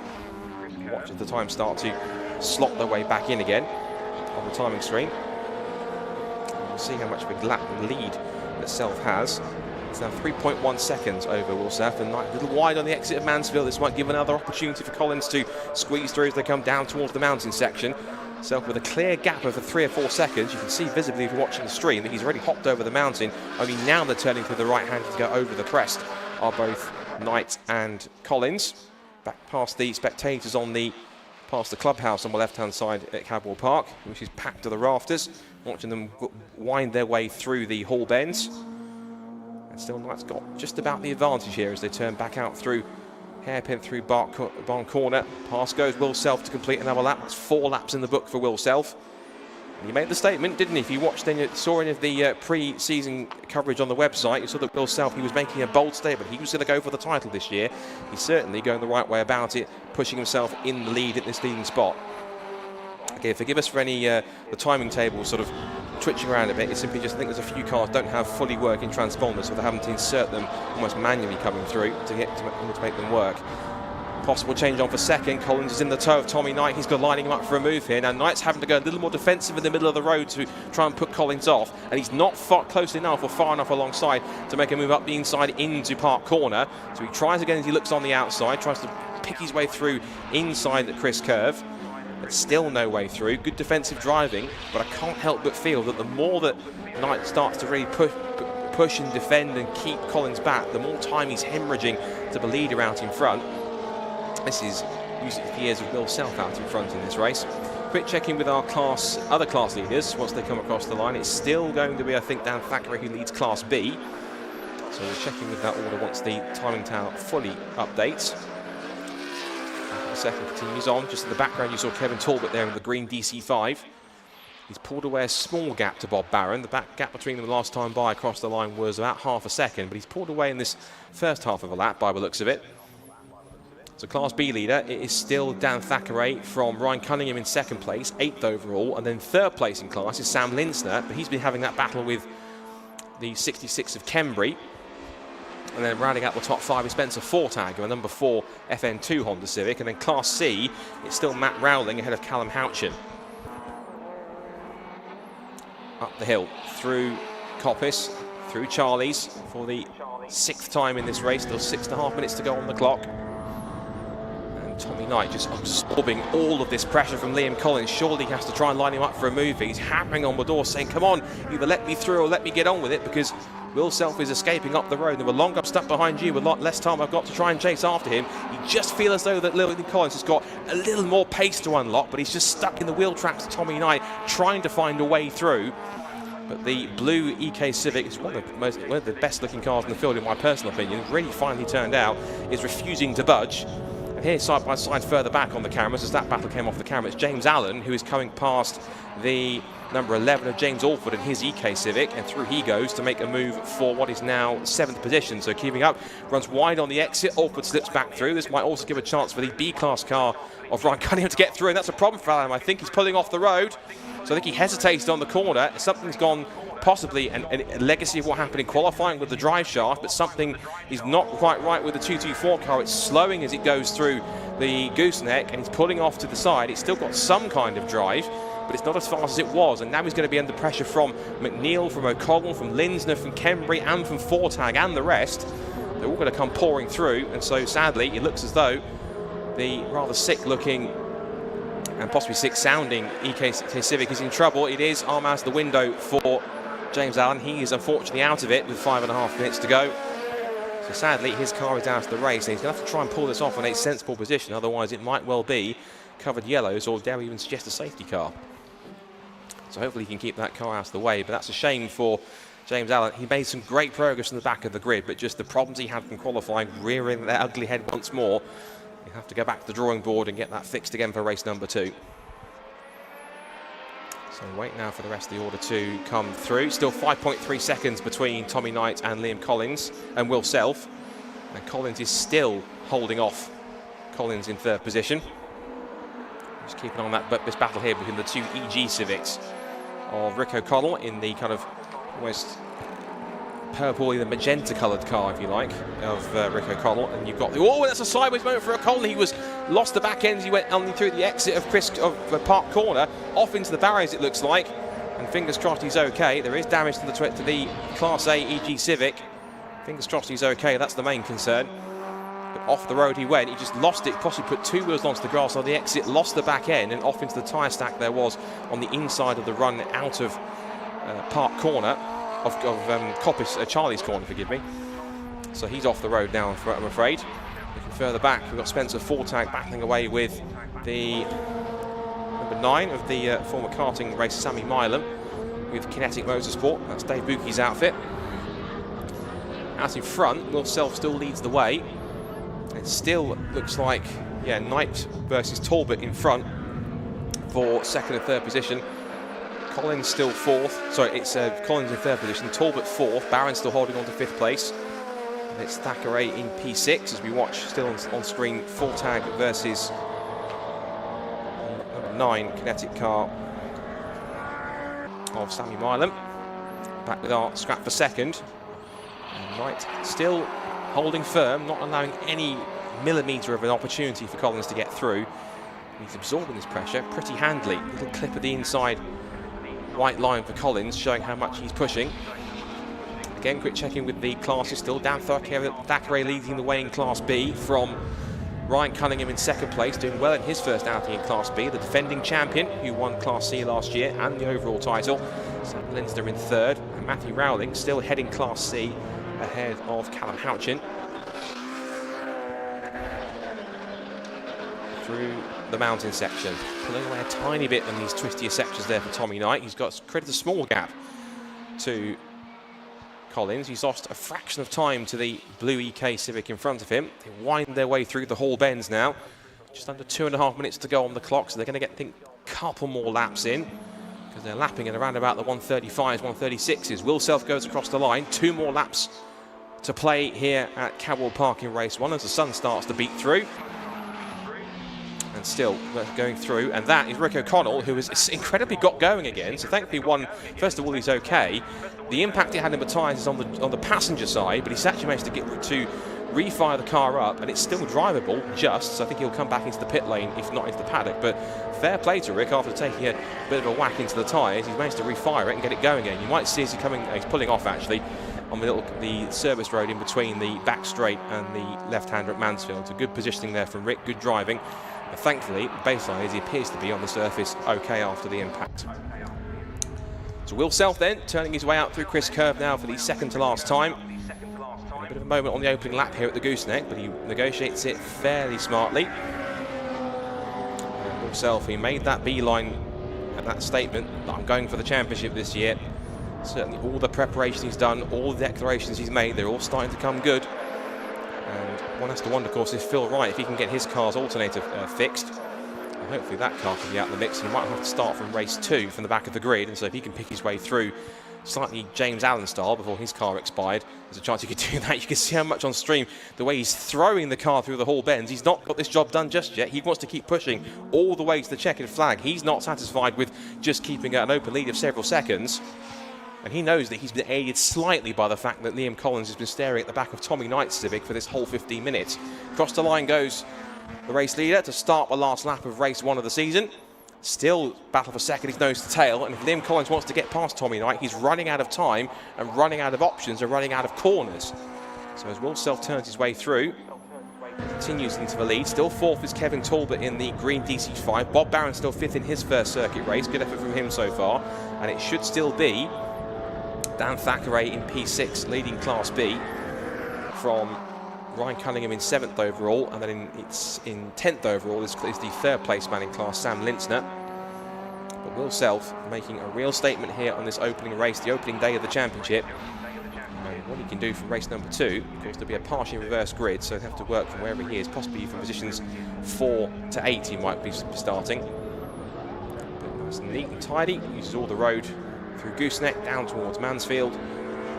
This will be a perfect start to the season for Will. Kick of the dust as he uses all the road on the approach to the mountain section. He's got a couple of back markers to negotiate. One is the 19 of Lewis Crassus Menu, and ahead of him I think he's 727, no it might be 77, which is Duncan Holloway in the Honor Motorsport car. But as Will Self winds his way through the Hall bends for the final time, we shall see him take the checker flag in a moment's time. We'll keep an eye on the battle for second also in the background to see if that's changed at all. But Will Self made a declaration, I'm going for the championship, I'm going to try and do it from day number 1. He's making that true in race number 1. Will Self wins the first race of the season in the 2025 Racing Hondas Championship with a commanding performance. Now for second place, Tommy Knight comes through, but there's several seconds gap between him and Liam Collins. So whatever happened on the last lap of the race has seen Tommy Knight take second, Liam Collins take third. And it almost looks as though I thought for a second Liam Collins was going to pull the car off the road, but 3rd place for Collins with several seconds gap. So whatever happened there between them on the final lap, we'll have to wait and see. Maybe if Charlie's brave enough, she can ask the question of both Tommy and Liam after that one. It's 4th place for Liam Talbot and a very impressive debut performance, as I mentioned, for Bob Barron. His first ever circuit race to be P5 in class and overall. That's a real solid achievement. Dan Thackeray comes across the line to take the first Class B victory of the season, so congratulations to Dan. It'll be 7th place for James Alford and his EK Civic. 8th place goes to Ryan Cunningham on his Class B debut, the defending champion. So excellent performance from Ryan to take a top 10, and then it'll be Fraser McNeil on his debut in the championship, taking a P9, so a double top 10 for both the Kilted K-Swaps Honda Civics. They'll be happy how they made the trip from Scotland. Sam Lintzner takes the final Class B podium finish. And it's the 66 of James Kembry coming across to give a solid 11th place for Honor Motorsport on their debut in the championship. Sammy Milam takes 12th, and Spencer Fortag 13th. Trevor McConnell, Adam Kruger takes 15th place. He's the other single round entry. And a bit of a disappointing run for Oliver Barsby, who I expected to be a little bit higher up, but maybe he's having some troubles or some problems with that number 10 machine, the FK8 Civic. I did anticipate that to be a bit higher up the order, but maybe he's having some teething troubles with 1 or 2 of the upgrades and not quite running as it should be. And a class-winning Class C goes to Matthew Rowling, so the M&D Racing EP3 Civic takes the win in the class, and that's ahead of Callum Houchin, who has also taken the flag also. So plenty of entertainment, plenty of stories, plenty of talking points that hopefully Charlie will be able to get her teeth into for race number 1. But here's the result then. So it's a victory in the first round of the season for Will Self in the Watson Gym Equipment Honda Civic EG. He wins by almost 10 seconds from Tommy Knight in second place, who, whatever happened on the last lap, separated the 2 cars by a few seconds. But Knight takes second, Liam Collins takes third, but it's Kevin Talbot 4th from the KC Imports in DC5 Integra. And Bob Barron, again, we keep saying it, but again, kudos to him on his first ever circuit race, taking a top 5 overall and class finish. Really good effort from Bob. Second 6 goes to the Class B winner, Dan Thackeray from James Alford, and second in Class B, the defending champion Ryan Cunningham. Then Fraser McNeil on his debut in the championship takes 9th, and Sam Linster rounds out the Class B podium in 10th. Then it's James Kembry, Sammy Milam, Spencer Fortag, and Trevor McConnell round out the top 14. Then followed by Adam Kruger in 15th position, 16th for Oliver Barsby. He'll be slightly disappointed with that.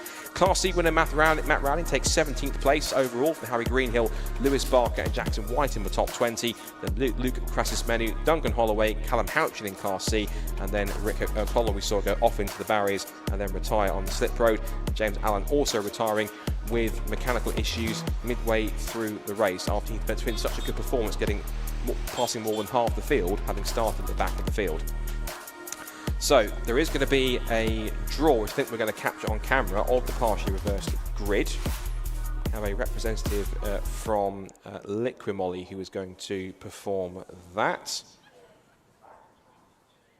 It'll be Nicole Crawford, Marketing Comms Executive of Lucas Oil, who have to say a big thank you to, of course, for Lucas Oil for making this live stream possible. So thank you to them for all their efforts and allowing us to have Modified live here at Cadwell Park, live streaming all its glory for both the Time Attack sessions and, of course, the Racing Hondas.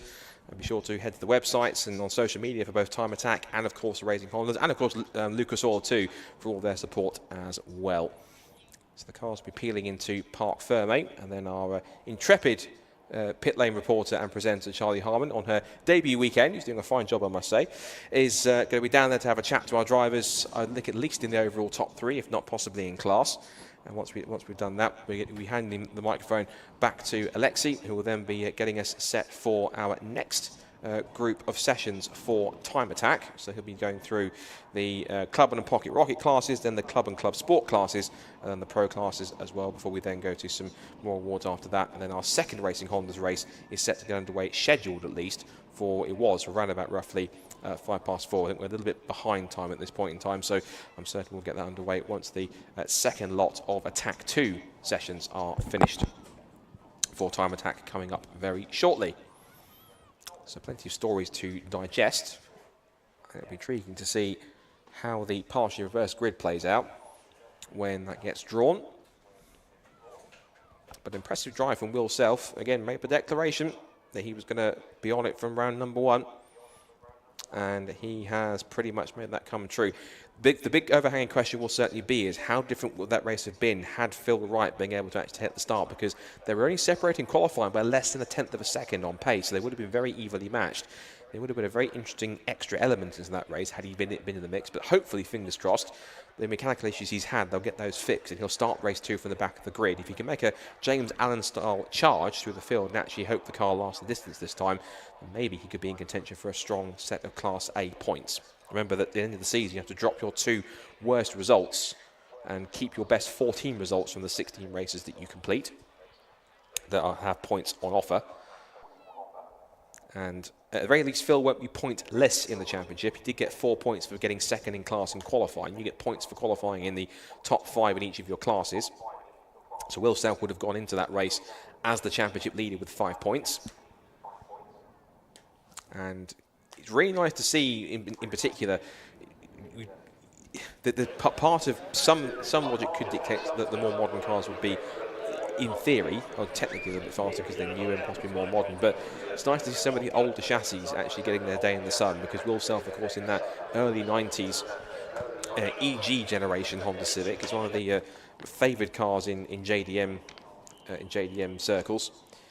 And that car, in terms of its vintage, is 1991. So it's a 1991 Honda Civic taking victory after being very fairly well put together. And then you had the Tommy Knight 1998 Honda Civic EK taking second place.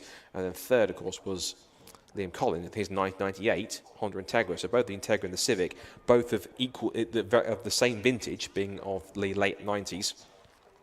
And good to see them in the mix as well. You could see some variance in Civic generations. It's not one generation dominating the whole way. It's different generations of cars. But also, of course, we've got the DC5 Integra in there as well of Kevin Talbot, the Casey Imports car, which is sporting a bit of blue onto its green livery now that it's paying a bit of homage to the 7-Up Jordan 191, which, of course, was the race car of the late, great Eddie Jordan, who very sadly passed away a few weeks ago. So Kevin paying tribute to him in what is genuinely one of the prettiest F1 cars ever, I'm certain. Just waiting for the signal to throw over to Charlie and Park Ferme, so we can have a chat to our podium finishers overall and in class. Overall for them in that class. For Class B, it was 6th place overall, 8th overall, and then our Class C, their fellow classmate in 23rd. So race 2 will come up shortly. As I mentioned, it will be a partially reverse grid because they will make the draw at the podium backdrop with the Lucas Oil branding. And we'll be sure that shortly, but not before we have our podium interview, so we can now throw over to Park Ferme for the first time in the season with our podium finishers and race winners for race 1 of Racing Hondas. They're up in the Park Ferme with Charlie Harmon. Fantastic. So we are here fresh off the track for race 1. I'm here with the Class A winner, Will. How was that race for you? It's quite good fun. It was nice to have a bit of clear track and see what the car would do. Didn't quite do what I thought it might or what I thought I could, but no, it was a good laugh. I had a sort of quite a good start and got a bit of a gap, and then I think the other guys were fighting, and I just sort of reined it in a bit and kept it steady and brought it home. Fantastic. Obviously, we didn't have second place. Obviously, Phil didn't manage to get out on the track today.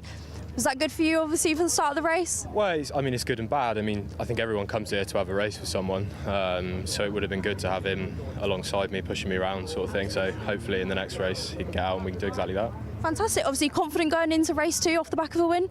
Yeah, relatively. I don't fully understand yet the reverse grid setup of race 2, and obviously I don't think you guys have done that before, so I think it'll be quite interesting to see what happens. Try and take it a bit steady and not get it all done on turn 1. Go from there. Fantastic. Well, thank you so much. Congratulations again. Thanks. I am now going to grab Dan over. Dan is the Class B winner. Here comes Dan. Congratulations. How was that? Yeah, it was good. Apart from my best effort to throw it off in lap 1, which is quite interesting, I went a bit too hot really on the gooseneck, went down the grass, which is always pretty embarrassing when you're in the lead. But kept in first position. I was hoping to mix it with a couple of the Class A cars, but they're just so much faster. And so it was a bit of a lonely race. So I was just kind of keep it going, keep it to the end, don't make any more mistakes, and then bring it home. Keep it steady for the win. Perfect. How was the car feeling sort of going round? Yeah, good. We made some big changes from qualifying. We're still trying to learn the new tyres and stuff that we're running here. That's kind of what I forgot when I went a bit too hell fast on lap 1, hence going off. But yeah, positive changes, and so I'm looking forward to race 2 now, reverse grid. Amazing stuff. Well, good luck for race 2 and congratulations again. So we're going to grab over Matt now. So Matt is our Class C winner. Matt's come over. Here he is coming over.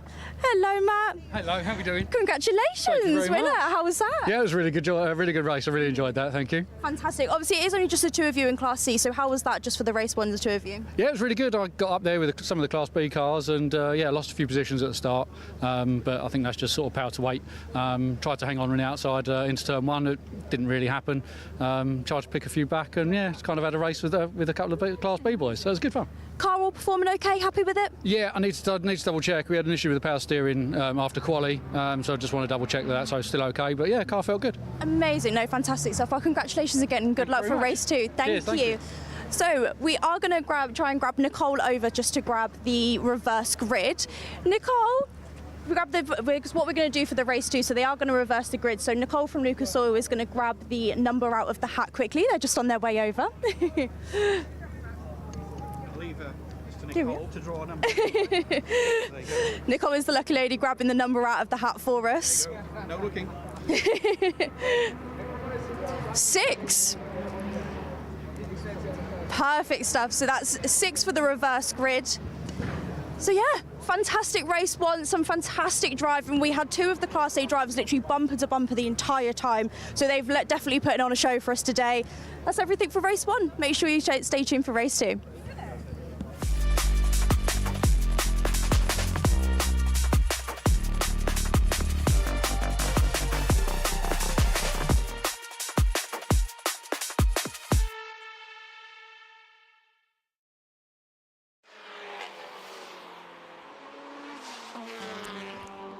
Time Attack 2 now underway.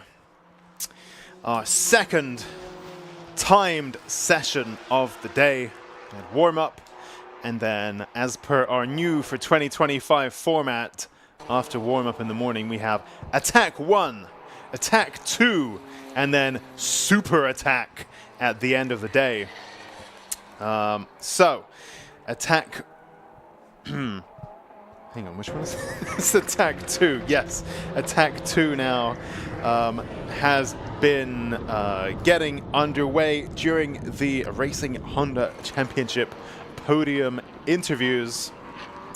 And so our drivers now up to speed, nicely warmed up, tires nice and hot and rubbery and gummy, just ready to bite into the road on our new for 2025 control tire, the Yokohama AO52. Now equipped on all of these cars. Of course, last year was very unique. Oh, I think we had a car off the track just there, the Transit Connect Courier, or something like that. What is that called again? Transit Connect Courier, yes. Oh, I can hear loads of turbo noises coming through the stream, which is great fun. We had some feedback there from our YouTube commenters, YouTube watchers. Can we have a bit more engine noise? So hopefully that's what we've now delivered, and indeed I can hear that much more clearly on my speakers, the same audio as what's coming through on the YouTube. So sounds good. I can see Thomas Mosley in the Mini. The Rover Mini seems to be stopped on track again. So he had a stoppage earlier today in warm-up, and he discussed with Susie he had a suspension component fail, and he was unable to catch a slide as a result, and collected the front. He then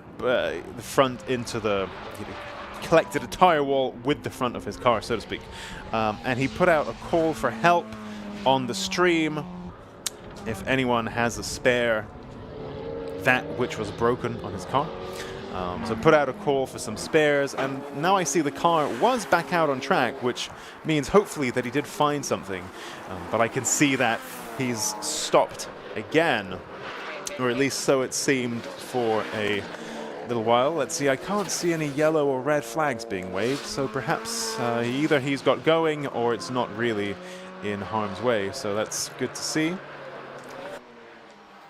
Jay Elliott there in the supercharged Honda S2000. There we go, the red flag's been thrown.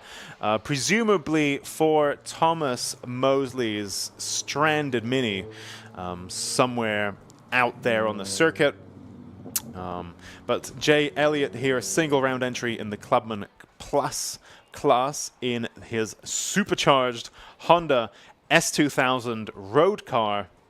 And we see a lot of this in our Clubman and Clubman Plus classes. Classes which are for very much road biased cars.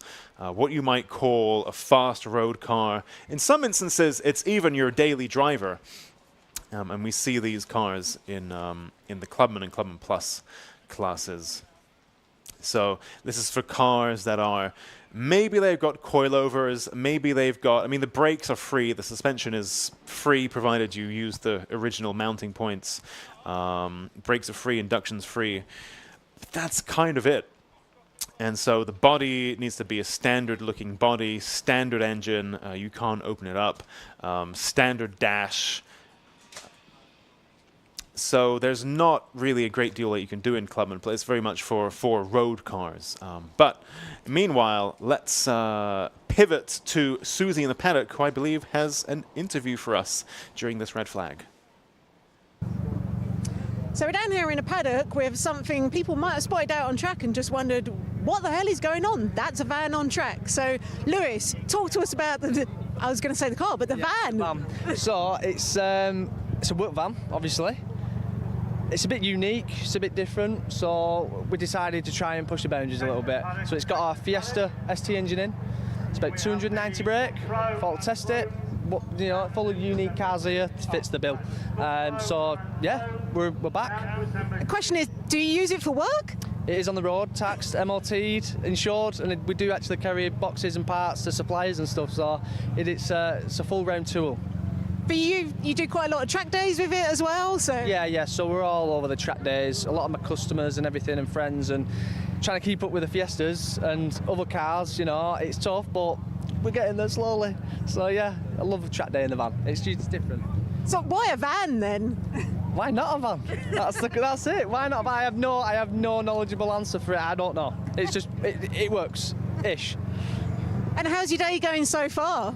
All right. We had 2 red flags in the warm up, which is warm up, so it's not a problem. But we had a couple of issues, as I've just shown you a minute ago, with ABS issues, so that needs sorting before we go out. But again, brand new tyres, brand new brakes, couple of different tweaks on it, so trying to scrub everything in and get everything working. So yeah, that's so it just, really. As we noticed, as we were coming back in, you just had a little bit of a look at... I've had a little bit of an issue with what seems to be the hub. So the hub seems like it's loose, or I've snapped it or something, so yeah, that needs sorting. So that's not very good. Well, hopefully, that's a big problem, so hopefully we can work some wonders and get a hub on it and get back out there. So do you know if you got any spares for this? Got a spare hub. It's the only thing that I've not brought, so it's quite upsetting. Have you got anyone that you can call in a bit of a pickle? If there's any local Fiesta specialists out there who know me, please come and drop a near side rear hub off, so I can get it sorted. Yeah. Well, fingers crossed someone comes up trumps for you. I want to start getting the tour down next, you know. I really want to start pushing it and push the boundaries a little bit, so hopefully we can get it fixed. But it's all part of the fun, I suppose. So yeah, happy days. Fingers crossed, and yeah, well, it's great to see you back out there as well. Yeah, brilliant. Good luck. Thank you very much, I need it. No problem. And back to you, Alexi, in commentary. Incredible. Thank you for that. Lewis seems a very humble and modest chap, because actually this van itself is very interesting. This isn't just a standard van by any stretch, and in fact, this is a Fiesta ST swapped van.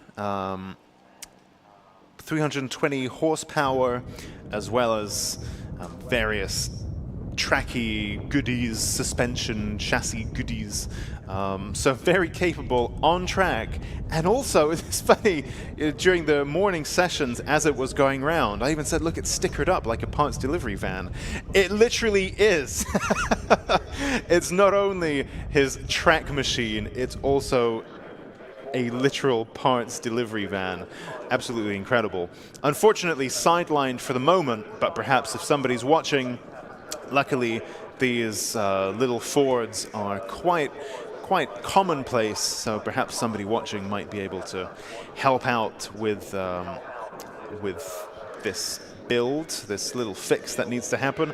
I was actually just Googling this van now, and I can see Lewis Hyam actually came up in one of these tracky Facebook groups. So he's definitely there. He exists on the internet. You can find him. So perhaps, by all means, reach out if you have such a spare that he needs. He's there on Facebook. He's there on the entry list. Join the dots, and maybe he will buy that bit off you if it means that he can get back on track today. Meanwhile, red flag there, still on track, and I believe that incident has not yet been cleared. Oh, there we go. In fact, off we go. The green flag now being waved.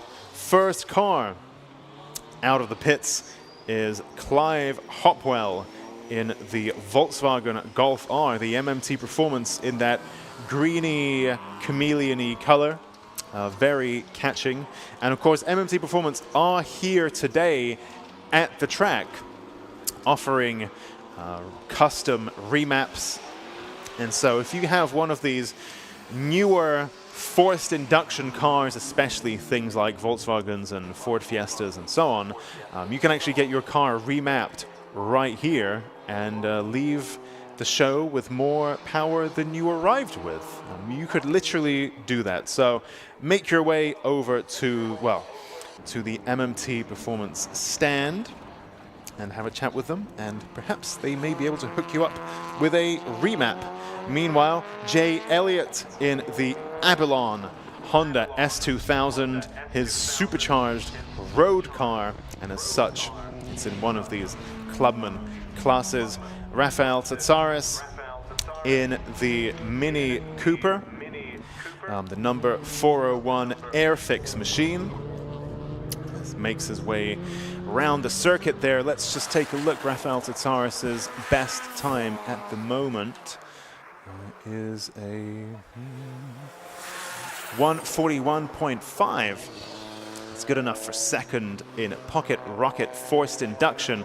Currently leading that class is the number 185 machine of Gary Papworth. So, as always, these little minis in the pocket rocket forced induction classes, very, very capable indeed, especially at a track like Cadwell Park, which is so tight, which is so twisty, and it's very much chassis biased. And if you have something short and pointy like one of these minis, they tend to do quite well at a track like this. Now, of course, this is Attack 2, which is the second session where drivers are scoring points based on their lap times. And so let's take a look at where we are so far. Leading clubman is Dan Buckingham in the Honda Civic Type R with a 1:39.2. Very nice lap time here around Cadwell Park, and that's ahead of Clive Hopwell and Annie Thompson.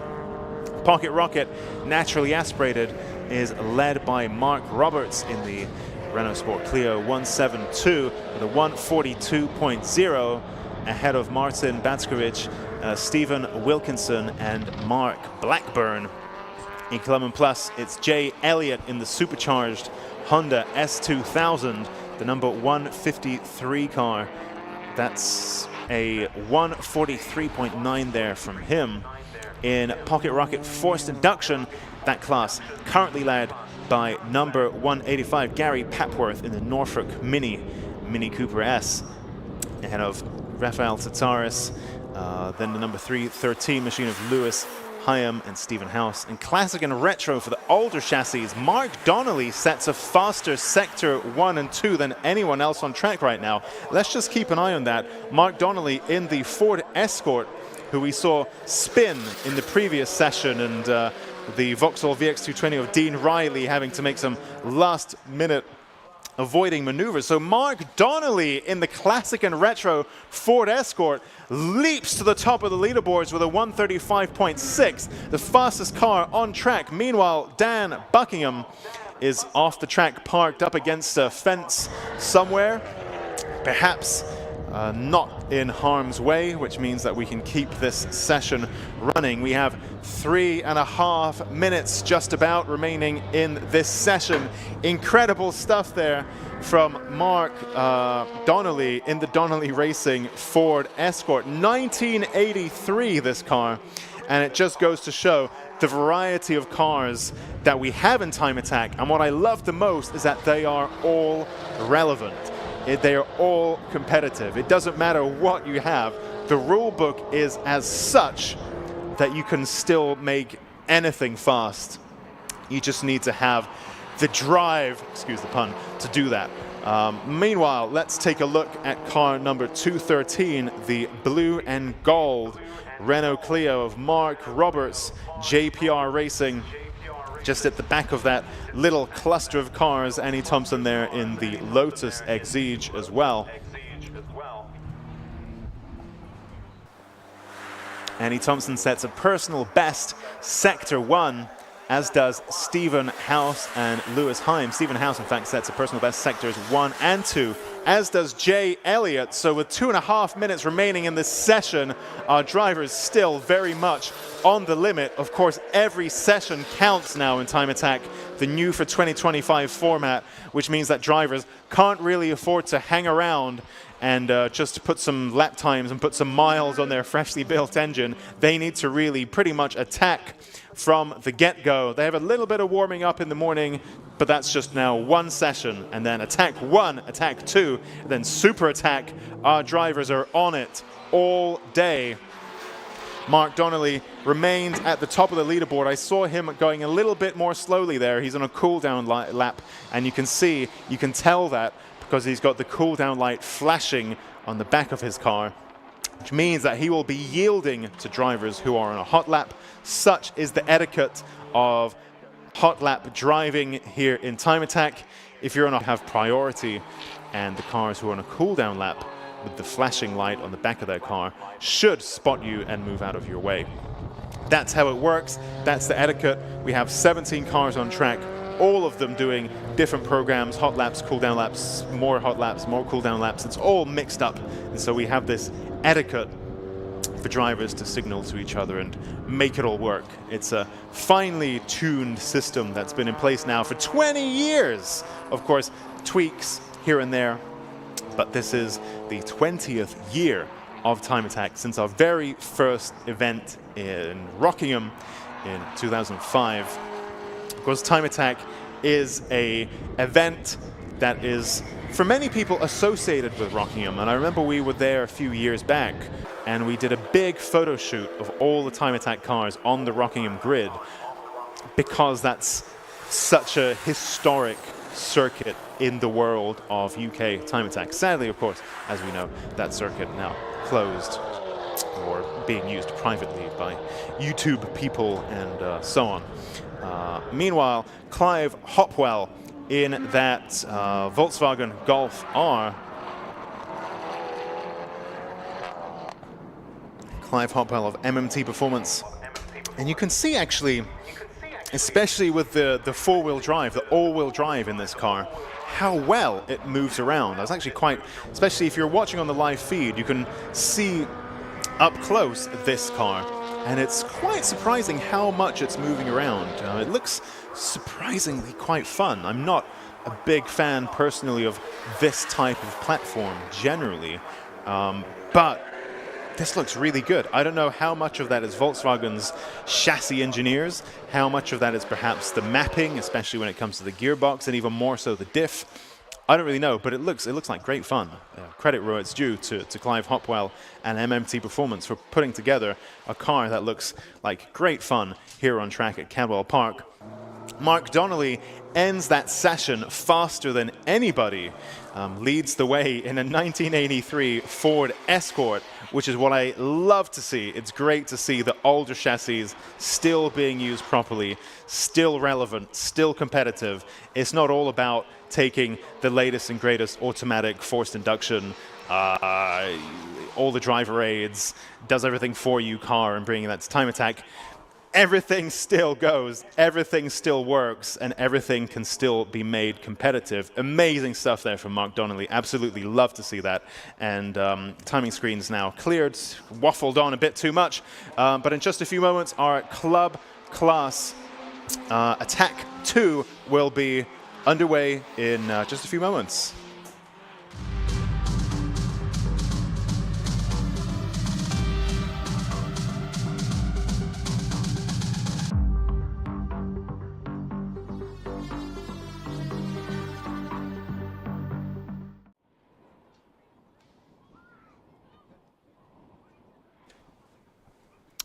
And there we go.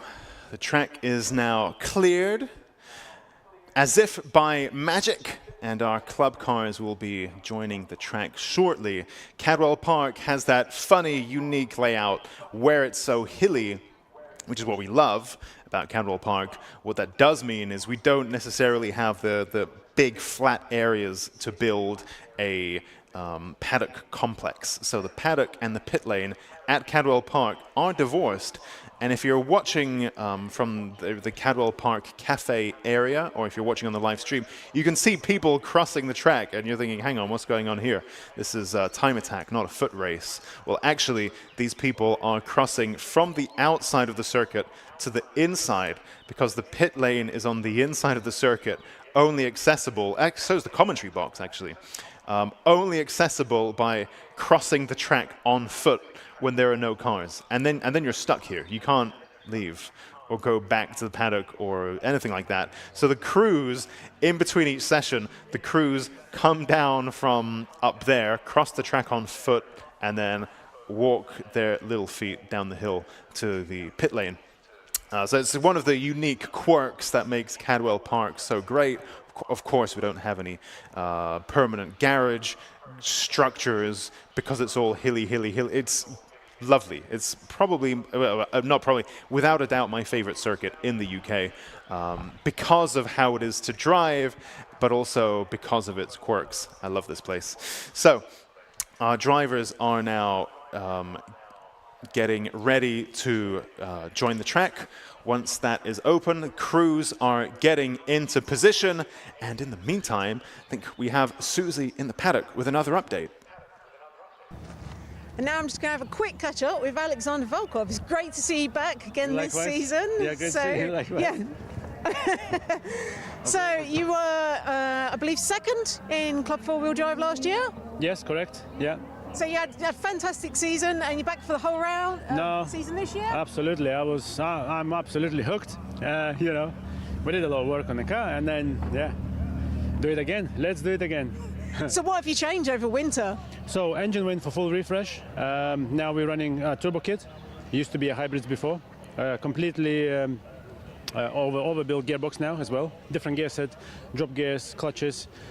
Now, well, obviously new aero on the car, new aero on the car as well. All within the limit and legal limit. But yeah, something I needed. GTI is very nose heavy, and I just needed more downforce at the back. Right. I know it introduces drag, but we have bigger turbos now to you know, to push us through. So what sort of power are you running now? Okay, we haven't finished mapping yet. We go as we set the pre-map on every truck. We take the GTI on. This is how the car likes it. We did a base map, and it was like around 1200. A base map, yeah. So like a bad weather map. And then if we need, we can turn it up anytime. Yeah. From there, it's absolute animal. But honestly, I don't use it. I don't need the power. But you know, car also does some drag events. So yeah, I was going to say Cadwell is also, it's a tight, twisty circuit. It's perhaps not really well suited to the GTR. Absolutely, absolutely. And also fueling. Let's mention the fueling improvements. We now carry the cell.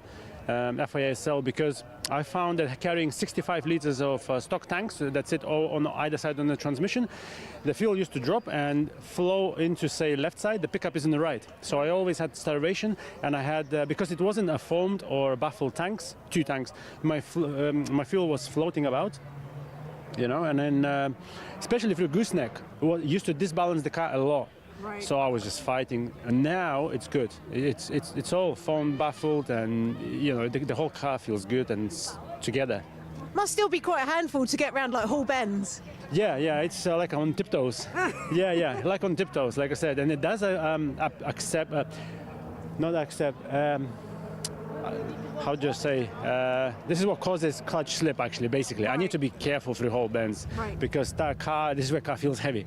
And so if I do get wheel spin, which I do, through the whole bends, trying to carry that speed, that obviously I have to pay for that on the exit towards the straight. Right. Because it gets too much hit and then clutch slip. So. And you're saying you've done lots of changes, but you hadn't actually done a lot of testing, right? No, not at all. None at all. No, so we were working till, I mean, guys seen the stories, 3 o'clock, 4 o'clock in the morning, daily. The car was built in 2 weeks. I've never built a race car in 2 weeks, never. Well, if customer comes to me and asks, I'm probably gonna say it's 3 weeks. Because 2 weeks is a bit tight. But no, it's holding together really well. Yeah, once again, happy with the job we did. Yeah, and it's fantastic to see you back out this season. It's going to be close, right, in Club 4-Wheel Drive? Absolutely. I like the way the guys are prepared. You know, there was always competition. You know, there's always somebody faster, better than you, and you know, that's what time attack is all about, isn't it? It's improving yourself over the last season you had. Look, we're already going 2 seconds faster. We're only starting. Oh, that's amazing. Than we did last year, and everybody went a bit faster, thanks to tyre and obviously all the sleepless nights, I guess, you know. No, serious competition, serious drivers, and good atmosphere, you know. Yeah, great paddock as always, isn't it? This is why I love Cadwell, because nature, time attack, events, you know, it's different. Track day is different. Time attack is proper event, you know. It's where everything's happening, and, you know, you get as many petrol heads as possible here. And it's absolutely, yeah, well, everyone should do it. Yes, they definitely should. Yeah. We're very glad. GTRs on track. We're very glad to see you back. So good luck for the rest of the afternoon. Likewise. Thank you very much. Thank you. Have a good day. Thank you. Back to you, Alexi. Thanks, Susie. Thanks, Alexander. What an engaged guy. I think this is one of the... I just love how passionate time attack people are, especially, I have to say, the ones who've really been through the ringer and they've built their car and really, you know, worked with that chassis, learned all of its flaws, tried to overcome them, and, you know, they take all the challenges with a smile. Absolutely love to see that. That was a fascinating interview. So much detail in there as well. I was gripped throughout that. And I think especially at the beginning of the season when there's been that, you know, drivers have had 6 months to really rethink and perhaps redevelop their car. And there's just a whole list of bullet points there from Alexander Volkov in that GTR. And I was thinking, you know, something, you know, let's take something like a Lotus Elise, and you think every single thing on this car is, without compromise, made to be a track-oriented machine as much as a factory road-legal car that you buy from the dealership can be, right? I know I've done lots of Lotus fangirling today. I'm not necessarily a Lotus head, never had one, but, you know, just to use that example. And then you look at a Nissan GTR, which on paper is like they've done everything to not make it perfect on track. And there are so many compromises in terms of, yes, it's heavy, but it has loads of power. Yes, it's hard to put the power down, so now it's got all-wheel drive as well. Yes, it's got all this power and the all-wheel drive and all that, you know, all that stuff. So you think, well, now it's going to perhaps have that tendency towards understeering. So then you think, okay, so now we'll put in a super intelligent diff and all this other stuff, right? So it's a very interesting approach to building a performance car. In terms of, they want a car, Nissan set about to make a car that can take 4 people, it looks kind of cool, it's big, it's comfortable, it doesn't deny itself anything. I think especially the later models, which are quite luxurious inside, you know, they've got everything. And also, it can do all the stuff on track, but because of the power, we're going to put the diff, and because of the diff, we're going to do this, and because of that, it's now heavy, so we're going to put more aero. It's so interesting. And of course, Alexander Volkov, you see a little bit of smoke coming off the back of his car. It looked like it was burning some oil there.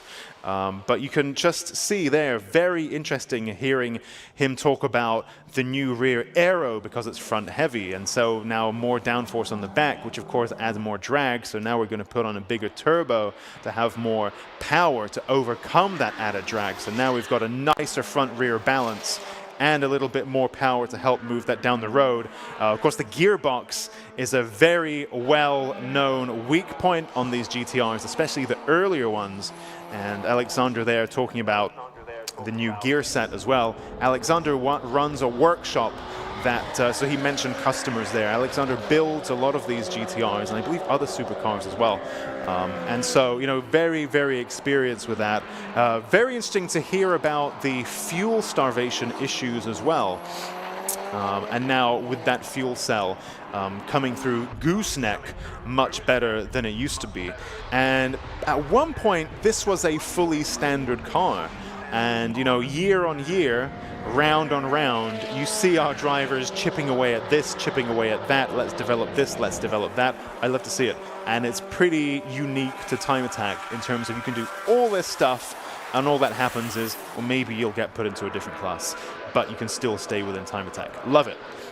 So let's take a look at our lap times. Andrew Kime then leads the way in Club 2-wheel drive with a 137.6 in the Honda K-Series swapped Saxo, ahead of Luke Capehorn, Mike Butler, Neil Robson, Johnny Fletcher, Stu Summers, David Dyson, David Frost, Richard Smith, Neil Wren, and Philip Naidenov. And Club 4-wheel drive now being led by Alexander Volkov in that GTR.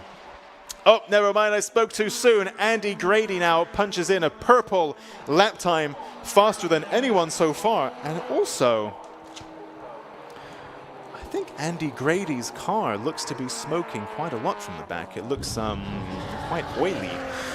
So I do wonder what's going on there. It seems like he's backed off a little bit too, and you can just see how much faster Andrew Keim came flying around there in that Saxo. And I wonder whether Andy Grady's got some issues there. I guess we'll see. And burning oil isn't always necessarily a bad thing.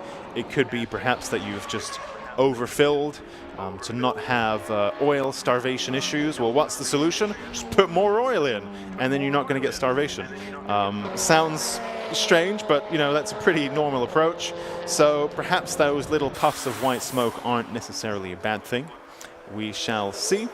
But regardless, Andy Grady probably pretty happy as he leads this session on track for a provisional attack to win in Club 4-Wheel Drive. But let's see, we have another 13 minutes remaining in this session. Andrew Keim there in the Honda-powered Citroen Saxo. Looked a little bit wobbly there, but I think that was perhaps the camera angle as he attacked those curbs coming through whole bends, and now downhill he comes. Let's see what kind of lap time Andrew Keim can put in. He put in a personal best sectors 1 and 2. And we have an improvement there, new personal best from Andrew Keim, 1:34.4. Meanwhile, Alexander Volkov goes even faster with a 1:34.1 in that GTR that he was just telling Susie about. Very interesting indeed. And in fact, he mentioned 2 seconds a lap faster than it was last year. And again, this isn't necessarily the track where you would expect that GTR to work especially well, and yet Alexander Volkov is really making it fly around here, currently faster than anybody else on track at this given moment, with 11.5 minutes remaining in this session. Of course, David Dyson, let's take a look at his lap in that white Porsche Cayman GT4 RS. David Dyson previously having campaigned 911 GT3. Now he's back in that Cayman GT4 RS, mid-engined, of course, as opposed to the 911's very rearward weight balance with the engine over the rear axle. In the Cayman, it's nice and tight between the axles, what's known as mid-engined, of course. And some people, including myself, say that's the better way to balance a car. And you look at things like the Lotus Elise, you look at things like, there it is, Elise again. But, you know, facts are facts. The Elise, the Cayman, the Alpine A110, I believe, is also got the engine right there in that sweet spot. Of course, that means that you compromise on your cabin space, which is why the 911 can be a 2+2, whereas that's impossible in the Cayman. But the trade-off there means that some argue that the Cayman has a nicer, sweeter balance with that engine being right there. Let's see. It would be curious to see what David thinks. Perhaps that's one for Susie to consider. How does the Cayman GT4 compare with the 911 GT3? I think that would be a pretty interesting one. Philip Найденов in the Ford Sierra Cosworth, squirming around as he puts the power down. Through whole bends he goes. Again, it's a very different style of car, very different style of driving. 1991 chassis, of course, since then modernized and refreshed and so on. But you can see how much the car rotates around itself. It's a very different approach to the grip-heavy point and squirt approach to cars that we often see in Time Attack. This is a car and a driver who likes to boogie, who likes to move the car around. Great stuff to see. And again, it's a point on the variety of the cars that we have here at Time Attack. We did just see the 1983 Ford Escort of Mark Donnelly be faster than anything in that previous session, including a Lotus Exige and so on. So you never know what you're going to get with Time Attack. These builds can hide all kinds of secrets and surprises. Neil Wren in the BMW 335i, the Me, Myself and I racing entry, the number 7 machine. You may recall this car from years gone by, now freshly wrapped in purple. I believe Neil did that wrap himself, which is one of the most fiddly jobs in the world of cars. But nonetheless, he persevered with that, wrapped it, and it looks very, very nice indeed. Lots of, I just realized it looks quite M3-ish, doesn't it? With the vented fenders. I think it's got a different bumper as well. It looks quite M3-ish now. And of course the 335i at some point was being touted as the next Mark IV Supra for the aftermarket in terms of, well, I mean, the Mark V Supra had come out by that point, but you know, they're brand new, they're quite expensive. Whereas the 335i is nice 2+2, straight six, twin turbo, manual, kind of cheap. So a lot of people thought, wow, is this going to be the next thing?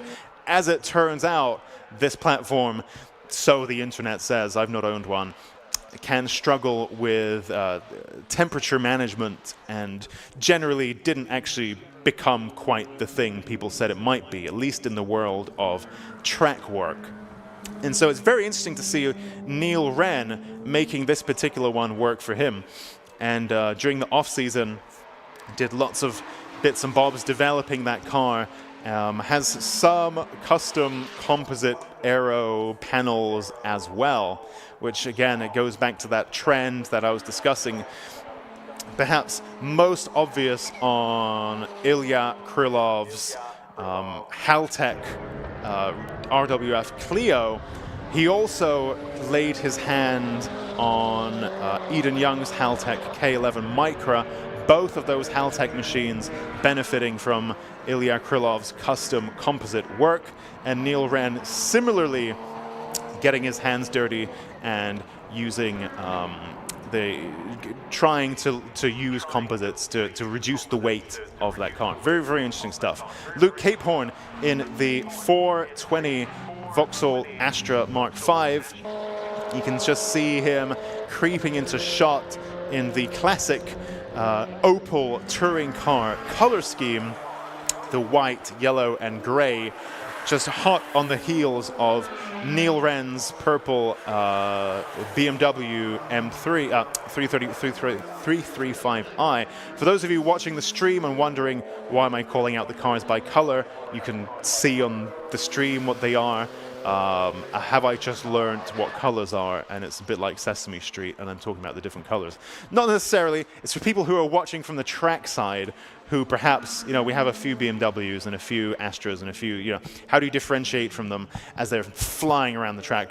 Well, color's a good way of identifying the different cars. Of course, new for this year, we have on the back of each car, we have a big square sticker, which identifies which class that car is in. So CP is Club Pro. Oh, we haven't got there yet. I'm curious, Mike Butler's, I mean, they're coming by too quickly. I can't actually see what they say. But you'll see on the rear window-ish area of each car, there's a square colored sticker with two letters on. And that's at a glance, you can tell what class that car is in. So another useful little identifier that's new for this year. And that's, of course, in addition to the race number, driver name, and so on. So hopefully making it a bit easier for you to follow your preferred driver. And let's take a look. That's Andy Grady now as he finishes his lap, coming through out of hairpin and into barn now. And down the hill, he will appear behind these trees any minute now. No. Perhaps I've got one eye on the stream and one eye on real life, and I think there's a little bit of a delay. So by the time I looked up from the stream, that car was long gone.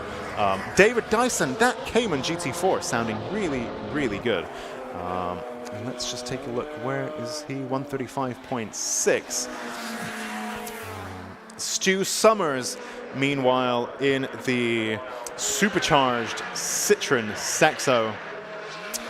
Where is he currently? 6th in class, 4.1 seconds adrift of the fastest time in class. 136.6 there for him. And the fastest at the moment, Andrew Kime, 134.5. Actually, I've just taken a look. The gap on the live stream in the top left, that gap is to the fastest overall lap time in the class. It's not by class. It's the gap to the fastest overall lap time in this session. So, for example, Andrew Kime, +2, well, he's leading the class, right? It's +2 from the fastest overall car, which is currently Alexander Volkov. So that threw me off just for a second there, and you also might be wondering why that is. That's the gap to the fastest overall time. Johnny Fletcher in the Mark IV Astra GSI, he blasts across the line and begins his next flying lap. His current setting a personal best in the process, a 135.2 there for him. And sounded like someone went pretty quickly just then. In fact, we have quite a few personal bests being punched in as well. Luke Capehorn, 136.2. Stu Summers, 136.5. Mike Butler, 137.3 there from him. Neil Wren sets a new personal best, 141.8. So with 8 minutes remaining in this session, quite a few personal bests now being punched in. Of course, this session does award points. Attack 2 does award points for the drivers. It's a new format for this year. It's going to take a little bit of getting used to, but crucially now, most of the day's sessions do score points for their drivers, depending on how fast of a lap time they can set within their class. Also in the pit lane, I can see currently the car number 180. That's David Frost in the TBOM Racing Honda Civic. I believe that's an FK, which is the 2021 era Civic Type R. This one with quite a cool martini livery. Well, I'm not quite sure. I can't see any work happening to that car, so I'm not entirely sure what's going on there.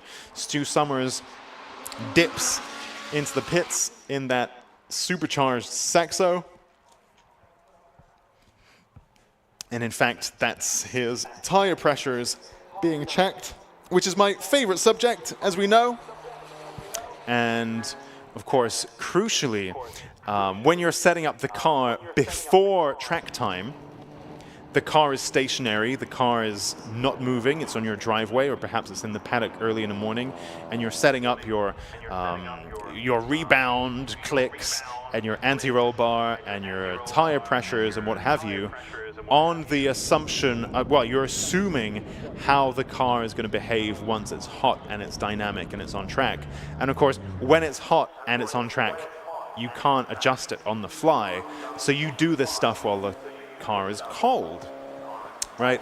And so you set your tire pressures when the tires are cold, on the assumption that as your tires heat up and the warm air expands, this then increases your tire pressure when the car is on track. So you set your tire pressures thinking to be a couple of PSI lower than what you anticipate it's going to be when it's on track. So there's a little bit of guesswork there. And so you select your tire pressure when the car is cold and stationary and accessible, and you assume how it's going to be when it's hot and set it accordingly when it's cold, making that allowance that the pressure is going to go up. And so, yes, you can tell there's a little bit of guesswork there. It's not a fully concrete science in some cases. And so that's why you'll see the drivers then nipping back into the pits. Now that their tires are up to temperature, the air is nice and hot, the air is expanded, and the tire pressure and the tire temperatures are now representative. They're up to track temperatures. Now's the time to just, let's make sure that our tire settings are correct, our tire pressures are correct, and in line with what we thought they were going to be when we set them. Checkered flag has just been thrown. One of my screens has frozen, so that threw me briefly. Checkered flag now thrown, so let's take a look at our attack 2 results. So fastest car on track was Alexander Volkov in the Nissan GTR with a 132.4, and he leads Andy Grady, Dean Taylor, and that's it in Club 4-wheel drive. And in Club 2-wheel drive, our winner of Attack 2 is Johnny Fletcher from Andrew Kime, from David Dyson, from Richard Smith, Luke Capehorn, Stu Summers, Mike Butler, and then Neil Robson, David Frost, Neil Wren, and Philip Naidenov. So now we do the little walking along the track, across the track switcheroo as the teams and the crews head into the paddock and the pro class crews head from the paddock onto the pit lane. And while that exchange takes place, our pro class drivers will be getting ready to hit the track, and that will happen in just a few moments.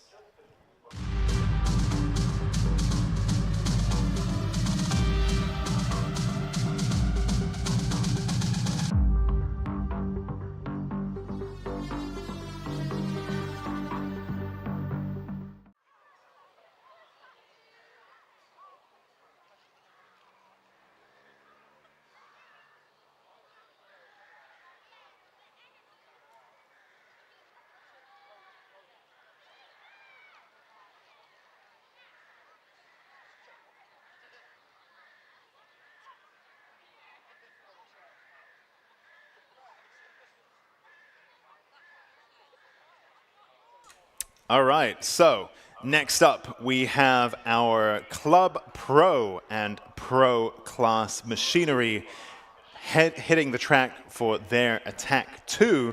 Taking a look at the YouTube comments, of course, thank you to everyone for watching and for getting involved. It's a two-way street, and I'm very interested to hear your thoughts about the cars, the drivers, the track, and so on. Of course, the commentary as well. If you have any feedback, please throw it my way. Try to be nice. So we've had Ross Hampson said that Volkov's time is a new lap record, which is very possible. And a lap record, if it still stands by the end of the day, will score the driver a point. So it'll be interesting to see how that develops. And in the meanwhile, I think we have Susie in the paddock with an update. So I have caught up with a familiar face, but we've not seen you around for a couple of years. Mr. Darren Spooner, how are you doing? I'm very good, thank you. I'm very good. It's nice to be back and at a sunny Cadwell Park.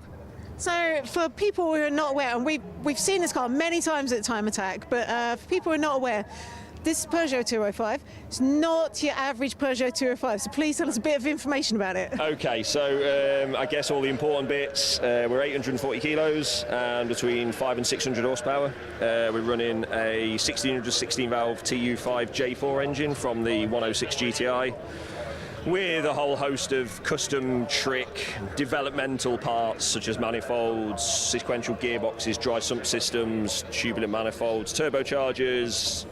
You name it, we have tried to push the envelope and make this thing as quick as it possibly can be over the past 14 years of doing Time Attack on and off. So, yeah, in a nutshell, that's it, I guess. All the important bits covered. And obviously this the crazy bodywork as well. Yeah, so we've obviously, as the car gets faster and faster, the cars are notorious for moving about quite a lot. So, 150, 160 mile an hour, without the aero pack and the wide track, it would get very lively to the point where I really wasn't comfortable at places like Croft with big runoff and big speed. So, yeah, I don't know how many years ago now, 6, we set about creating an aero package to basically be able to use the horsepower, because back then you could only run 330-ish competitively. The rest of the time it would just wheel spin, and it wasn't a quick way to drive the car. Went back a couple of steps then because I know nothing about aerodynamics, but gradually evolved to where it is today, which is pretty formidable, I think, as far as the four-wheel drive cars go. Nothing really ever challenges it as far as I've come across, and yeah, how much wider is it now then? What is it going to be now? About 4.5 inches wider at the front, and just slightly less, 4 inches at the back. Obviously all the front end's doing all the work, so putting the power down, turning the corners, the back wheels really just get dragged along. So that enables you to run a much wider setup at the front then? Well, yeah, I mean it does, but the front tyres get cooked really quickly because they're doing all the work, so the back tyres don't really do anything, so they're just getting dragged along. as I was saying before, but like we use the rear wing a hell of a lot to try and stabilise the back, because the back is very lively. But once you do get some heat into it, which takes 2 or 3 laps time, it does settle down and become a really neutral car. So that's just how I like it. I don't like it oversteery or understeery. If it slides, it's going to slide with all 4 wheels, which is really nice. So yeah, I mean, it's come a hell of a long way. It's not something that happened overnight, and I enjoy the development side of things, the testing and the prototyping as much as I enjoy the driving, so it's kind of a win-win for me really with the car. Yeah, you're out in Club Pro, and there's a lot of competition out there this season. Yeah, there is. Certainly, the class has evolved from when we were in here 2 or 3 years ago, when I think it was 3 of us. Don't know final numbers. We must be 6 or 7, I think. I haven't looked properly yet. So yeah, loads of competition, which is great, because that's what inspires you and drives you on to go faster. No one likes to get beaten, so if someone's beating you, you push that bit harder, don't you? So yeah, it's great. You know, big class. Car feels fantastic already. So really lucky to come back after 2 years, having changed so much, and it be sort of pretty quick straight out the box, but always loads more to come, and with a proper driver even more, I think. You're very, very modest. And you've had 2 sessions out this morning. How's it been out there? Yeah, it's good. Had some wandering on power, so put power down, and it's almost like a sort of steering related issue, which I can't really put my finger on at the moment.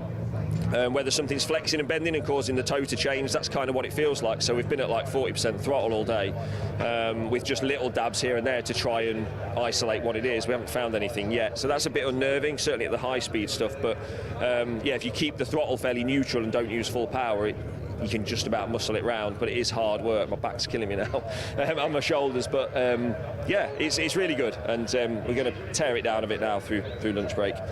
See if we can see what's wrong, get that fixed. I don't really carry many spares, so we haven't got a lot to do, but if we can just isolate it when we get back to shop for round 2, hopefully that's out of the way, and yeah, when we get back to using full throttle again, it should be pretty awesome. It should be awesome. So hopefully some more to come then. Yeah, yeah, literally, I'm really rusty. You know, I haven't driven it for a year or so, and Time Attack's a different format to some of the other stuff that I've been doing. You know, it kind of means something as a bit of a veteran of it. You want to come out fighting and show that you've still got it almost. But yeah, we've got plenty more in the tank. Just steady away at round 1. Brilliant. Well, it's so nice to have you back, and thanks for talking to us. Yeah. All right. See you later. Take care. Bye bye. Thank you. Cheers. Thanks, and heading back to you, Alexi, on commentary. Thanks, Susie. Thanks, Darren. That was another very interesting, very technical interview. And I think the fact that we have these builder drivers in Time Attack, it makes the conversations so fascinating, because there's not only the driving aspect to reflect on, but also the story of their car and how they got to this point, especially early on in the season when all that development happened. We haven't seen Darren for, well, I don't think we've seen him at all last year. Saw him at some other events, but not in Time Attack. And so much has happened in that time. 500 to 600 horsepower from that 106 GTI engine. Interesting there how it's moving around at the moment. So he's only on 40% throttle or thereabouts, which is, of course, you know, you're having to tippy-toe and put your foot perhaps in an unnatural position, and it all starts getting a bit achy and uncomfortable to drive. But you know, the flip side to that is that the behavior of the car itself is then more manageable. Absolutely fascinating stuff. I really, really enjoyed that.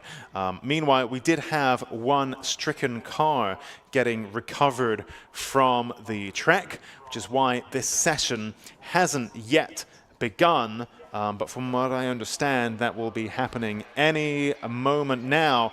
And in fact, indeed, Dan Kelly in the DJK Automotive Caterham 620R is the first out of the queue and onto the track. And then we have Darren Spooner there, who we just listened to in that Spooks Peugeot 205. Luke Senjakovsky behind in the Tegiwa Racing Honda NSX. So our drivers now making their way onto the track. As Darren said there, these tires can take 2 to 3 laps to get up to temperature. Of course, for a lot of drivers, this is a new tire. In Time Attack specifically, drivers have had the unusual luxury last year of choosing whatever tire they want. Typically, Time Attack is a control tire championship, and 2024 was a bit of a glitch. But this year, we welcome the new control tire to Time Attack, the Yokohama AO52, which to some drivers will be a new tire.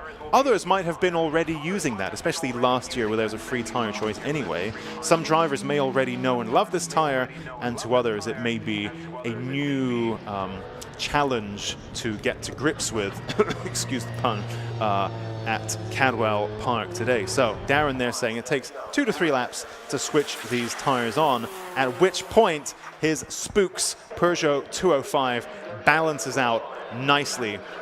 Of course, like he said, the rear end of the car very light, which means it can be quite difficult to get that scrubbing and that heat into the rear tires, which of course means that if your front's gripped up and the rear isn't, well then the rear is going to move around even more than before.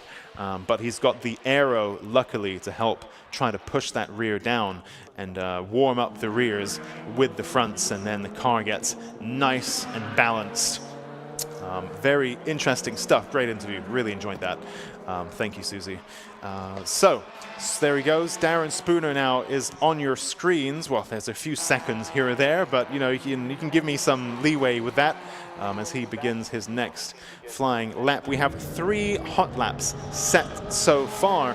Luke Senjakovsky, a 137.8. Then we have Darren Spooner, 145.9. Then we have the car number 88, Andrew Barber, 145.9. Dan Kelly, 147.7. Josh Barrett, 149.5. So our drivers now getting up to speed and beginning to punch in some timed laps, some flying laps. And we can see there Luke Senjakovsky flicking his lights on and off. Not entirely sure, but trying something out. You can just see Dan Kelly there in the fluorescent green Caterham just behind 2 very different cars. And yet all here together on track in Time Attack. And so Luke and Dan there coming up and over the mountain in their very different cars. Of course, Luke's NSX has so much downforce, it's trying to push it into the ground, and many people aim to get air coming up and over the mountain. Easily done, well, I say that, but you know, it's doable on a superbike, and this circuit is very popular with superbike owners. Less feasible in a car, and yet you can see Luke Senjakovsky's aero really pushing him into the ground, compared to just behind him Dan Kelly in the number 29 DJK Automotive Caterham 620R, which relies pretty much purely on mechanical grip, no aero. And if any car would be getting air over the mountain, that would be him with that mechanical grip, lightweight but still quite fast. Luke Senjakovsky then sets a better Sector 1 than anyone else. Purple Sector 1 there for Luke Senjakovsky in the red Honda NSX. The Tegiwa Racing entry. And let's take a look at the remainder of his lap. Personal best Sector 2, fastest ever Sector 1. And now he comes up and over the mountain, through Hall Bends. Does Luke Senjakovsky. Is he on course to set a purple lap time? Currently, Andrew Barber is faster than anyone on track in that Mitsubishi Evo. Let's see what the Tegiwa NSX has to offer. And a faster Sector 3 than anybody else. He is now the fastest car on track right now in that K-swapped NSX. Lovingly nicknamed Suki, and you can see that illustration of Suki there on the side of the car. Not entirely sure what the lore there is. But nonetheless, that is the nickname of this car. And most importantly, it is faster than anything else on track right now. Andrew Barber in the number 88 Mitsubishi Evo 9 GT is just over a second adrift. So let's see what we can do with the remaining 13 minutes of this session. Number 27 machine there. Oh, Colin Dorward in the 151 Scottish flag themed Mitsubishi Evo goes faster than anyone else. So 128.6 there from him. Meanwhile, car 224 of Josh Lawton, the HCR Honda Civic EG, which was very, very fast in previous sessions. He also now jumps up to second in the Pro class with a 129.9. Again, age doesn't really make a difference here in Time Attack because the spec is what counts, and the build and the soul that, and perhaps even ambition and skill that drivers put into their platforms. Really, cars are just platforms here in Time Attack. Age doesn't really come into it. Generation doesn't really come into it. Anything can work. The rule book allows you to modernize and improve and evolve a car of any generation, any segment. We even have a Ford Transit Courier van, and believe it or not, that's not the only van that we've had in Time Attack. And so really, any platform is allowed to be made to work here in Time Attack. That's what I love. Got the flashing lights there on Colin Dorward's car, which is interesting. What's going on there? See, oh, he's switched them off. I'm not too sure what was going on there, but he did set a faster Sector 1 than anybody. So we know he's got even more pace to be found. Meanwhile, car number 224, Josh Lawton in the HCR Honda Civic EG, now again leaps to the top of the leaderboard as he did during earlier sessions. That 1994 chassis, again, very fresh build. That's what counts. These cars are so far removed from their factory dealership counterparts that really it's up to the driver, the builder driver, what they can make of them. Darren Spooner there comes through Hall Benz in that Spooks Peugeot 205. Absent from Time Attack for a little while, but back for 2025. And like he said to Susie, keen to have a real go at the championship. I believe he's around for the whole year. Full season entry in his freshly redeveloped car. Oh, and he comes off the track. Whoa, that was the toe issue that he was talking about. You can see his right wheel suddenly let go and started jiggling around, and that was exactly the toe issue, I think, that he was telling Susie about, has made itself known. What a great capture to have that on camera, because we could really see that happen. That was literally the issue that he was talking about with Susie just now, and it seems to have come to a head there. Fascinating stuff. Of course, that was a little bit out of his hands, so he couldn't choose where to put the car. It ended up where it ended up. When your steering's broken, there's not a great deal you can do about it. And I wonder if that's going to bring out a red flag. I guess time will tell. We've already got flashing, being waved yellows in that sector. Let's see what happens. We have 10 minutes remaining in this session. Fascinating stuff. It really, all these stories coming to life in the world of Time Attack, and that's what I've missed for these 6-7 long months of not, is that how long it is? Hang on a minute. Now is month 5, isn't it? And we stopped in, I think, October. That's November, December, January. 7 months without Time Attack. That's crazy. But luckily, it's back. And again, we're reliving these stories and writing new ones as we go. Luke Senjakovsky in the Honda NSX, no stranger to writing his own stories either, having all kinds of trials and tribulations with that car in years gone by, taking the very perhaps controversial and ambitious route to go with, of course, the Honda K-swap into that Honda NSX. And it so far looks like it works wonderfully. Red flag has been thrown for this session. Darren's car stopped in a position where it's a little bit in a tricky spot. And of course, with the speeds that are going on and the fact that these drivers are attacking, even under yellow flag, things can go wrong. So it was, the calculation was that it's not impossible that another car will go off in that same spot and hit a car. Of course, the barriers are designed as such to be energy absorbing and so on, so that's one thing, but the car is a very different question. So if a car is stopped in a position where, you know, that's the calculation that another car might come off there, you're going to need to red flag that session. You can see the recovery truck now, thankfully, already on track, and hopefully that shouldn't be too much of a tricky one to recover. But let's take a look at our lap times in the meantime. So actually we have a new leader in Pro Class. While all of that stuff was happening with Darren Spooner's car, Bradley John, the car number 27, leapt to the top of the leaderboard. You can just see it there flashed by on your screens, the red and blue Mitsubishi Evo. His fastest time, a 1:27.0.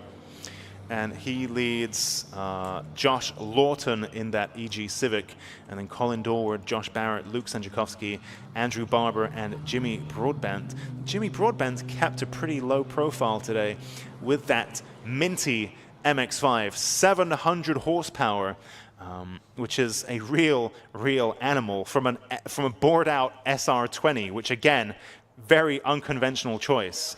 So lots of curious headline-making figures and facts about that car, but so far a low profile there from Jimmy Broadbent. And meanwhile, I believe Susie has an update for us from the paddock.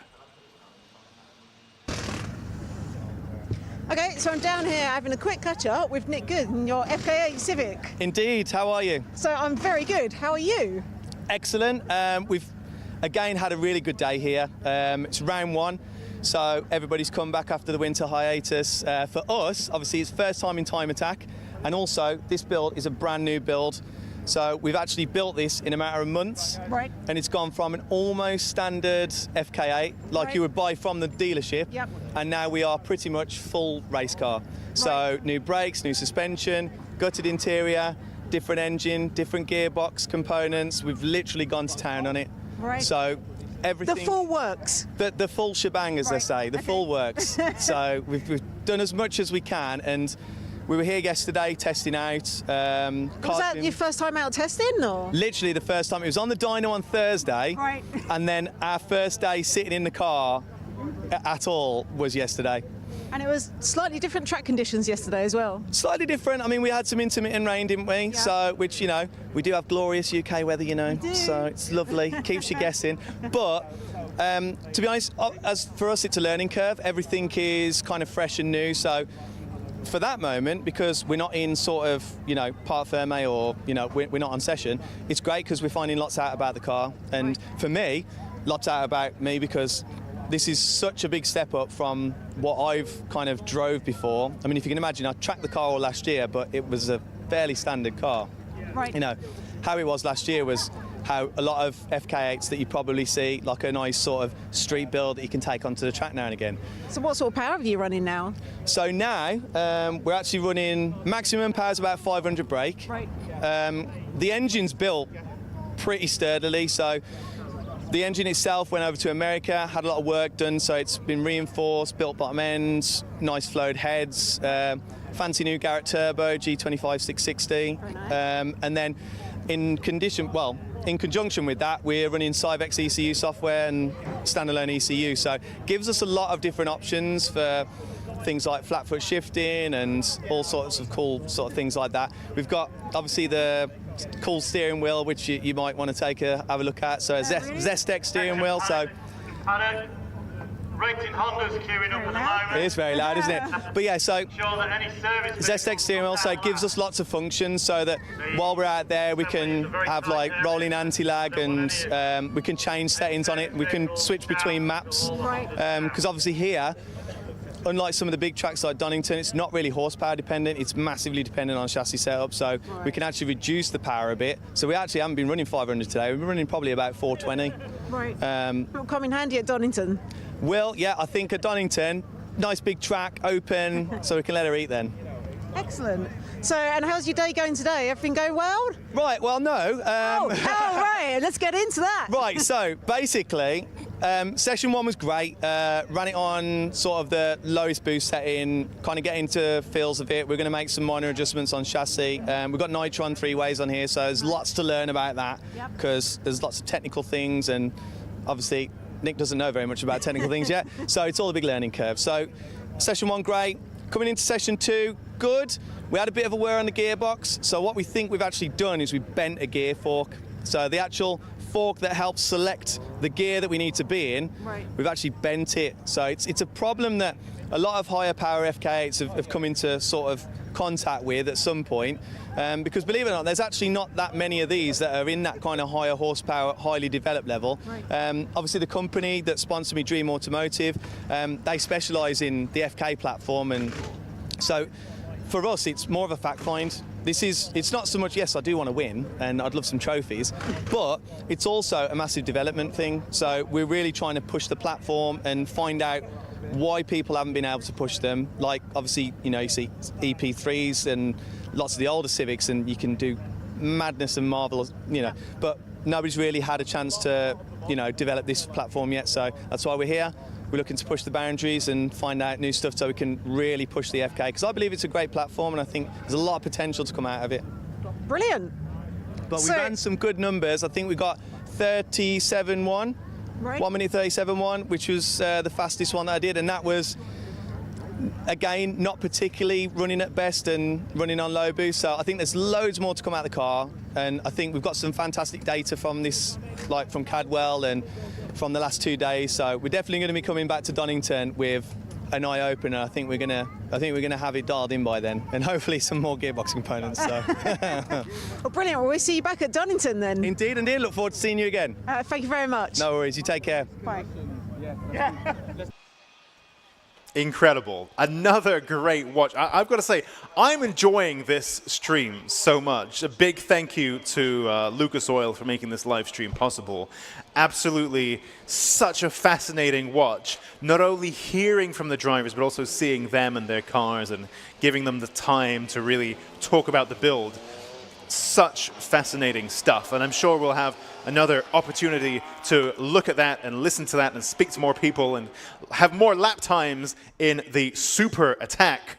But for now, we have had the checkered flag thrown as that recovery of Darren Spooner's car perhaps needing a bit more time than we have scheduled for. So the session now being green flagged, and soon we will get, well, what is next actually? What is next?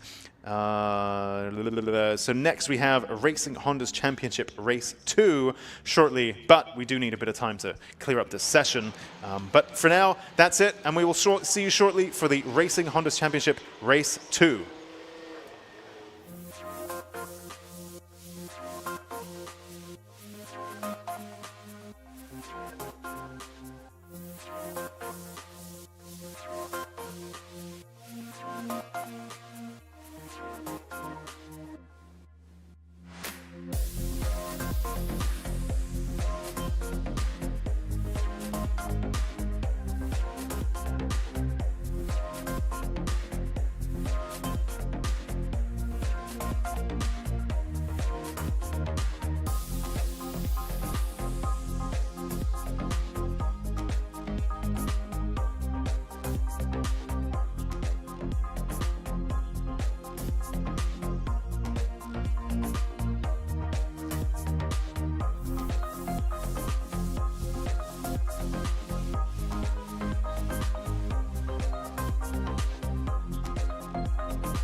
Right, we are back down in Parc Fermé ahead of race 2 for the Racing Hondas Championship. Now, as you see from race 1, we have got behind us Tommy Nye and also Liam Collins in the Class A. So these two had an incredible bumper-to-bumper race the entire time. Tommy did sustain a little bit of damage. I'm just going to go see if I can grab him to ask some questions. Tommy, I'm going to come in and interrupt your conversation. I'm so sorry.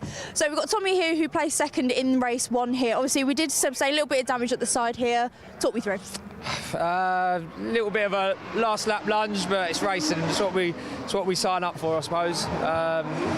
The car's all right. It's not. It's just cosmetic, so it should be all right. Yeah, absolutely. Obviously, you sort of batted it back into place a little bit there. We're going to be doing any repair work sort of behind the scenes after today. Yeah.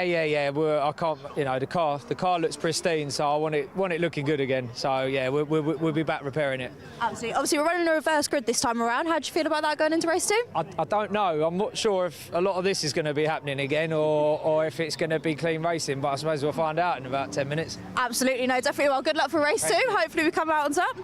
Perfect. Going to head over here and see if we can grab Liam. Hello. Liam, place 3 in race 1. How are we feeling going into race 2? Yeah, good. Just wanted to try and keep my nose clean this time, kind of thing. I've found a lot more pace in the car from testing and qualifying. I think there's a bit left in it, but it's just so hard to pass here, you know. You really are relying on somebody being quite polite in front of you. Absolutely. I thought Tommy was being a bit too polite, left the door open, tried to fill a space that was always going to close. So no more of that, hopefully. Honestly, we watched the race. It was bumper to bumper. It was an incredible race, and yeah, it really was. I'm looking forward to seeing it back on the live stream. I think it'll be a good one to watch. Yeah, So. no, definitely. And obviously going into race 2, we are running the reverse grid this time around. Happy with that? Happy with that. I think so long as people are mindful of the fact that it's a small amount of track and a large amount of grass, but I think we'll be all right. I don't think anybody's going to be too hot-headed. We'll see how we get on. Fantastic. Well, good luck with race 2. Amazing. Right, we're going to head over this way now. So we've got the race 1 winner from the Class B in Dan in the 29. And then the problem is now Aidan drives. Hello guys. Am I right to grab Dan? Hello. You are a race 1 winner. Dan. Oh, sorry. Dan. Get used to everyone's Dan. Hello. Sorry. Sorry, Dan. We thought you had a haircut between race 1 and now. Fantastic. Obviously, you are a race 1 winner for Class B. How are we feeling going into race 2? Yeah, interesting. I mean, a lot further back on the grid now, so I'm wondering, getting through at Cadwell is notoriously pretty tricky. So, yeah, it's hard to plan that much because I feel like plans go out the window around here. Hopefully get a good start and get a couple of paces forward and then just try and gently make my way forward if possible. And I mean, I don't know what it's going to be like with some of the Class A cars in front as well, but I think it's going to be an interesting one. No, definitely. I was like, so with the reverse grid, it is always an interesting race. So feeling confident with that? Yeah, I think so. I mean, as always, you just want to try and stay out the mess on kind of lap 1, and I think as long as you get through lap 1, you should then just get in rhythm and start trying to make your way forward. But obviously I've got Ryan in front of me, which I don't know how that's going to go because he's fast as well. So yeah, it's going to be interesting. Good race. Yeah, definitely fantastic stuff. Well, good luck for race 2. Amazing. We are going to head over to Ryan. Hello. We're heading into the car. We'll grab you for 2 seconds. Amazing. So obviously second place for last race. How are we feeling going into race 2 with the reverse grid? Yeah, good. Yeah, be a bit more interesting, I think. So I think it'll be down to the start. Hopefully the boys, we can all keep it clean and tidy. Absolutely. And get out the other end. Yeah. Still confident and happy with the car as well, running right? Yeah, we've happened this morning. We're still trying to teething issues to get it where we need to be. We're running different bushes and spherical this side, but we've had to use what we can to get it out. So big shout out to Motion. Yeah, no, absolutely. Well, I'll let you jump in the car. Fantastic. Good luck. Thank you so much. Right, all of the drivers are heading into the car ahead of race 2. Reverse grid, who knows what's going to happen. Let's hope for some clean and good racing. Back to you guys.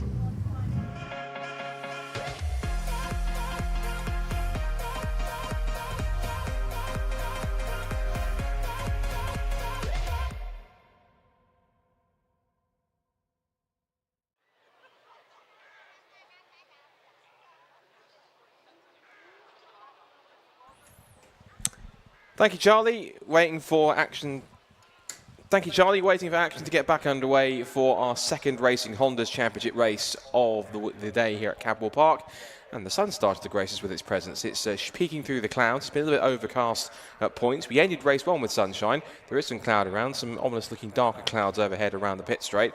And the massive spectator bank, which if you come here on British Superbike weekend, I've seen pictures of, is you can't see a blade of grass on that particular bank. It is absolutely rammed full of people here. Good amount of people still here watching after some of our main sessions that we've had out here this weekend.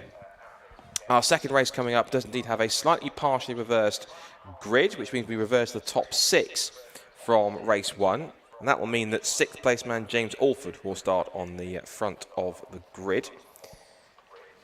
Now, the grid I had in front of me had all the Class A cars together, then Class B and then Class C. But race 1 that we had did have a staggered grid, and everyone was together where they qualified originally in the overall standing. We're just waiting, I think, for a bit of clear up because we have got one of the drift cars that's been out on the circuit just now between the time attack sessions and the start of our Racing Honda's race. Just being recovered on the low loader, so that's happening on there. Quick recap for those who didn't watch race 1. If you want to watch back on the stream, you can scroll back through later on to see what happened in race 1. We were due to have a front row battle between Will Self and Phil Wright, but sadly an alternator or mechanical issue, I believe it was the alternator, that caused Phil Wright to have to miss race 1. Now, fingers crossed he's on the grid for race 2, because it would be great to see if he can pick his way through. Now, if he is, he'll be starting effectively from the back of the grid because he didn't start race 1. So he can pick his way through the order and do something similar to that which James Allen did in race 1, which was he picked up half the field in the first lap alone. And James was on course for a solid top 10 finish before he sadly had a mechanical issue that forced him out of the race around about mid-distance.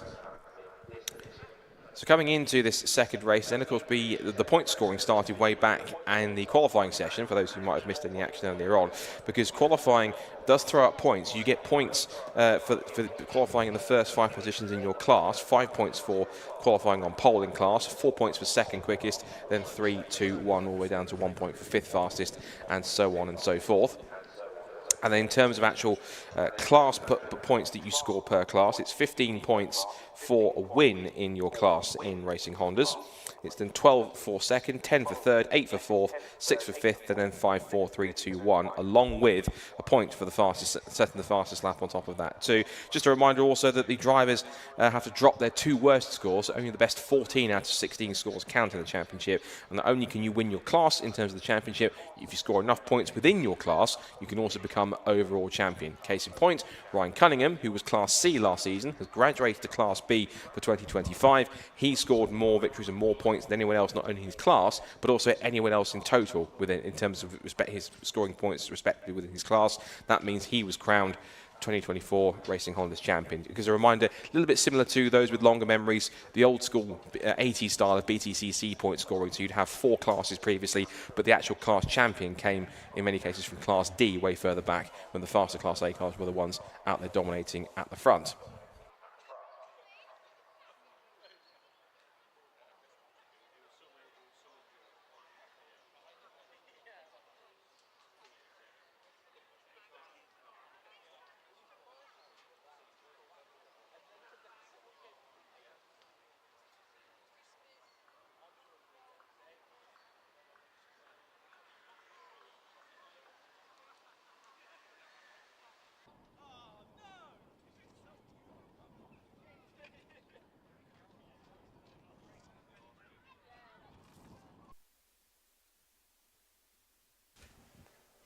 Just getting some info there from Carl McKellar, the Racing Hondas coordinator. So James Alford, who will start on pole position, it's the top 6 in class, they've been reversed, has never started on pole full stop in anything. This will be a brand new experience for him.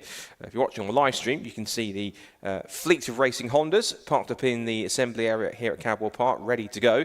And front and centre at pole position is going to be that car on screen, the number 11 James Alford car. Alongside him on the front row, this should be interesting, we've got Bob Barron, who talked about earlier on the fact that this was his first ever competitive weekend of competition in a car full stop. Hadn't even done sprints or hill climbs or anything else, and he put in a fantastic qualifying effort in the kilted K-Swaps Civic EG, 5th fast on the 3rd row of the grid in qualifying, managed to pick up a top 5 finish, and now, thanks to the partially reversed grid, with the top 6 being reversed thanks to the draw that was done after race 1, he now starts on the front row of the grid. This could be a rather fascinating front row, because, of course, you've also got the likes of Will Self and co behind them, which are going to want to try and pick their way past and up the order where possible.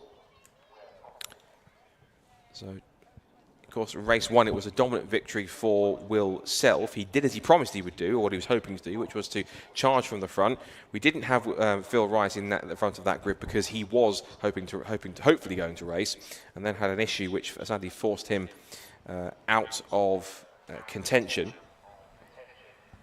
And because of that, it then meant that we had to miss out on him being in race number 1. So hopefully if he is out there, we'll see if his Civic EP3 makes the grid. Cars are making their way around onto the circuit. So saw Kevin Talbot's Integra DC5 making its way through. There's Liam Collins' DC2, Tommy the Knight, who gave Liam plenty of headaches in race number 1. And then the red EG Civic coming around in 6th in order. That is the one. Now, I think, thankfully, I've got some good news. Phil Wright is on the grid. His number 63 Honda Civic EP3 is in the lineup. So thankfully, the squad have managed to fix the mechanical issue from race 1. So we get to see what the 2023 Racing Hondas champion can do from the back of at least the Class A group, if not the back of the grid entirely. So making their way around onto the grid here. Of course, they'll form up in staggered 1x1 grid formation, like they do in Formula 1. And then they'll go off on a formation lap to once again put some heat and some pressure into the and temperature into the tyres and brakes to get them up to optimal ranges, and they'll get them gridded up as quickly as possible. Now I think they are going to grid them up in, yes, but the looks of it, in class order. So it's going to be for this second race. We have Class A cars towards the front in the first 5 rows. And then we have all the Class B cars. I think looks like the top 6 has also been reversed in Class B. So that also gives pole position to Spencer Fortag in Class B, by the look of it. And I'm going to bring the grid up so I can quickly run through who is starting where in a second. So the grid, we're just running through some of the ones to watch for. So yeah, Spencer Fortag on that reverse Class B pole position, and then Callum Houchin has been swapped over to take the Class C pole ahead of Matthew Rowling. So this will be very intriguing, particularly now you've got Dan Thackeray and Ryan Cunningham alongside each other on the 3rd row of the Class B grid. Sammy Milam, who is a young driver who has got quite a bit of karting experience in the past, but now switching into cars and doing so with the Kinetic Motorsport squad, run by Dave Buki, who's got a lot of experience racing Hondas, particularly in Civic Cup. He's also been dabbling into other series, like Audi TTs, for example, recently, but he's staying to his roots with Hondas, and the Kinetic Motorsport squad, one of several teams that are in the mix supporting the championship this year. And so the 1 minute and 30 second board's going up. It's usually, back in the past, it was an initial 30 seconds or 1 minute, but it's these days in motorsport a sort of a token board to 1 minute and 30 seconds, and the cars will set off on their formation lap in the next few seconds. Green flag in the air on top of the gantry, and James Alford, the man on pole position after having drawn on it with a reverse grid draw, will go away for race number 2. So here's the grid then, thanks to the reverse grid draw based on the results of race 1. James Alford starts on pole position for the first time ever in his life. Let's see what he can do from the front row, alongside one of the newcomers, Bob Barron, from the front row for the first time in second place. Then it's Kevin Talbot and Liam Collins on the second row of the grid. Collins will hopefully try and keep himself ahead of Tommy Knight this time. He starts on the 3rd row of the grid, and race 1 winner Will Self back in 6th. Fraser McNeil starts 7th in his EG Civic, in the second of the Kilter K-Swaps cars. Next comes Oliver Barsby in the Honda Civic FK2 with Ben Sharp Racing. Then the last of the Class A cars, Philip Wright, after he missed race 1, he gets redemption in race number 2. Then a rose gap back to the Class B runners, headed up by Spencer Fortag, as their top 6 was also reversed in class. He's alongside Sammy Milam on that row of the grid. Then it's James Kembry and Sam Linsner from Ryan Cunningham, the reigning defending champion in his first weekend in Class B after graduating from C. Then race 1 winner Dan Thackeray comes next, followed by Trevor McConnell, and that roundabout closes off the first part of the Class B grid.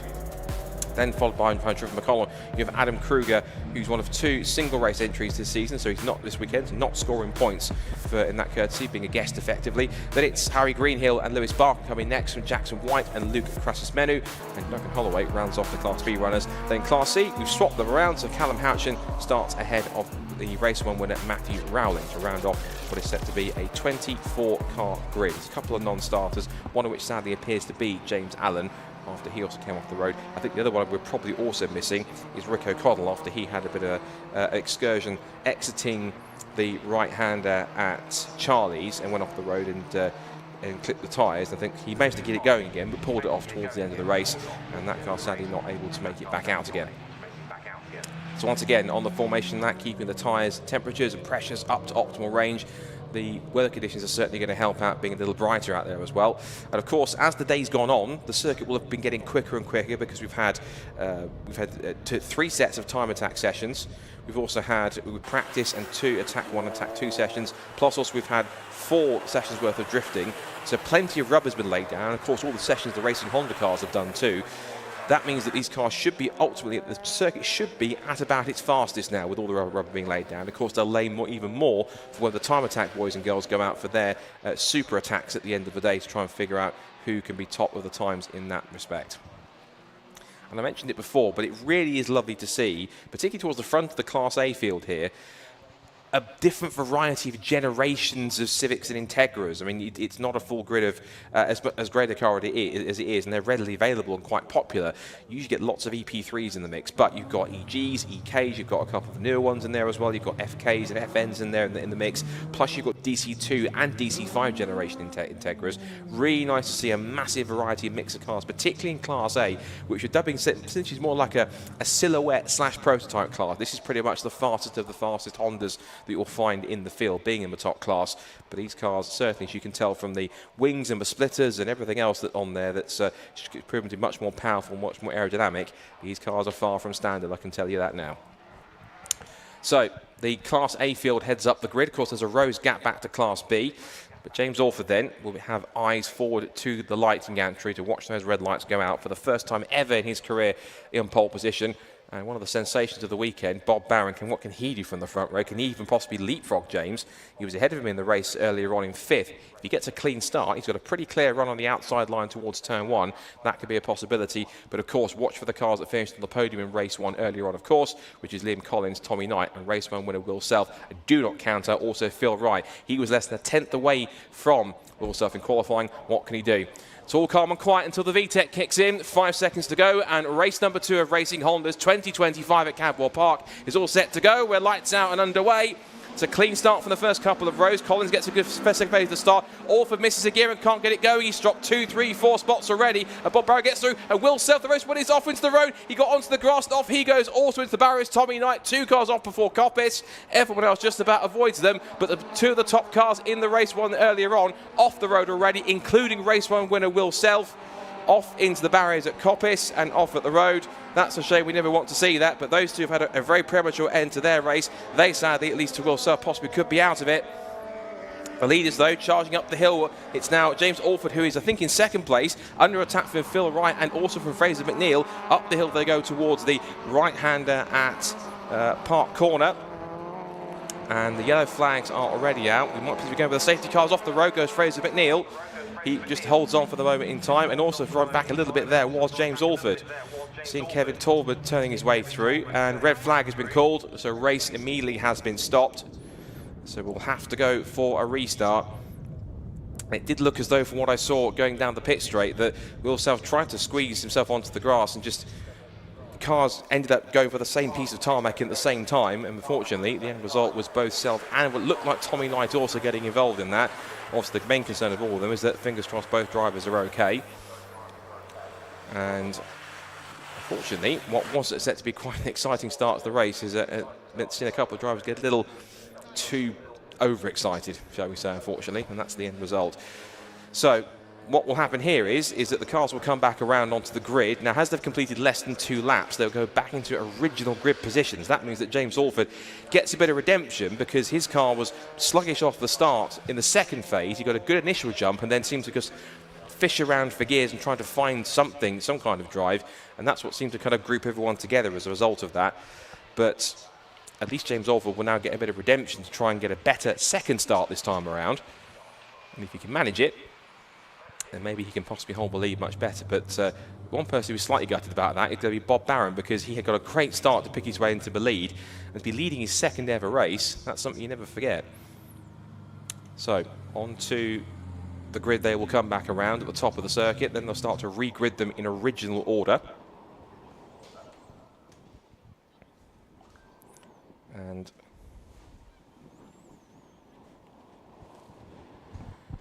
now a chance for everyone else to just take a breather and just to reset and go again once more once they have recovered and sorted out the 2 cars that went off. We're going to get a replay of what happened at the start, so we'll try and at least show you visibly what appeared to happen from that. Let's take a look at that and see how that worked with our Lucas Oil replay. So James Alford gets a decent initial start, but then from the 2nd phase, it looks like he misses a gear or something, doesn't get away clean. He drops back. As they all move around, it looks as though you see there, it's, without going into too much analysis, just the 3 cars going into one doesn't really work. Knight hits the barrier on the inside. Self goes spinning across. He hits one barrier on the side on the left, then again on the right and pings across, then ends up on the grass on the outside at Coppis. But it looked as though simply that it was James Orford trying to find a gear somewhere or trying to find some drive. Both Knight and Will Self tried to go either side of them and completely caught him off guard. And then you saw the end result as a consequence of that. And so the marshals now are going to very quickly grid everyone up back in that original order. The circuit response vehicle going out there purely as a precaution, just to make sure that everything is A-OK. But it's kind of a tale of two races for Will Self. He was dominant and putting on a fantastic display in race 1 to take the victory, as he promised he would. He said he was going to go for a championship charge, but it's taken something of a nosedive in race number 2 before barely even getting to turn 1, which is very unfortunate. But unfortunately, he'll have to watch the rest of this race from the sidelines when it gets back underway. So what does this mean in terms of anyone else in the race? Well, we don't know what the status of Tommy Knight is yet. His car doesn't appear to have come back around. I'm looking out of the commentary box window, and I can't see it at the end of the queue, at the back of the queue of cars that have parked on the exit of Barn Corner. So it looks like, unfortunately, his car has not gone any further after that, because his car also went into the inside barrier on the approach towards Coppice. Now the marshals are now moving cars into position. So Bob Barron will take his place back on what will be I think de facto pole position, because if James Orford is in there, and he did slow up a little bit halfway around the opening lap before they threw the red flag, so whether or not he was caught up in anything or he possibly got grazed by either Will Self or Tommy Knight in the approach towards Coppice Corner, his car didn't appear to be in the queue either. There's one or two that also think have got to be a little further around the circuit. So Bob Barron has been manoeuvred back into position. Now also so has Kevin Talbot. We also have Liam Collins, but there are gaps in there, of course, where we are missing cars that have been there before. They have successfully regridded Phil Wright. They've also in the process of regridding Ollie Barsby, and on top of that, Fraser McNeil. So the gaps that we'll have are the cars that should have been starting, it looks like, at least on pole, but also the entire third row will be absent also, unfortunately.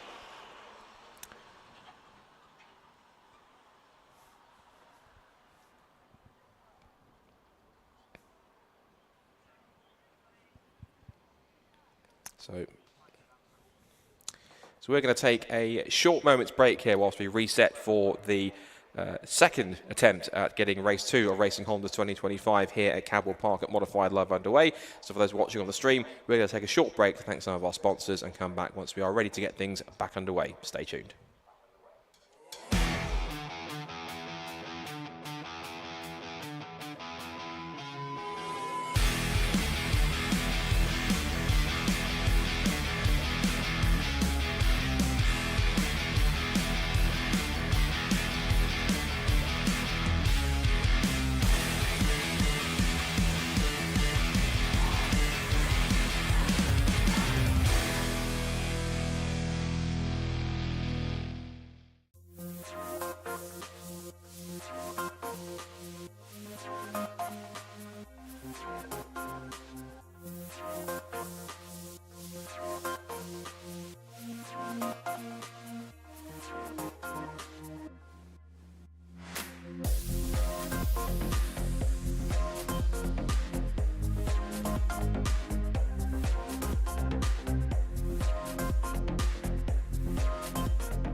Welcome back to those watching on the stream and also around the circuit. Very short break whilst we got things a bit more in place for our restart for the Racing Hondas Championship race number 2 here at Modified Live at Cadwell Park. And just a quick thanks to our the people that made this stream possible, people at Lucas Oil. We saw an advert there for them, so thank you to them. And of course to all the sponsors for the Racing Hondas Championship as well. And of course we couldn't do it without them also.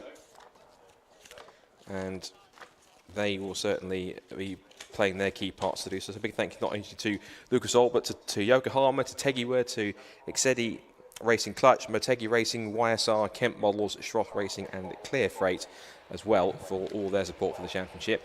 There is Tommy Knight's car that's on the back of the recovery low loader. So that car looks though he did go nose first into the barrier on the left-hand side. It was going 3 abreast level with Alford in the middle and Will Self with 2 wheels on the grass on the left-hand side. So that car is going to be back through once again. And shame to see, because Tommy had been one of the stars of race number 1, being such a quick peddler. He was holding back Liam Collins for just about the entire race, and there was a little bit of a gap towards the end for them, right at the end of the race, but between them have done quite a good job. But Tommy, who has previously raced in the Civic Cup, one of a few drivers that's raced there, and did race an EP3 last year in 2024, but he's one of those drivers that's also brought in a different variety of Honda Civic. Again, as I mentioned, it could have been very easy that a lot of drivers could have brought along an EP3. It's one of the more readily available cars in terms of parts, but it's nice to see some different variation in models that you have here. Like I said, EGs, EKs, the newer cars as well on top of that, and even just not the same model of Integra all the time. It's DC2s and DC5s, which is nice to see. A nice blend of cars, and fingers crossed we'll see some different models in the mix. I'd like to see a CRX or an S2000 or even an NSX thrown in here, or different models in there too. Honda Jazz, they've been known for being pretty prominent over in Japan. I've seen 1 or 2 spoon-tuned ones before. It's usually a bit of a humorous car you might find in Gran Turismo somewhere, but they exist and they're can be pretty prominent race cars when they get tuned by the right factory. But just talking about Tommy Knight, he of course has done plenty, and he has also raced for he's done quite a bit in previous years. He's got a lot of front-wheel drive experience, raced in the likes of VW Cup and also in Brit Car and a Ginetta rear-wheel drive, so lots of front-wheel drive, and been racing for quite a long time actually. Good to see Tommy on the grid, and to bringing a car of that ilk. Hopefully he'll be patched up and ready to go once again for the next rounds in a few weeks' time at Donington Park. And as for Will Self, new to the championship, but built this EG9 for it, and he spent previous years racing with another quite a prominent retro hot hatch, a Peugeot 205 back at Castle Combe. Has done a bit of racing with 750, and he came into the season with the aim to be champion in his first attempt, and he certainly set the benchmark initially with that superb performance at the front of the field. But unfortunately, his bid to try and make it 2 from 2 didn't get really any further than Coppice Corner. So sadly, his race weekend has come to a rather early halt, which is not anyone likes to see. But nonetheless, hopefully that car will be back to fighting fitness when we get racing underway in a few weeks' time. We go to Donington for our second event of the year.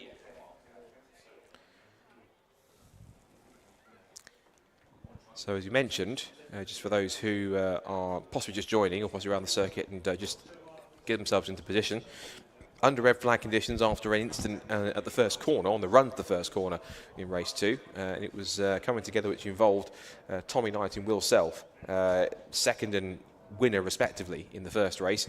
And Tommy's car has been recovered. Will Self's car, I think, is probably in the process of being recovered. And then once we're underway once again, we shall be all sorted and good to go once more. I'd love to be have a penny for Bob Barron's thoughts, because as I mentioned, Becoming this weekend had never ever raced at all before, anything competitive, no sprints, no hill climbs, anything on that side. And now he finds himself effectively now on de facto pole position for his second ever car race. And he was on the front row anyway, thanks to the partial reverse grid draw, which reversed the top 6 results from race 1 for all 3 classes. And now finds himself with quite a clear bit of track on the left-hand side, but likewise also so is Liam Talbot. Liam, who's sporting the Integra DC5, he has quite a clear run down towards turn 1. If he can get a good start and put himself alongside, there's every chance he could definitely make that work. They did have quite a decent kind of on and off battle in race number 1, and now the fact that it is Barron with the track position, it's going to be key to see if he can get away cleanly. There's also quite a gap where we would have had now that sort of rose gap is where Tommy Knight and Will Self would have been if they were taking the restart, but that now gives an opportunity for the other of the kilted K-Swaps cars, which is Fraser McNeil, which is, if you want to spot which one it is the bright yellow machine that's essentially now fourth on the grid, if you like. It's a chance for him to get a nice clean run. So a couple of cars will get a good drag race here as the green flag goes once again. So now that the incident up at Coppers has been cleared, we are now on another warm-up lap, and so once again the sequence starts once more. Off they go, they lay a bit of rubber down, they start to weave from side to side, get some heat and pressure into the brakes, the temperature into the tyres, get them into those optimal ranges, get the brakes nice and grippy, the tyres nice and sticky, get them all ready to go, so that then when they get off the line, it will be key to do so. So let's remind you then of what the grid was going to be then for race number 2. Again, of course, we're missing a few cars after that incident. So it will be James Orford. Well, James Orford would have started on pole, but he's now absent, which means Bob Barron is effectively de facto pole sitter for race number 2. And he will now have, just behind him on the second row of the grid, technically alongside him, is Kevin Talbot in the green and blue Jordan 191 inspired livery of the Integra DC5. Then it's Liam Collins who'll start now what was now technically fourth on the grid. Nobody on row 3 because Tommy Knight and Will Self will not take the restart, so we go back to row 4 in the Class A cars where we find Fraser McNeil and Oliver Barsby, and then Philip Wright, 2023 Racing Hondas champion, won the first ever race for Racing Hondas, which took place here at Cadwell Park, and was fastest in every single session also, so he knows his place at the back of his hand. And he was planning to go into Class B, as we talked about earlier on, but there is Phil.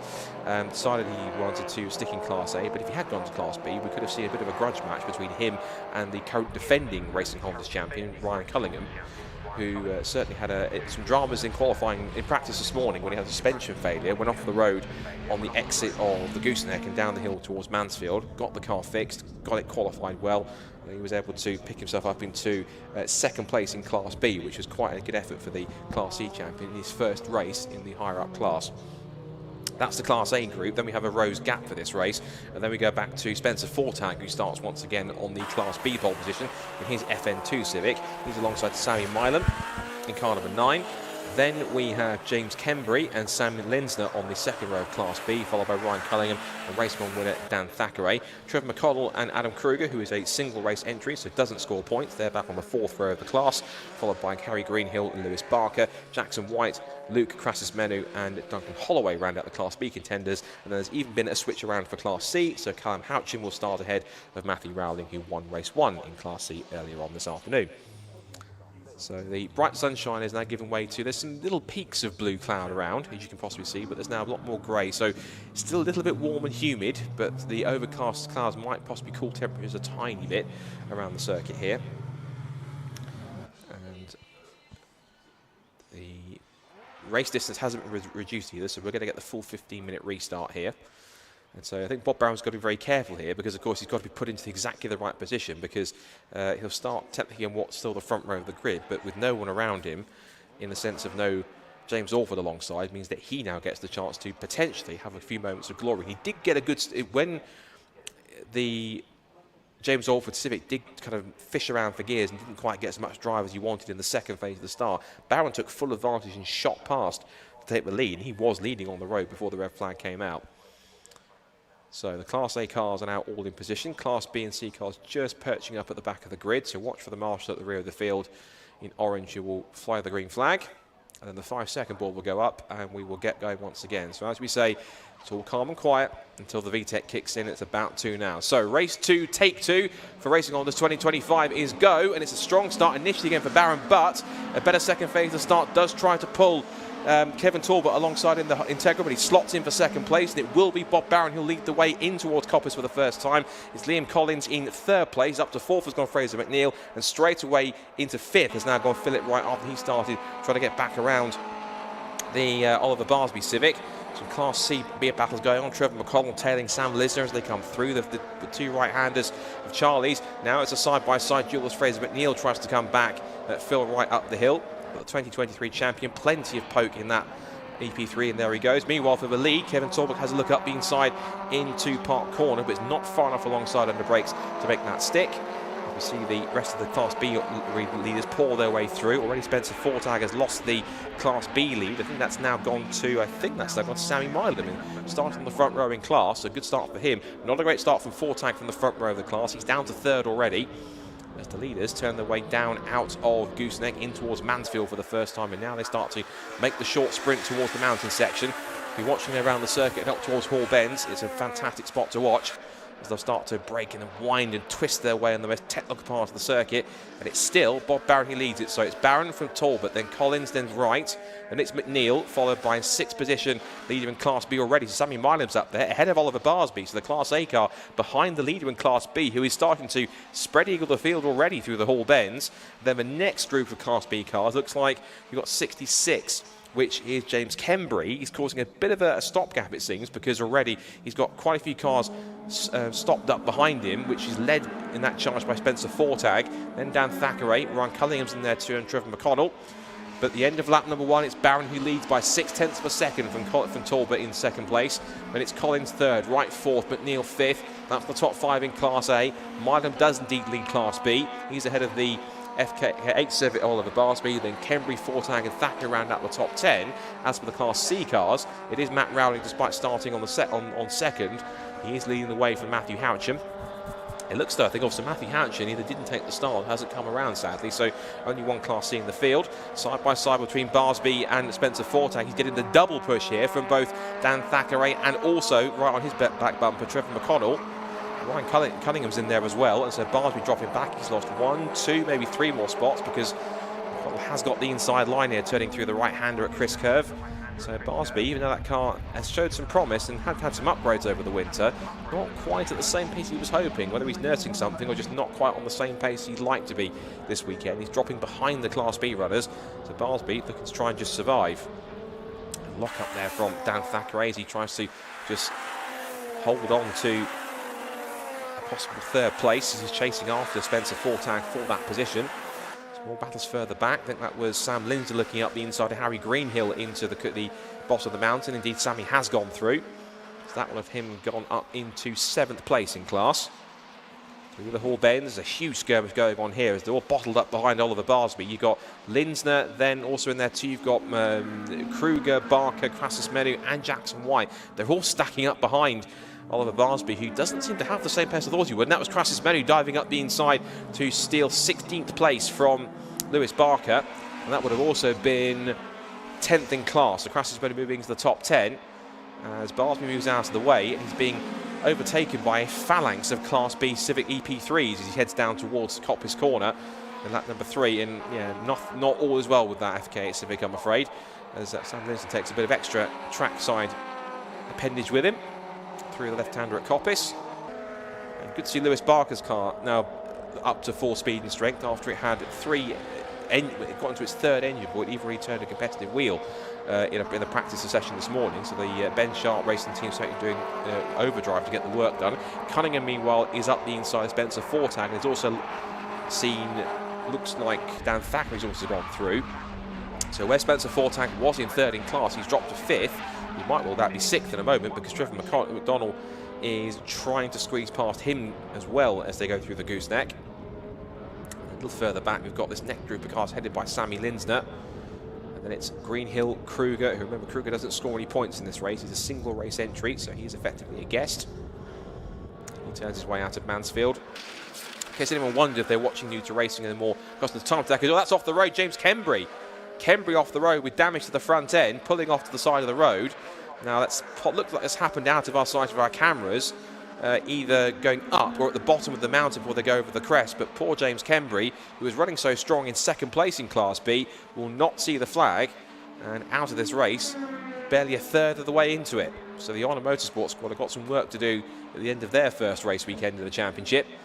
And what can you tell by the body language of James Kembry? Is he just closes the door normally, and he's disappointed with himself. He's not. If he was angry with somebody else, he might well be a bit more hot-headed, but he climbs over the barrier, and whether or not this will warrant a safety car, unless that's tempting fate, we'll have to wait and see, as that was Kevin Talbot looking up the inside then to try and take the lead, in fact, from Bob Barron, but again, both times in towards Park Corner and the first part of Chris Curve. He gets shown the inside of the road on the grass by Bob Barron.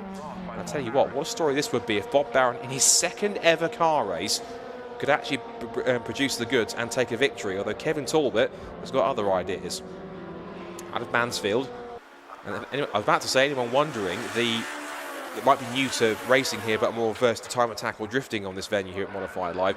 The yellow square with the black cross, that designates novice, that you've done less than 6 races in your racing careers. This is only the first race meeting in the second ever race that Bob Barron has done. But he's now got 3 very hungry, experienced racers stacking up behind him. He's got Kevin Talbot in the green and blue Integra. He then has the silver and fluorescent yellow, almost kind of BTC kind of touring car looking style Phil Wright Honda Civic, and then you've got the DC2 Integra of Liam Collins. This is over 1st, 2nd, 3rd and 4th, and Wright's actually taken 3rd place on that lap, so he's moved up ahead of Collins. So the 2023 champion, we said if he's on track he'd be able to try and get through, as the Kevin Talbot gives the orange floppy marker that was on the road a headbutt and deposited exit stage left. Back straight. Phil Wright pushing hard and running wide on the exit of Charlie's. That's going to lose him momentum, and it might bring Liam Collins back into play, but it's lost him a couple of car lengths, and now he's going to have to try and rebuild that gap all over again in the next few corners, as Talbot keeps his focus squarely on the rear end of that silver EG Civic right in front of him. Bob Barron, who you would, I know I've mentioned it several times, but you would never tell it's his second ever car race. He's driving like he's been doing this for ages. A grand job for Bob.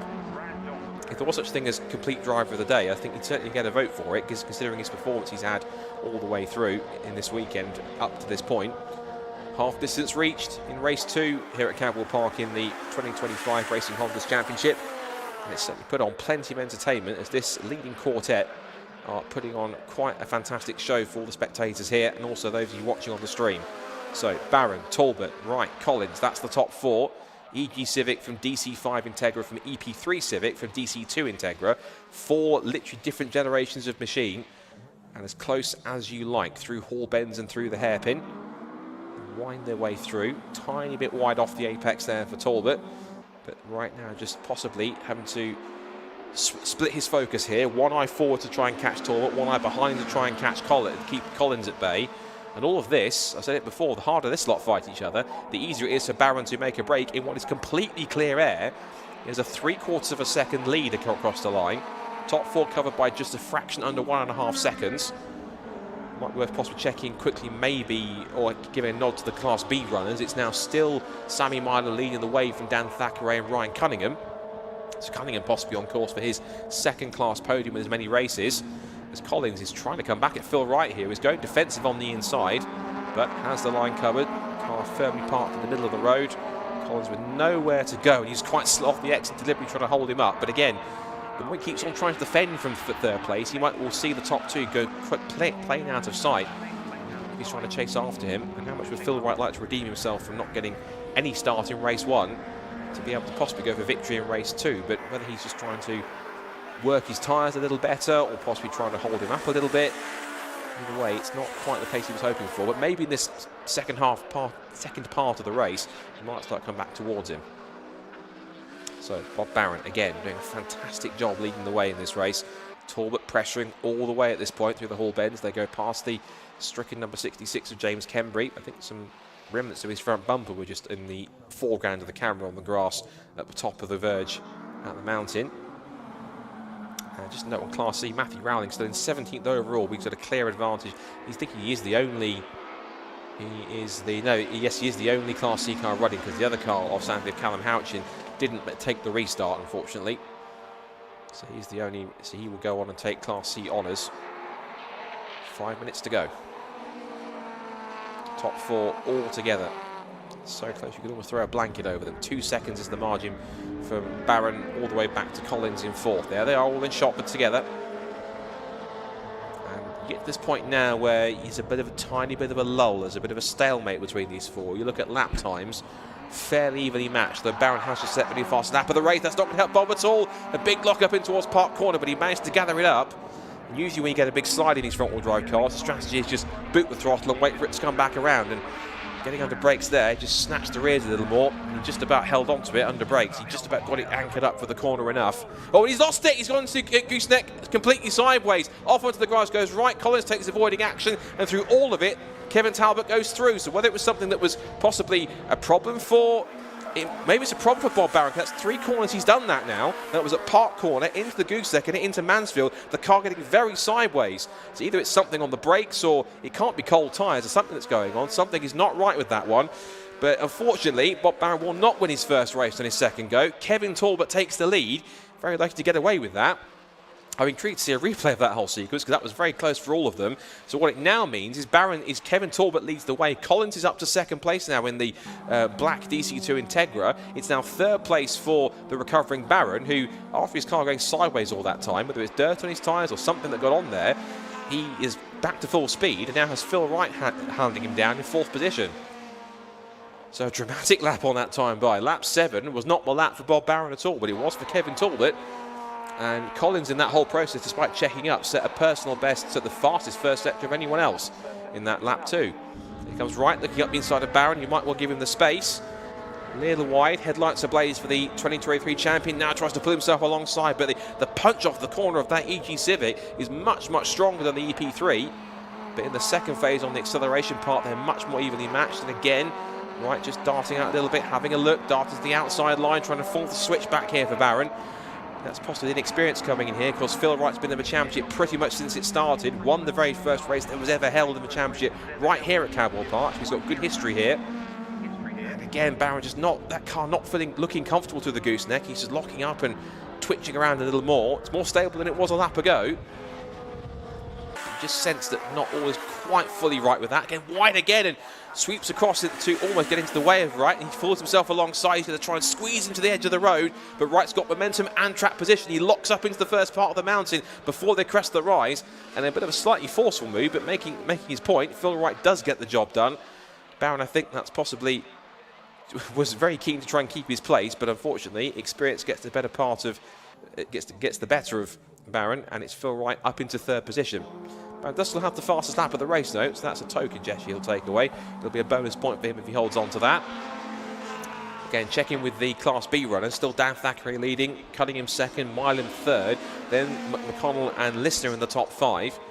We've got a bit of a lull here, even though Collins is chasing after Toll. But good to possibly check in with our Class B runners to see how they're getting on. It is 1.4 seconds between Thackeray and Cunningham at the front of that class. And there's a further 1.2 back to Milan. And that's for our Class C leader, Matt Rowling, 16th overall. Leaders in Class B have just swept past the pits. And there's roughly round about a couple of seconds between the top 2. Here are some of our Class B contenders. There they are. There goes Thackeray. There goes Cunningham. Proudly showing the number 1 with the Kemp Models logo emblazoned on the side. The defending champion adjusting to life in Class B and seeming to take it up with aplomb. And they're closing in on Fraser McNeil in the second of those kilted K-Swaps cars that come all the way from Scotland. Great to have them in the championship, travelling all the way. They have some 4 or 5 hours trek from them from across the border. And I spoke too soon, didn't I? Because he's now run wide on the exit of Park Corner and also relinquished overall places now to both Thackeray and Cunningham. Meanwhile, at the front, with now the last lap looming imminently, it's now nose to tail for the lead. It's Integras at dawn here. DC5 versus DC2. Talbot versus Collins.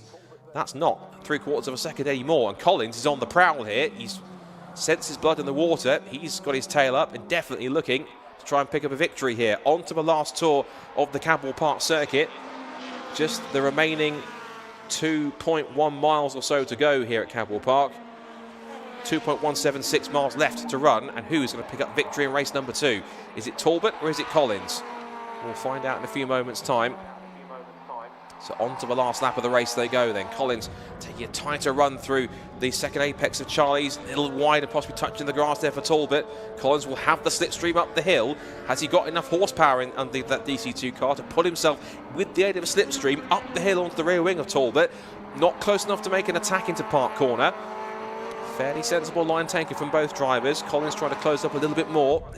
There's grass and dirt on the outside of the circuit where a couple of cars have gone wide. That might be where Fraser McNeil was a couple of laps ago. That's the remnants of his brief excursion. Through the gooseneck, closing back in is Collins. He's getting close here, a little away with there, not as quick a run into the gooseneck as Talbot wanted. He went defensive into Mansfield. Now the sprint back towards the mountain. He's always going to pull side by side. It wasn't a great exit for Talbot, but it's enough to hold the place up into the complex, into the mountain for the last time. Through the left, through the right, over the crest. Collins is all over the back of Talbot, looking to the inside line, looking one way then the other, posturing around the rear end of the DC5, but he can't quite make it stick. They twitch their way through the hall bends, left, right again, and back down towards the hairpin for the final time. Talbot has 2 more corners to hold on. Collins looks for that undercut. It's a slow run off the corner for Talbot. Collins almost gets to the back of him on the exit of the hairpin. Out of barn corner for the final time. Collins will close, but it's going to be too late, and Kevin Talbot brilliantly defends to take race 2 of Racing Hondas 2025 to kick off a fantastic season opener at Cadwell Park. And trailing behind in 3rd place is going to be Phil Wright, with Bob Barron, who might rue what could have been, but he put up a great defensive effort and a great drive out in front for half the race. He doesn't get the fastest lap of the race. That goes to Phil Wright. That's a point made for him, and a point literally gained for fastest lap. He takes P3 on the road and in the class as well. We go back to Class B. It's going to be a double success for Dan Thackeray in his full season debut in the Championship. He debuted towards the end of last season, but a great beginning to his 2025 campaign in Class B. Equally for Ryan Cunningham, the defending champion. That's a couple of podiums and a couple of second places for his efforts. Great effort, and the upgrades certainly paid off for him. And Sammy Mylan, what an effort for him in his first weekend of the Championship for Kinetic Motorsport. He and Dave Bucky's team are going to be delighted with a podium in Class B. Excellent stuff from Sammy. Then it's Fraser McNeil in 5th position, 8th overall. Sammy Linsner is 9th, and Trevor McConnell rounds out the top 10. And that's then followed by the number 15 of Lewis Barker. Good to see that car get up. That's the ex-Jake Hewlett car that's taken a few wins and victories and pole positions. And then it's the rest of the field come streaming through. And I think we can confidently say that's 2 down, 14 to go, and I think they're all like this. So I'm sure to be tuning in for the next couple of rounds, and also if you're going to be at the next Time Attack event at Donington Park in a few weeks' time, definitely check out the Racing Hondas, because that's certainly served up quite a nice aperitif for the rest of the season. So despite pressure later on in the race, Kevin Talbot takes his first victory of the season in the DC5 Integra. He wins race 2 of Racing Hondas Championship here at Cadwell Park. Liam Collins was barely half a second away, but just missed out to take 2nd place. Philip Wright, despite missing out on race 1, ends his weekend with a silver lining. He takes 3rd place and a podium overall and in class. Bob Barron possibly could have missed out, but of course had that big twitch, that huge moment on the middle of the race that cost him the win, even cost him a podium place, but a very impressive drive nonetheless to take 4th, and he can be very proud of his first race weekend in cars, certainly on circuit racing. Well done to Bob. 5th place and Class B victory goes to Dan Thackeray, 2 for 2 for him this weekend. A pair of seconds also go to Ryan Cunningham, the defending champion. He finishes 6th ahead of a first podium in class for Sammy Mylan in 3rd in Class B and 7th overall. Fraser McNeil is 8th, from Sammy Linsner and Trevor McConnell rounding out the top 10 overall. Lewis Barker's 3 engines he's gone through, certainly got him for distance, 3rd time's the charm. 11th place for him, along with ahead of Harry Greenhill, Jackson White and Luke Crassus-Menu in the top 14. And from 15th backwards is Matt Rowney, who takes the Class C victory. Adam Kruger, who's our guest driver, a single race entry. There's Spencer Fortag and ailing Oliver Barsby. He might be scratching his head thinking where the pace was today, but he'll be back for Donington Park, hopefully with the car back to full strength. Then Duncan Holloway and James Kembry round out the 20. Well, James Kembry was the only non-finisher from that race. We also didn't get from the start of that race on the restart. James Alford, Tommy Knight, and crucially, race 1 winner Will Self, who barely made it to Coppice after contact with a 3-wide moment on the approach to the first corner. And also we had a couple of non-starters from that race too as well. Well, entertainment all the way from Racing Hondas, and of course there's 1 down. There's 7 more of those still to go. The next one, of course, is going to be at Donington Park in a few weeks' time. So, of course, if you're going to be there, of course, or if you are going to be watching on the stream, do check out the Time Attack stream. Again, big thank you to that, courtesy of Lucas Oils. Thanks to everyone who's been here for Modified Live. You've still got plenty of action to come next. You have still got the main event, which is the final competitions, the Super Attack for the Club and Pocket Rocket classes, the Club and Club Sport classes, and the Pro classes, here to decide who takes away the big prizes from the opening meeting of Time Attack from 2025. I have to say, it's my first experience of the championship. Gets a big thumbs up from me. Really good close racing. Nice variety in the field through all 3 classes. And I'm certain as the series goes on, we'll see more and more different Hondas, more cars join in. It was a roaring success last year, one of the biggest average grids in club motorsport that we had in 2024, into its 3rd season. And I have a feeling this championship is only going to keep on going from strength to strength as this season and beyond goes on throughout the seasons. So we'll hear shortly, once I get the cue in my ears, from our intrepid pit lane reporter and presenter, Charlie Harmon. I have to say, shout out to Charlie. It's her first weekend presenting. From what I've seen, damn good job she's done this weekend, and hopefully you agree too. And this is only her first event. She's only going to get better from here, I'm sure. And it's been a pleasure for me to be part of the Racing Hondas Championship, and I will be doing so for the full season. So you'll hear my hopefully dulcet tones, if you deem that worthy, at Donington Park for the next rounds. There's a bit of clear-up going on because, of course, we've got to retrieve James Kembury's car, plus also the other cars that will possibly be kept in situ before they get retrieved at the end of the event, before we go into our final time attack sessions of the weekend. And once that's done, the Racing Hondas drivers will pack up and go ahead and reassess and get themselves ready for a few weeks' time. Just a quick reminder of the 2025 calendar, where you can find on all the different time attack events we have. It's Donington Park on the 26th of May, so go and check them out next time. You can also find time attack and Racing Hondas and everything else that goes with it at Brands Hatch on the 15th of June. Snetterton on the old school style 200 layout on the 27th of July. 25th of August, you can head to Alton Park's International Circuit in Cheshire. Then the return to Brands Hatch on the 7th of September. A trip across the border to Scotland and Knock Hill at the end of September on the 27th. And the season finale will be on the 19th of October on the Snetterton 300 circuit. If you want all the information on that, head to racinghondas.uk for the championship information, and for time attack information, all you have to do is head to the website timeattack.co.uk. And again, we're also waiting for our podium interviews. Another quick thank you to Lucas Orr for the stream, for being able to provide us with the stream here, or allow us to provide the stream for you guys. I know it's been quite a hit, both with the time attack drivers and hopefully the Racing Hondas fans too as well. I'm sure you'll go back and watch it if you're in the race to see where you came and how you got on. And again, a big thank you to the Racing Honda sponsors. Once again, to Yokohama, to Tegiwa, to Lucas Oil, to X-City Racing Clutch, to Motegi Racing, YSR, Kemp Models, Schroth Racing, and Clear Freight. Good to have them all on board to make Racing Hondas what it is. So you'll hear once again from Alexi in a moment's time. But first of all, we are going to hand over once again to our intrepid presenter, Charlie Harmon, who will have the podium interviews for race number 2 of Racing Hondas, including our top 3s and overall race winner, Kevin Talbot. Amazing, right, we are hot off the track of race 2, and I am here with our Class A winner, Kevin Talbot. That was a fantastic race. How was that? I mean, that was intense. I didn't have the pace to win, but I think I put Bob under just enough pressure. He made a mistake and I took my opportunity. I don't know if I touched. I got to check my car for a bit of silver paint, but I take it. And then Liam was coming so hot. He's mega. And then coming into the hairpin, I kept popping out of second gear. And on the very last lap, he bumped me because it wouldn't stay in. It just wouldn't stay in. And they're trying to wind the lock off. But yeah, intense. Fantastic. Obviously, Bob held out for a good half of that race there. He Definitely did. made you work for that win. Yeah, for sure. He was getting, I don't want to use the word messier and messier, but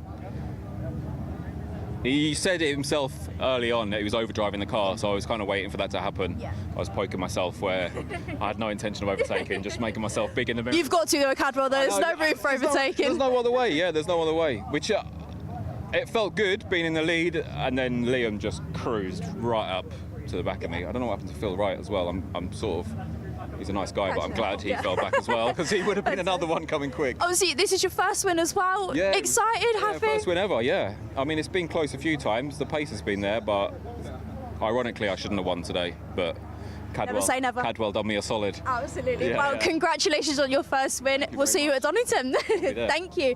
Right, we're going to grab our Class B winner, Dan, over now. Dan, if we can grab you over. Too busy talking. Dan, this is your second win today. Congratulations. Yeah, very happy with that one. I wasn't really sure what to expect, especially after the incident on race 1, the restart. It was a bit lively, and that's what everyone fears. So race restart was kind of just try and stay out and then go from there. I think I picked up a couple of places on lap 1 and was kind of making my way forward. Managed to make a move on Sam Effing into the lead. I actually had a nice lead and got caught behind a Class A car. Seems to be a running theme here. You seem to be catching up to these Class A drivers. It's tricky though, because they're so fast in the straights, and then you get stuck behind them in the corners essentially. So I had a good lead to Riot, which got evaporated and left me a nice nervy 2 last laps with him right on my bumper. I could see he was desperate for a move. So yeah, hang on and then bring it home. Fantastic. Well, you held on very well for the win. Obviously 2 wins today. Congratulations. Confident going into the next round? I think so, yeah. I like Donny. It's not that long a gap. Give me a bit more chance to get the hang of the tyres and stuff, get nailed in. And I think racing's always close to Donny. There's never anything in it. So it's going to be a good one. Fantastic. Well, thank you so much. Congratulations again. Thanks very much. Right, we're going to grab our Class C driver, Matt, now. Matt, if I can have you over. Good, thank Got you. hat hair again.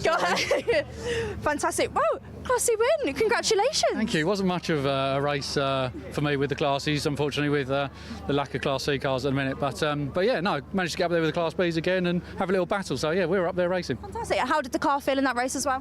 Yeah, it's good actually. Yeah, I think the track's a little bit slippier now. I couldn't get the lap time I wanted, but yeah, the track's feeling great, and what a great place to start the season.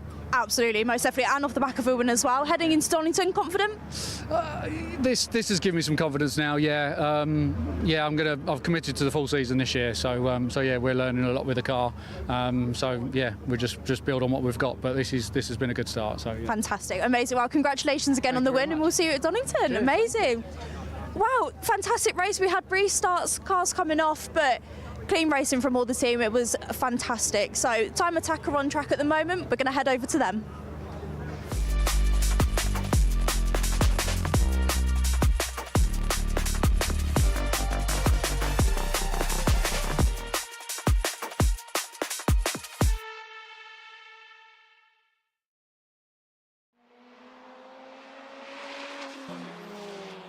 All right, now it is finally the super attack session. Susie's actually up in the commentary box with me. However, she's holding the wrong mic. All new stuff, new season, new stream, new mics. There we go. So it's the headset. Just get a few seconds. Probably it's not that complicated. There we go. There we go. Nice. All right. Cool. Good. This is fun. 2 headsets and everything. Oh, please take a seat, friendo. How's it been? It's been eventful.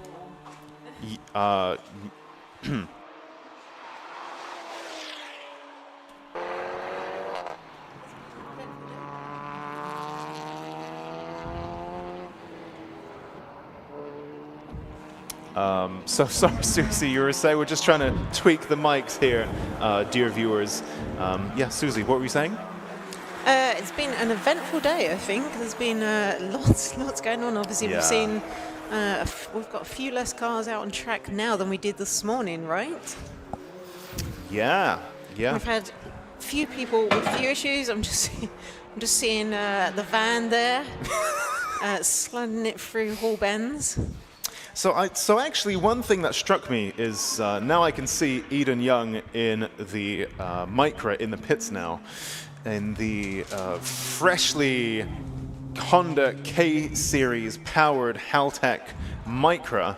Lots of nice headline numbers there, but it seems like Eden Young in the Haltech Micra has kept a pretty low profile today. So do you know what's going on there? I haven't actually said, it's got 420 horsepower, or should. I mean, it's the first event, so I thought, here it goes, 420 horsepower is going to be really quick. And yet, what's going on? I think he's having some issues. I think both Eden and Ilya are both having issues where they're saying car's not exactly going in a straight line. And so, so they've been checking geometry, I think both of them out there today, but we're not sure. It might be kind of like diff, who knows. So, we can see Eden has pulled over in the pit lane here now. So, not going quite according to plan for him. I can see for the live stream viewers, there's a little QR code to vote for your Lucas Oil top driver. So definitely take a look at that if you're watching on the live stream. It just caught my eye there as a new little thing that popped up on the screen. Interesting. So I would have thought any issues would be related to the new engine in Eden's car, but no, I believe his engine is good. Wow. Yeah, so I think obviously what you want is the car to go where you place it. Yeah. And so obviously that is going to be an issue, and I think that is the issue he's struggling with today. How interesting. Okay, well, at least that feels like one of those things that maybe fixable. It's curious in terms of an easy fix, perhaps. If it was a case of let's go and build a whole new K20 to put in, that's different. But hopefully then that should perhaps be not too difficult of a fix. Curious how, I guess it's just a coincidence how that happened with the new engine, but I would also anticipate that there's a lot of re-engineering stuff that might have had to have happened. You know, the engine perhaps sits slightly differently than the much smaller micro engine that was in there before. So interesting how one thing perhaps inadvertently caused another, but yeah, we'll see. Eden Young, of course, very active on the socials and YouTube and so on, so no doubt he'll be sharing lots of updates as they investigate that. Interesting car, also Honda powered, of course. This one's an F20C. Jay Elliott in the Abalon Honda S2000, supercharged, which is why... You see the back end getting a little bit light there. On the braking. These are such racy chassis, aren't they? These are really, really... it looks really good on track, how it's moving around. And of course, it's not just the engine that makes these cars so popular and well respected. It is actually the chassis more so than anything else, and people like to compare them with NX5s and so on. I mean, really, in terms of chassis, as far as a factory car goes, the S2000 is on a different level. People talk about VTEC and F20C and so on. It's the chassis that really sets this car apart, but it's a car that will bite back if you don't drive it accordingly, and especially this one, supercharged. I don't know whether you have any power numbers to hand, or maybe you didn't manage to catch him. I did not. Unfortunately, I did not manage to catch him while I was checking in with people today. Even looking now how it came around hairpin turn 17, that S2000, how that front bit in so aggressively and the rear just swung around it, but not in terms of Larry oversteer, but in terms of how beautifully and in such a balanced way the rear follows the front there. It just really does what you want it to do. Really, really great chassis. It's a shame we don't see more of these on track, because they're very capable machines indeed. But unlike the Lotus and unlike the VX220, they weren't necessarily marketed as such. And so they flew under the radar a little bit, but they really are very racy. Of course, we also have lots of minis here. This is perhaps one of the trends in Time Attack of recent years, is these minis. The number 286 machine of Stephen House, 611 Motorsport, R53 Cooper S. First time he's driving that car, from what I understand, at least following some quite extensive changes, including, you can see perhaps from the stream or from the trackside, this is the dark blue and dark gray Mini, the dark gray being carbon, actually. So even the doors on this are carbon.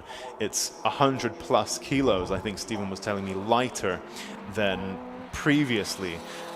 So really it takes a little bit of relearning to drive this car and make the most of that weight reduction. It's a big chunk. Similarly, actually, Eden Young in the Nissan Micra, the Haltech Micra K11, is documented on his various channels his own weight loss journey, and that's also equivalent to about 100 kilos, give or take. Wow, and that's, in terms of your car, you've gained 100 kilos of weight saving in your car. Like your own build of yourself as a driver can really affect your car, especially in a lighter car like a Micra or a Mini. If you as a driver can reduce weight or find lighter gear and so on, then that's going to be reflected in the car's performance, especially in a little short wheelbase super light car like this. Let's take a look at some of our lap times then as we head into the final 9 minutes of the Clubman Pocket Rocket and Classic and Retro Super Attack. Currently faster than anyone right now, again, is Mark Donnelly in the 1983 Ford Escort, and he leads from Dean Riley and Jamie Biss. In Pocket Rocket, forced induction, currently leading that class is the number 185 machine of Gary Papworth in a Norfolk Mini with a 1:38.6, and he leads Stephen House, Lewis Hyam, and Rafael Tsaris. Clubman Plus, currently with a Honda S2000 supercharged. The only entrant in this class as a single round entry is Jay Elliott with a lap time of 1:41.6. Pocket Rocket, naturally aspirated, currently led by Mark Roberts in the JPR Racing Renault Clio, ahead of Stephen Wilkinson, Marcin Bashkovich, and Mark Blackburn. And meanwhile, Clubman then currently led by Dan Buckingham in that fluorescent yellow and white Honda Civic Type R, ahead of Clive Hopwell and Annie Thompson. Susie, you might remember we have some K-swapped Renaults here as well, or do we not anymore? Oh gosh. Okay, that's a tough question. Okay, well, we'll come back to that one. We have lots of K-swaps. Just thinking. I don't think we have as many as last year. I think we had loads last year. We do have a few less this year. But we've also picked them up in, obviously Eden this year. Yeah, so we've gained a few. True, yeah, we've exactly. also gained a few. Interesting what you were saying. Sorry, go on. I was just going to say, for Classic and Retro, Mark Donnelly, who's got the fastest time at the moment, I do actually know, and I'm not sure if this beats his time in the last round, but that was a lap record as well. So that is a lap record for Classic and Retro out there. We were comparing that against the Classic and Retro has once been divided into Pro as well. Yeah. And I think maybe I was egging Mark on a little bit earlier, so he's got a target out there. But an amazing time being set by Mark out there. Yeah, well, there are points up for grabs if you set a lap record. Whoever by the end, sometimes we've seen a lap record be set and then get beaten by someone else in the same day. It's as of the end of the day, whoever has set what is by the end of day the final lap record, there are points up for grabs there. And so we've seen a few potential lap records here. Of course, all the results are provisional. They need to be checked over, and track limits and parc fermé and so on. But we've seen a few potential provisional lap records here today. Of course, that Ford Transit Courier there, absolutely incredible. Lewis Hyam's 320 horsepower Fiesta ST swapped Transit Courier, a very modest guy who also uses this as his work van and also track toy. I think that's probably quite a rare combination and truly a car that can do it all. And definitely also hustling in Pocket Rocket forced induction, currently sitting third in class with a 1:42.8. And it's not bad for your work van. It's not bad for a work van. Yeah. With this, with all the parts delivery stickers on, it's literally just a van. And I presume you call up the people written on the side of this van, or you go on their website and you order some parts, and he delivers it in the Time Attack van. Incredible. You can see how much it's moving. Faster than any other driver too. Yeah. This is like the fastest courier you can get. Wow.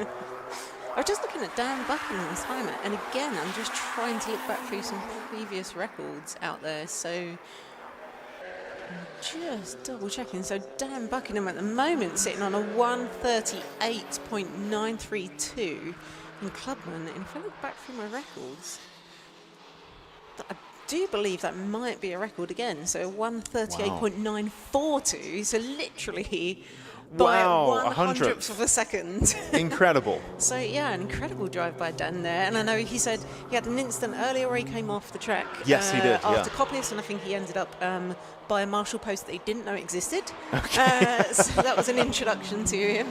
But yeah, so obviously having a much better session out there today. So that's an amazing lap. Yeah. It's so interesting year on year to see these drivers getting faster and faster. I watched it was the Porsche Carrera GT. I saw a really interesting thing where I'm not too well versed on the YouTube side of things, but somebody put modern performance tires on a Porsche Carrera GT on the Nürburgring, and it lapped so much faster than what was previously considered at the time the best possible tire that you can get.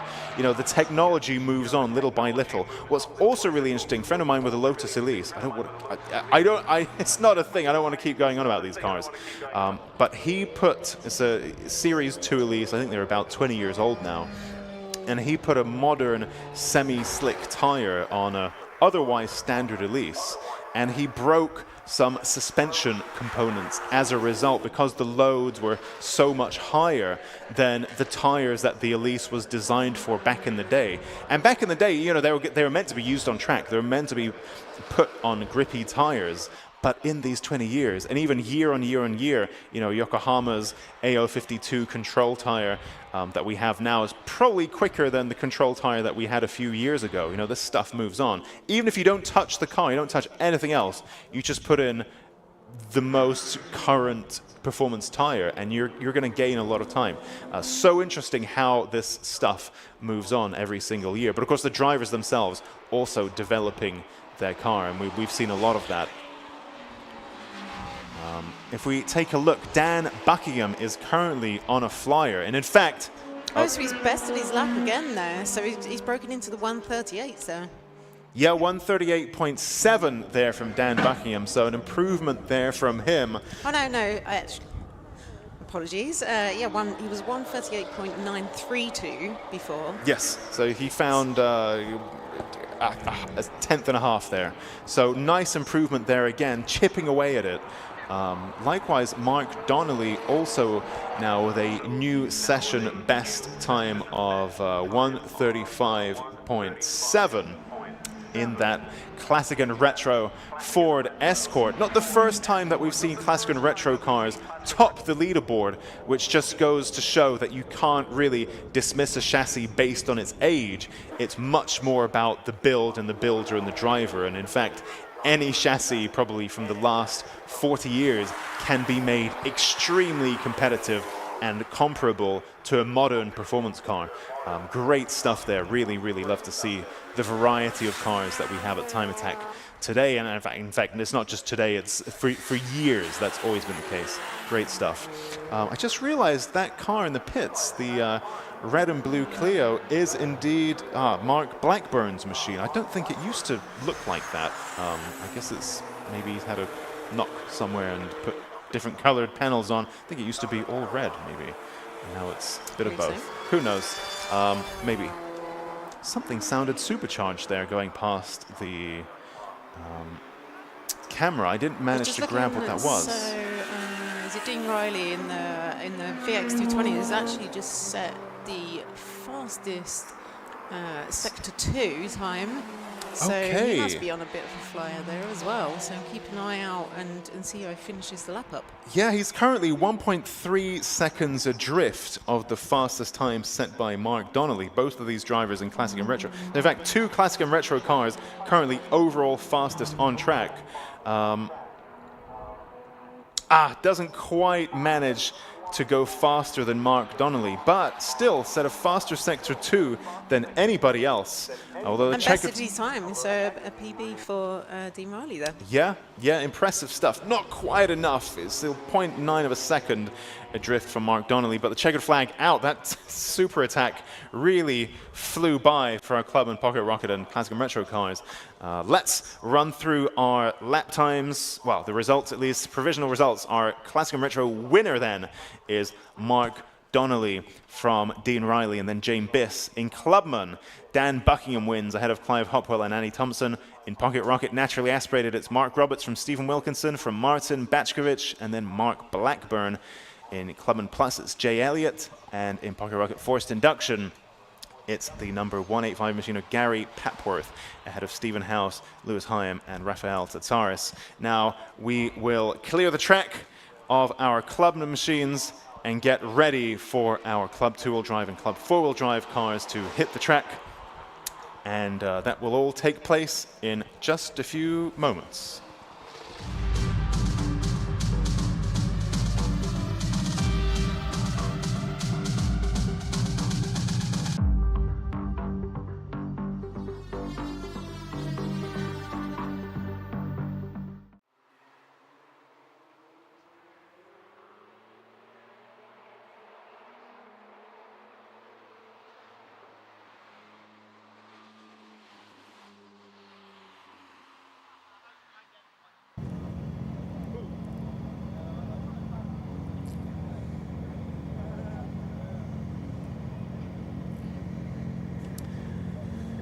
Now we head into the Club 2-wheel drive and Club 4-wheel drive Super Attack, our new format for 2025.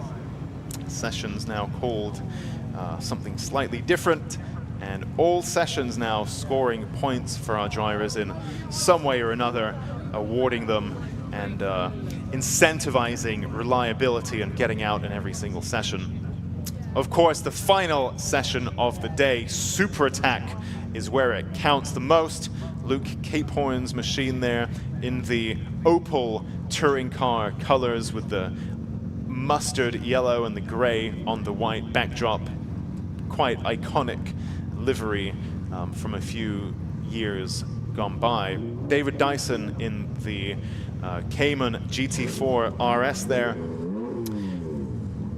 Let's now peer into the cabin of the 218 machine of Neil Robson, the BIB Performance BMW 135i.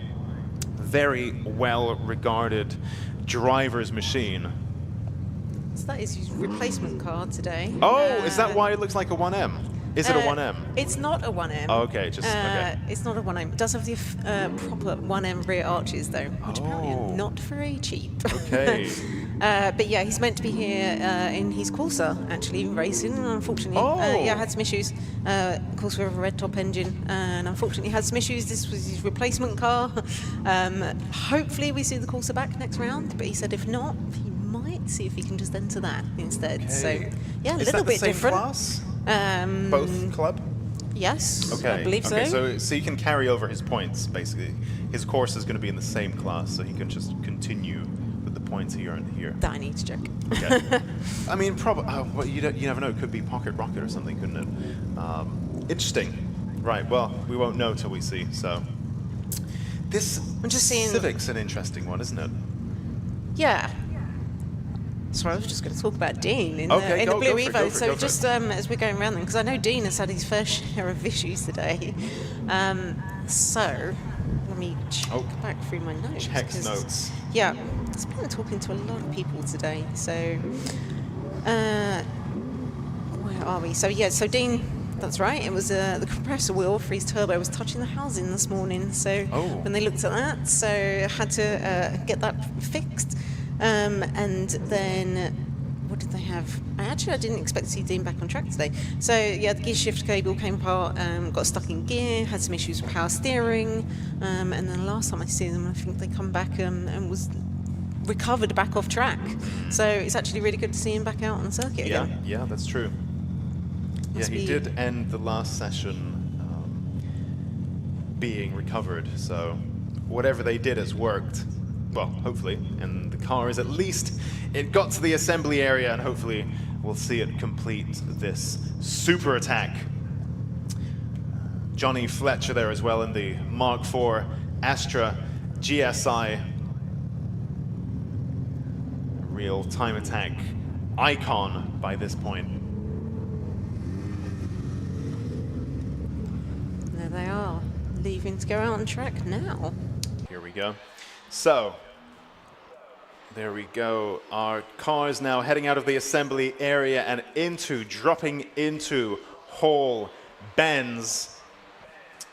The very fast, deceptively difficult flick, flack, snick, snack, left, right, as you come through that sequence of corners. Very easily, you can just see from your camera feed how undulating it is, and that really does very odd things with the weight of your car, especially if you're then clipping curbs as well, and so on. So it's very easy. You'd see a surprising number of cars spin through there, because really the weight of your car is doing all kinds of things. Yeah, and this is the big equaliser, right, between the really light cars we've seen just Mr. Andrew Kime go around there, and these big, powerful cars. So, and this is what great is about Cadwell, is you get onto the back part of the circuit, as we're seeing at the moment on the screen, and it's very fast and flat out, but you come into Hall Bends and it's really tight and technical, and it really throws the car around. So if you've got a big, powerful car, like Alexander Volkov in the GTR, it's it's a hindrance almost, like going through Hall Bends. As you say, you're throwing a lot of weight around, whereas if you've got one of these lighter cars, if you've got Andrew Kime in his Saxos, we can see there, it's very nimble getting through those. So yeah, it's really it's a great track to kind of like even out some of those differences between the cars. I mean, it's fascinating, and I think it's probably one of the reasons why it's such a well-loved circuit, because it's so challenging and it's so fun in any kind of car. And like you said, it's very much an equalizer, where actually whatever you bring, you are maybe going to be pretty competitive, because you don't necessarily need big power here. What's happening here? Well, this is an exact example of what I'm saying. Exactly. The big GTR is actually holding the Saxo up there. So you're talking like a potentially like 1,000 horsepower GTR being held at like, and the Saxo is like, Andrew's like, get out of my way, and then we'll see them come on to the back straight, and then we'll see the difference that the power makes. Here we go. Now the GTR is going to pull away. Look at that! Look at that! And again, this is So a big much difference. distance. And then you go onto the back part of the circuit, and then Alexander will be able to kind of like make that time up. But I think we're still seeing Andrew Kime out there in his little Saxo, fastest car out on track. Yeah. I mean, I think we ended the last session with Alexander Volkov on top, I think. So overall, eventually, by the time the checkered flag falls, the GTR is theoretically faster around here. But through that particular section where they happened to be next to each other, he couldn't get away from the Saxo. Absolutely incredible. Such a fun track. Yeah, it's such a good mix out there. And let's just talk about Andrew Kime for a second, because last year he was in Pocket Rocket, right? Yeah. So now we've seen him move up to Club 2-wheel drive. And do very well. So again, you know, if you were to put them together, it's like this Saxo and a GTR. You just wouldn't think these cars would be competitive on the same level, but Andrew Kime absolutely proving that wrong. And he's gone K24 this year. Which is why he's moved up, Okay. Yeah. Yeah, I mean, this is the Cadwell Park magic, isn't it? Where, yeah, though I think those shots are probably going to go onto some highlight reel Instagram thing afterwards. The little Andrew Kime Saxo all over the back of that GTR. You can see now they've come around next time, and the GTR is pulling away. Alexander Volkov now fastest of all in sectors 1 and 2, and now presumably sector 3, 132.5 there for Alexander Volkov, a whole 4 seconds. Andrew Kime also sets a personal best, 132.5 there for Alex Volkov, 136.1 Andrew Kime, so 3.5 second gap between them. But yeah, Volkov, I think now finally finding his rhythm, finding some space on track to really flex that GTR's muscles. And a red flag, we've had a red flag come out. I'm not quite sure where that might be happening, but Andrew Kime there on your screens. We have 2 white. Oh, look! It's Dean Taylor. It's Dean Taylor. Dear. Oh dear, I wonder what's happened there. So another red flag then, and I did just realize for our trackside watchers, thank you first of all for sticking through right until the end. Super attack is where it really counts. This is where the real points are awarded here, the biggest haul of points for our drivers. But I did realize for our trackside viewers who perhaps don't have the super zoomed in view, we do have 2 white Club 2-wheel drive Saxos, which may be a little bit confusing. Andrew Kime's car does not have the big rear wing, whereas Stu Summers's 179 race and retro cars Saxo does. And of course a difference there in that Andrew Kime is now K24 powered, and Stu Summers, when I caught up with him last year, admittedly, he still had the Saxo engine, and it was supercharged with a view to turbocharge it once upon a time. I don't know if that's happened yet. Have you managed to bump into him? Yeah, so it's supercharged, yes. It's still supercharged? Yes, it is still. Okay. Yep. Yeah, and Stu Summers also has moved to this class from Pocket Rocket. He did that move a little bit earlier. Yep. But you know, he's moved around as well. It's really great to see drivers developing the platform. What I thought was especially interesting was your interview with the new chap with the FK Civic with the dreams on the side. I thought Nick that Good. that's perhaps the one. Nicholas Good, yes, Good with an E on the end. There we go, I remember that. 500 horsepower on Nitron suspension, Cyvex ECU.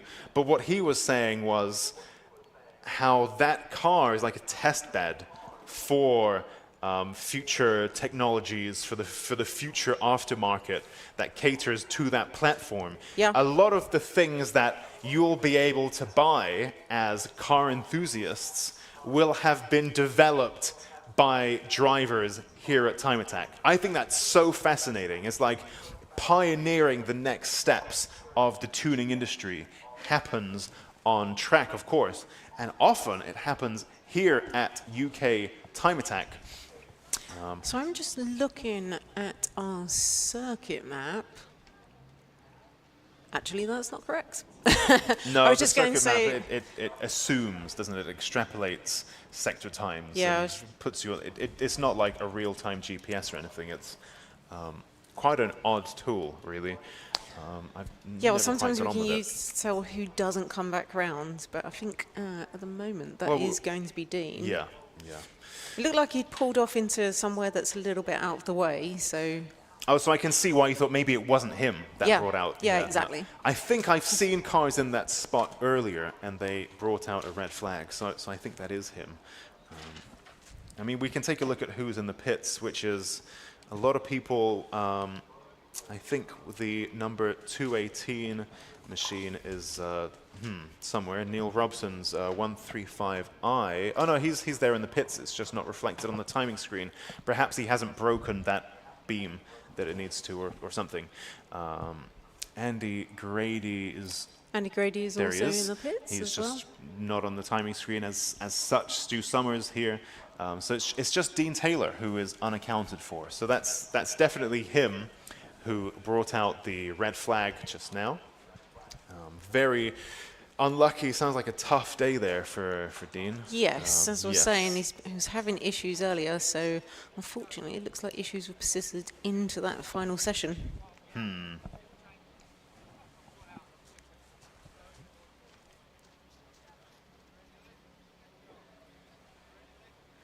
Johnny Fletcher there at the front of the queue. And what we also see, talking to Johnny Fletcher there, are a couple of ex-Time Attackers as well. Oh my goodness, both do we of them, recognise yeah. both of those faces? I think we do. I think we recognise Mr. Andy Gray and Mr. Dave Ward down there having a chat with Johnny Fletcher. So some of our competitors from past seasons.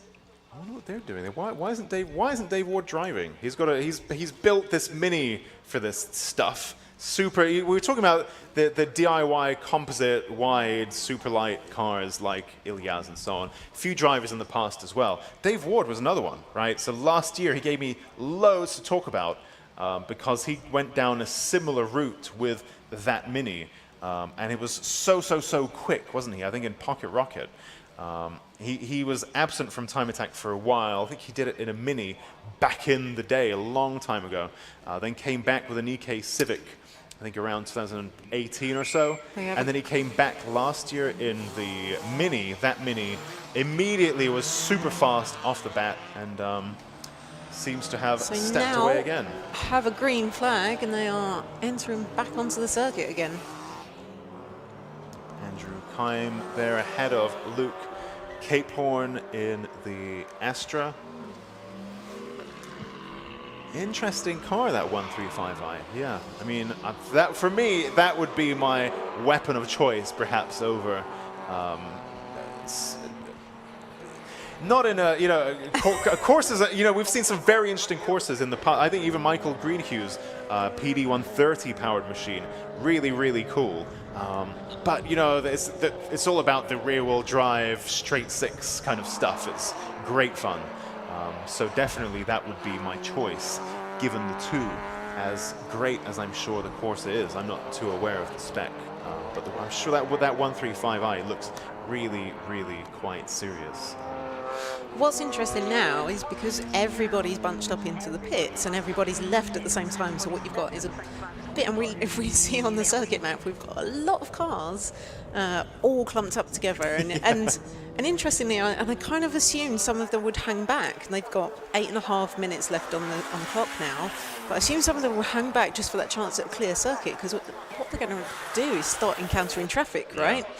And that's going to be a bit of a problem for some people. So, yeah, we'll see how that goes. They might have to work through that traffic, or they might kind of like have traffic coming up behind them. So, yeah.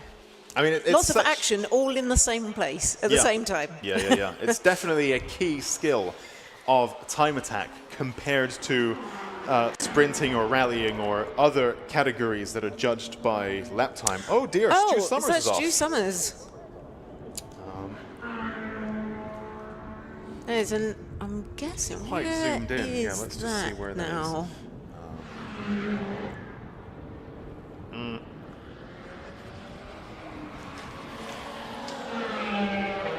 Oh, is that the after Mansfield? Maybe he's spun? Oh, maybe. And maybe he's facing the wrong way?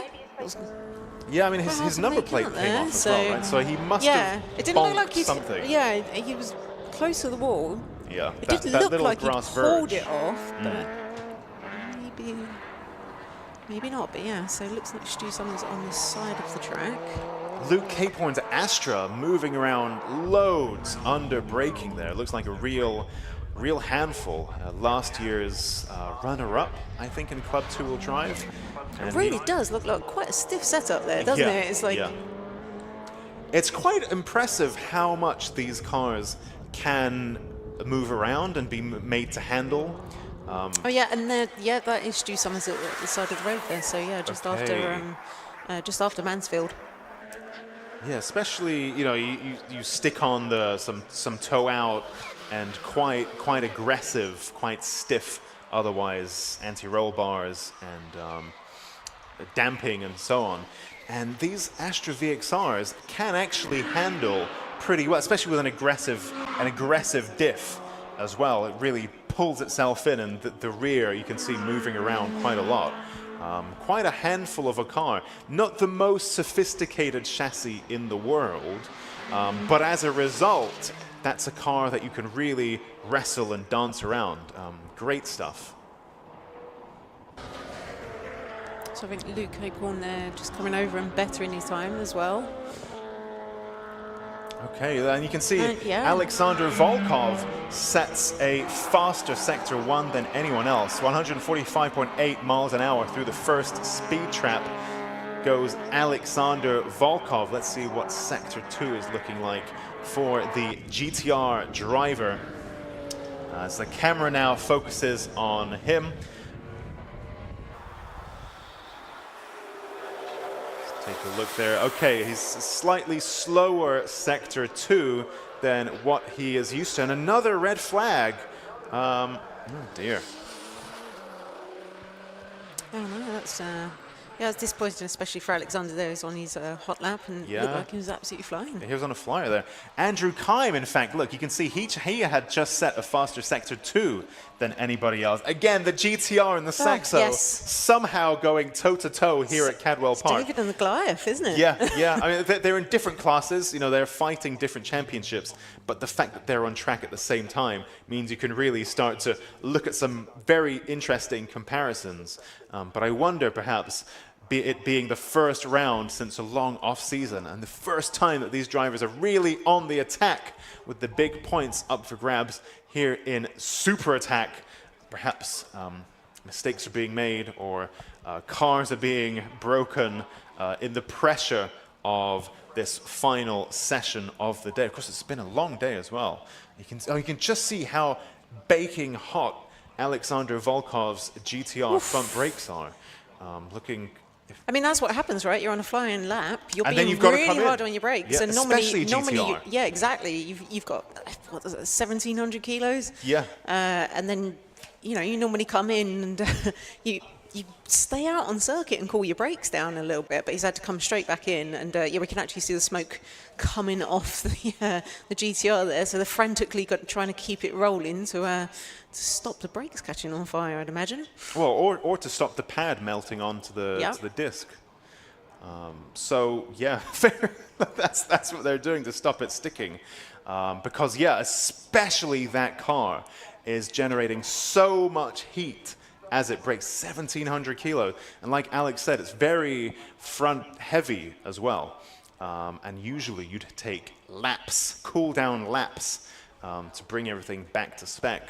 And even after a cool down lap, you're still moving. And now it goes to fully stationary.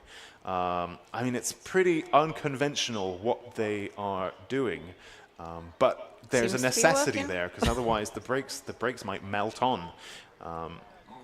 Which is, you know, yeah, when you have a car like a GTR and brakes that massive and a car so heavy, that's a problem that you're going to need to consider. I don't think brakes are probably terribly cheap for these cars either. No, definitely not. Nothing is in the world of GTRs. So, yeah, it's quite amusing. What else is happening? We can see Luke Capehorn's car being inspected. It's got the funny golf ball dimples on the underside of the bonnet. I remember that used to tickle me on my car. I'm not sure why that's the design they went with. But yeah, definitely quite amusing. Nice little dimple pattern.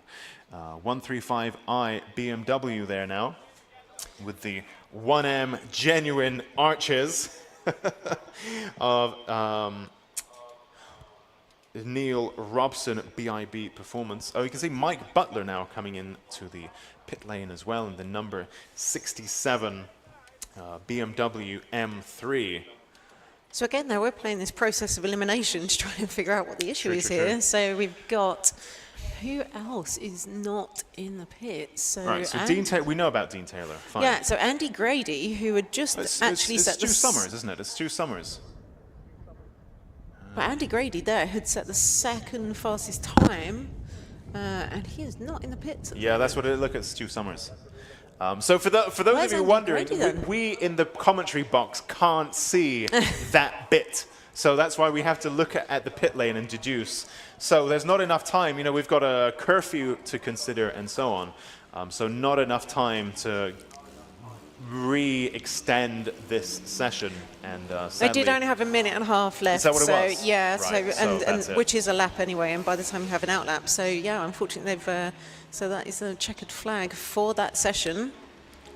Interesting that that I would have thought with a minute and a half left, it would have been checkered flagged immediately. But I guess there was still some kind of judgment call to be made there. But that's it for our Club 2-wheel drive and Club 4-wheel drive super attack. Let's take a look at these lap times. Alexander Volkov, then the fastest driver on track with a 132.5, ahead of Andy Grady and Dean Taylor. And Andrew Kime, then our provisional Club 2-wheel drive winner, ahead of Luke Capehorn, Johnny Fletcher, Neil Robson, Neil Wren, Dave Dyson, Dave Frost, Philip Найденов, Stu Summers, and Mike Butler. So now we're going to take a few minutes to recover this car, and then after that, we will be ready for our Pro Class Super Attack in just a few moments.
So we're just getting ready for our Pro class super attack.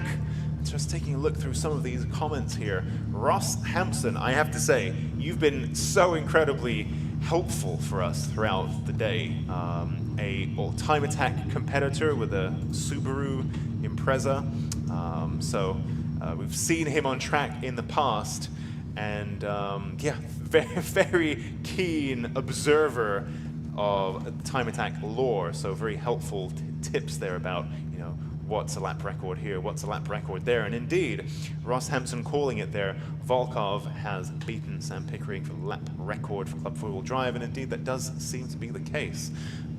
So very interesting.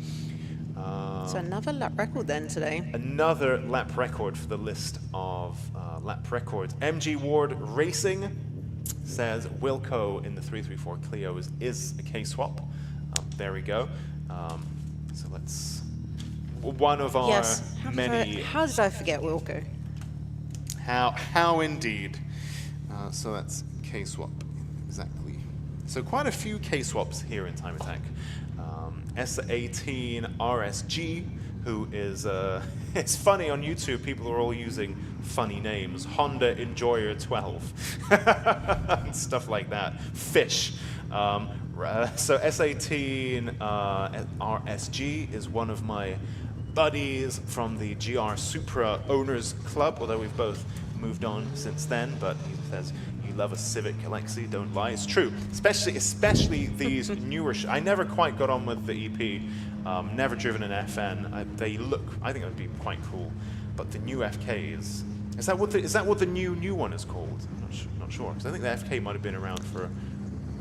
I think maybe the FK is the one before, not the most recent one. Maybe I'm wrong. Who knows? Who knows? But this new shape, they look so impressive, and really quite a really good all-rounder, I think, in terms of it's a car that can really do a lot of things. And Russ has one of those newer type Civics and says it's really quite exceptional. Actually saw a really interesting build. There's a guy in America with a NA1 NSX, and he swapped in all Honda Civic Type R boosted K20 stuff into it with the sequential gearbox automatic. Really interesting. Anyway, so I think that's a platform to keep an eye on, especially in the coming years. Really good stuff. That's the kind of Civic I can get behind. Faux show. Meanwhile then, our pro cars have now begun their super attack. Like Darren mentioned in his interview with Susie, our cars, our tires need 2 or 3 laps to switch on. This Yokohama AO52, which is new for Time Attack. Well, drivers could choose to run such a tire, I guess, last year if they wanted to. But it's newly the control tire in Time Attack from this year. We've had control tires for quite a long time, since I think 2017 or so. That's when they were introduced, and then unusually last year we didn't have a control tire, and then from this year it's the Yokohama AO52, which drivers seem, from the conversations I've had, seem pretty positive about. Darren Spooner there saying they need 2 to 3 laps to switch on. I would imagine that perhaps depends on ambient temperature, track as well. And he mentioned in his Peugeot 205, with the rear end being so light, that car also needs work put into it to heat up the rear tires because it's skipping along the ground, whereas the fronts are super gripped up. It's front-heavy car. I mean, relatively speaking, it's still a Peugeot 205, but it heats the fronts much easier than the backs, putting a lot more energy through the front tires than the rears. And what happens is you switch the fronts on and not yet the backs, and that makes the handling even more tricky. But when it's all nice and warm and switched on, so what's happening? What is happening Luke Sajkowski just actually, he's gone straight out onto a flyer, and so he set the fastest lap out there. But just watching all of the sparks coming off his car from the huge error that we see out there on this Honda NSX, and just literally, as you see, look, When he reaches a certain speed, it's just pushing the car down. I don't know if there's a bit more movement in the front splitter there, but it's just where it's all of this downforce kind of like pushing the car into the ground, and so I think they might have kind of like titanium sliders or something kind of like underneath to. But yeah, there's quite a lot of movement around there, isn't there? You see the car kind of like moving around. I don't seem to remember it doing that in the previous sessions to the same degree. I wonder whether perhaps they've lowered it just a touch. Or maybe turned the aero up a little bit, some it more looks angle of particularly attack. impressive, but maybe a little bit too much. I don't remember it, or maybe is it darker? No, not really. I don't remember it doing quite as many sparks in the previous sessions. So interesting. Well, maybe for the super attack. It doesn't seem they to be turned it slowing up. him down, because looking at the timing sheets, so he's fastest Sector 1 and Sector 2 as well. So he's coming up. We see him just going around the hairpin at the end of. Yep, but look, Hall it Bend, is so in his early days. It is. So indeed. now we're going Yep. to see a real lap time from him. I think it's going to be 128.2. Very, very fast indeed. So that 141, not quite yet representative because those tires weren't yet switched on. And that aero making all of those sparks, putting loads of aerodynamic load through those tires. Look at how it dwarfs the Caterham there. Wow. That car, I mean, a Honda NSX compared to... He's got a face full of sparks there as well. Yes, it's like you're welding. That is not a particularly big car, really, the Honda NSX, compared to but cars big today. aero on but it. the aero. Yes, exactly. And compared to that little Caterham, it looks absolutely... It's like the old memes from the Le Mans series with the BMW M6 GTE, which was made really, really, really big on with Photoshop compared to everything else. It kind of reminded me of that a little bit. That NSX looking gigantic with all that aero. So we've got Jeremy Broadbent here. So Jimmy was saying he was running into an issue with the car hitting the bump stops, and I was looking, particularly it looks quite high at the front there. So it does, yeah. I think where they must have had to raise the front of the car to avoid that issue there, because you can see the little MX-5 there is actually looks. You can see the front end looks quite high. Again, because he was hitting these issues with hitting the bump stops. So they've had to raise the car to try and reduce it. It looks like the tyre is still tucking. It doesn't look that high. And yet, it's still, if you look at the front splitter, it looks like it's artificially high, but the tyre is still tucking, isn't it? I know Jimmy is also having issues. I believe he's having issues with his power steering as well, so he must be really having to kind of wrestle that car around and through all of the corners there. Being chased down by Bradley John going into Hall Bends. Up and over the mountain, through Hall Bends. And that is a place you really do want your power steering to work. Well, actually, it's there coming into the hairpin. Yes. Where I've been off before. That's the bit where if you go straight on, well, that's it. The track stops there. There's no more track, just wall. Jimmy Broadbent, 135.1, a personal best there from him. It's good enough for 5th.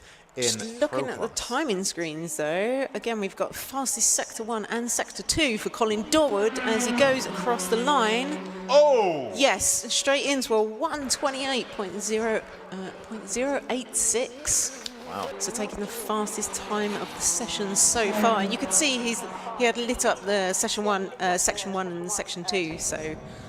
we're seeing them lighting up everywhere now. So, yeah, everyone kind of going out and... really starting to push on now. I think people are beginning to find their flow, their tire temperatures are getting into that window that they need to be in. Brake temperatures, of course, very important as well. Performance brakes, they just don't work when they're cold. They just don't brake.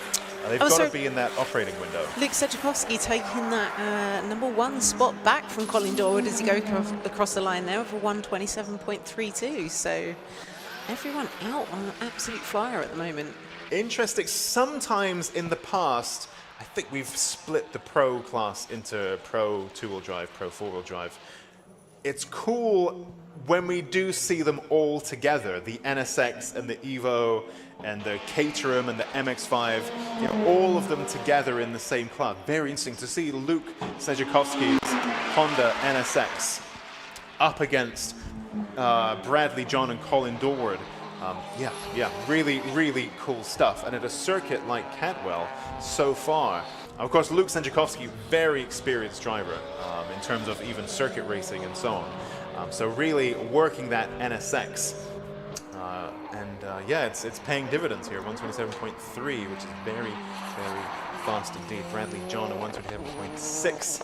Colin Dorward at 128.0. So really... But all swapping the fastest sector times between them as I'm watching it. They're just, it's literally Luke, Bradley John and Colin Dorward all just swapping. Every time I look up, they're stealing these fastest sector times off each other. So yeah, Colin Dorward there, fastest sector 2 of anyone. Yeah, and so Bradley John had just come around and I believe taken the fastest sector 1 as well. So you see Luke going down there with his lights full of blaze. Again, still lots of sparks coming from that, just on one side. So yeah, I wonder if the front splitter is a little bit loose maybe on one side and just touching with the ground. Makes for a good fireworks show anyway. Incredible. it looks very cool. Yeah, hopefully it's meant to do that, and it's the little titanium bits, which I know, I think, from what I understand, some circuits look at that differently. They don't really want bits rubbing on the track surface, especially the titanium's going to win. And so, yeah, that's an interesting one. But it does make very nice sparks, that's for sure.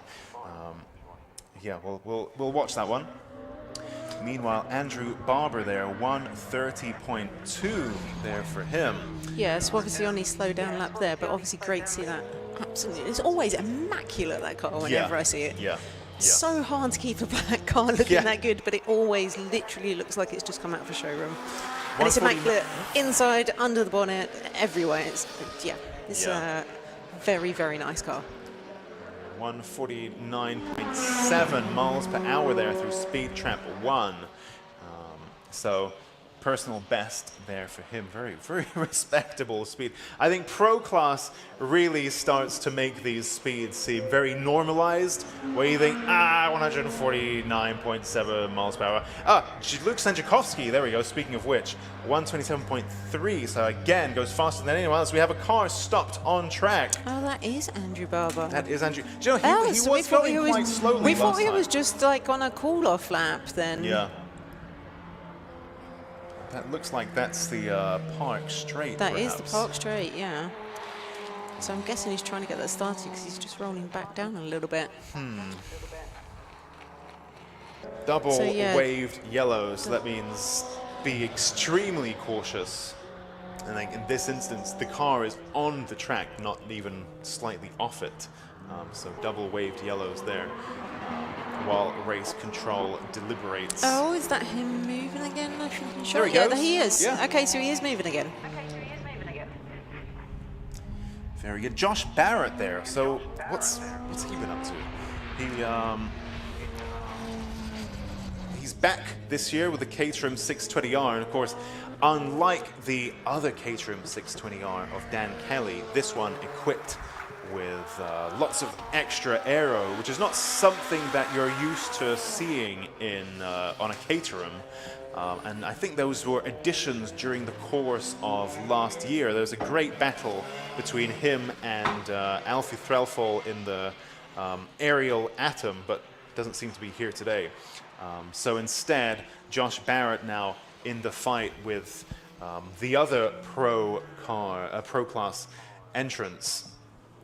This is currently a 129.0 is his best lap time. That's good enough for overall fourth in the pro class. Luke Senjakovsky now coming into the pits. Again, there's no refueling allowed in the pits in Time Attack, so drivers are coming in to have little tweaks applied to their car, perhaps a fix if needed, but no refueling allowed. Colin Dorward looking pretty racy there on the screen. Currently, well, he set quite a slow lap there, a 2-minute lap, so conceivably a cool down lap there for him. But let's take a look as he comes through Sector 1. It's funny how his lights flash. It's like they should be on permanently when he's on a hot lap, but on Colin Dorward's machine they flash for some reason. I absolutely love this car. I'm not biased at all. Oh, okay, go on. It's not the fact that it's a black Evo. Right. Is your Evo black? It might be. Oh, really? Okay. I've never seen it. Well, there's this mythical Evo that apparently exists. But Colin's made quite a lot of changes over winter as well. Oh, and we're seeing there. Oh, and actually, Colin would have been on an absolute flyer, but then he's come up against Bradley John, who's obviously on a cool-down lap, and he's known instantly that's that attempt at a hot lap over. You can't really overtake through whole bends. No, and so he's saving like the car this. again, though, and he's slowed right down. So he's going to be going around, and we'll see if he goes back round and goes for another flyer again. Again, as we were saying, like part of the game with time attack is finding that clear space on track. And that is as much key as like stringing a great lap together yourself. If you don't have the clear air to do it in, then that massively affects you. Yeah, I mean, it wasn't a particularly great Sector 1 for Colin Dorward on that lap anyway, but it was 150.8 miles an hour through the first speed trap, which is very impressive indeed. You know, these speeds become the norm in this class, and sometimes you need to step away and think, hang on, 150 miles an hour is a really big deal on a massive straight, never mind at Cadwell Park, where the straights aren't really all that long, and the long one is uphill. So 150 miles an hour anywhere on this track is an incredible effort. Bradley John, meanwhile, let's take a look at what he can do. Currently on Sector, so doesn't set a PB in Sector 1, however, personal best Sector 2. Now up and over the mountain he goes, and through Hall bends Bradley John in the Mitsubishi Evo, currently sitting second in the Pro class. He did set a personal best Sector 2, no purple sectors though, so unless his Sector 3 is phenomenally out of this world, I suspect we may not see him move up the leaderboard there. 127.4. So that's a personal best for him, a slight improvement. Just a tiny improvement. So there's a 1/10 of a second between Luke Senjakovsky and Bradley John. Ilya Krylov in the Clio, the other Haltech machine, also K-Series powered. Also, he's kept a pretty low profile today, even with the development, you know, as there was a great interview with Susie. I think he went into a lot of detail about the build and what's been going on. Curiously, it's got Samsonus suspension. I didn't actually personally know Samsonus are big suspension people. They're very famous for their gearboxes, but he's got custom one-off Samsonus suspension. And of course, all the new Haltech goodies as well, the flagship R5 ECU and the UC10 Dash. And of course, that new front clip that weighs just 4 kilograms. But despite all of this, he's kept a pretty low profile today, hasn't he? Apparently, some handling issues or something like that. Is that right? Yeah, so again, I think both Ilya and Eden have been having some weird kind of handling issues where they're saying the car isn't kind of like going where they want it to. So yeah, not quite sure what that is, but they will be tracking that down, I'm sure, and we'll see them back for Donington with improvements. I mean, another red flag and checker flag. So I'm not immediately sure on what's brought this red flag out.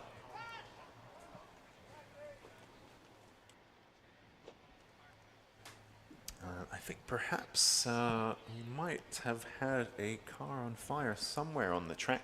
Can't quite see that spot on the stream, but hopefully that's, I mean, that's never hugely fun, but hopefully one that isn't too bad. Fingers crossed for that one.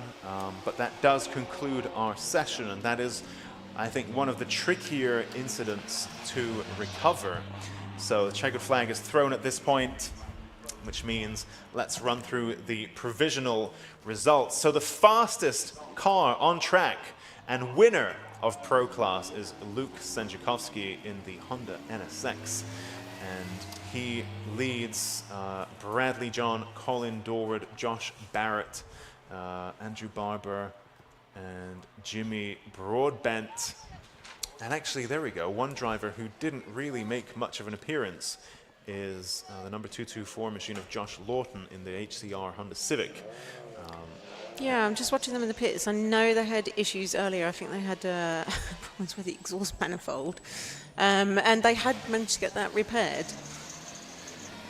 They had managed to get that repaired and get back onto track earlier. And I know he was still setting some blistering times in previous sessions, but it looks like, obviously, as you're saying, not. We've seen him in the pits a lot in the session. So, yeah, he's only actually turned in one lap. So, unfortunately, it does look like that issue has plagued him again. And meanwhile, in Club Pro, then, the fastest driver was, let's have a look, where is that? Club Pro. Eric Holmes in the Mitsubishi Evo 6 RS, ahead of Dan Kelly, then the number 39, Richard Goodall. Then we had Danny McLeod, who isn't on the entry list, but he's on the timing screen, Ilya Krylov, and Mick Porter. Those are provisional results, which are, of course, TBC following Parc Ferme and all that good stuff. And that does conclude today's first Time Attack of 2025. I hope you've enjoyed the live stream, which has made a comeback thanks to Lucas Oil. Hope you've enjoyed that. We certainly have. Especially the interviews. I thought that was great fun. Thank you to Susie for joining in the commentary box today. Thanks for having me, Alexi. As always, a pleasure.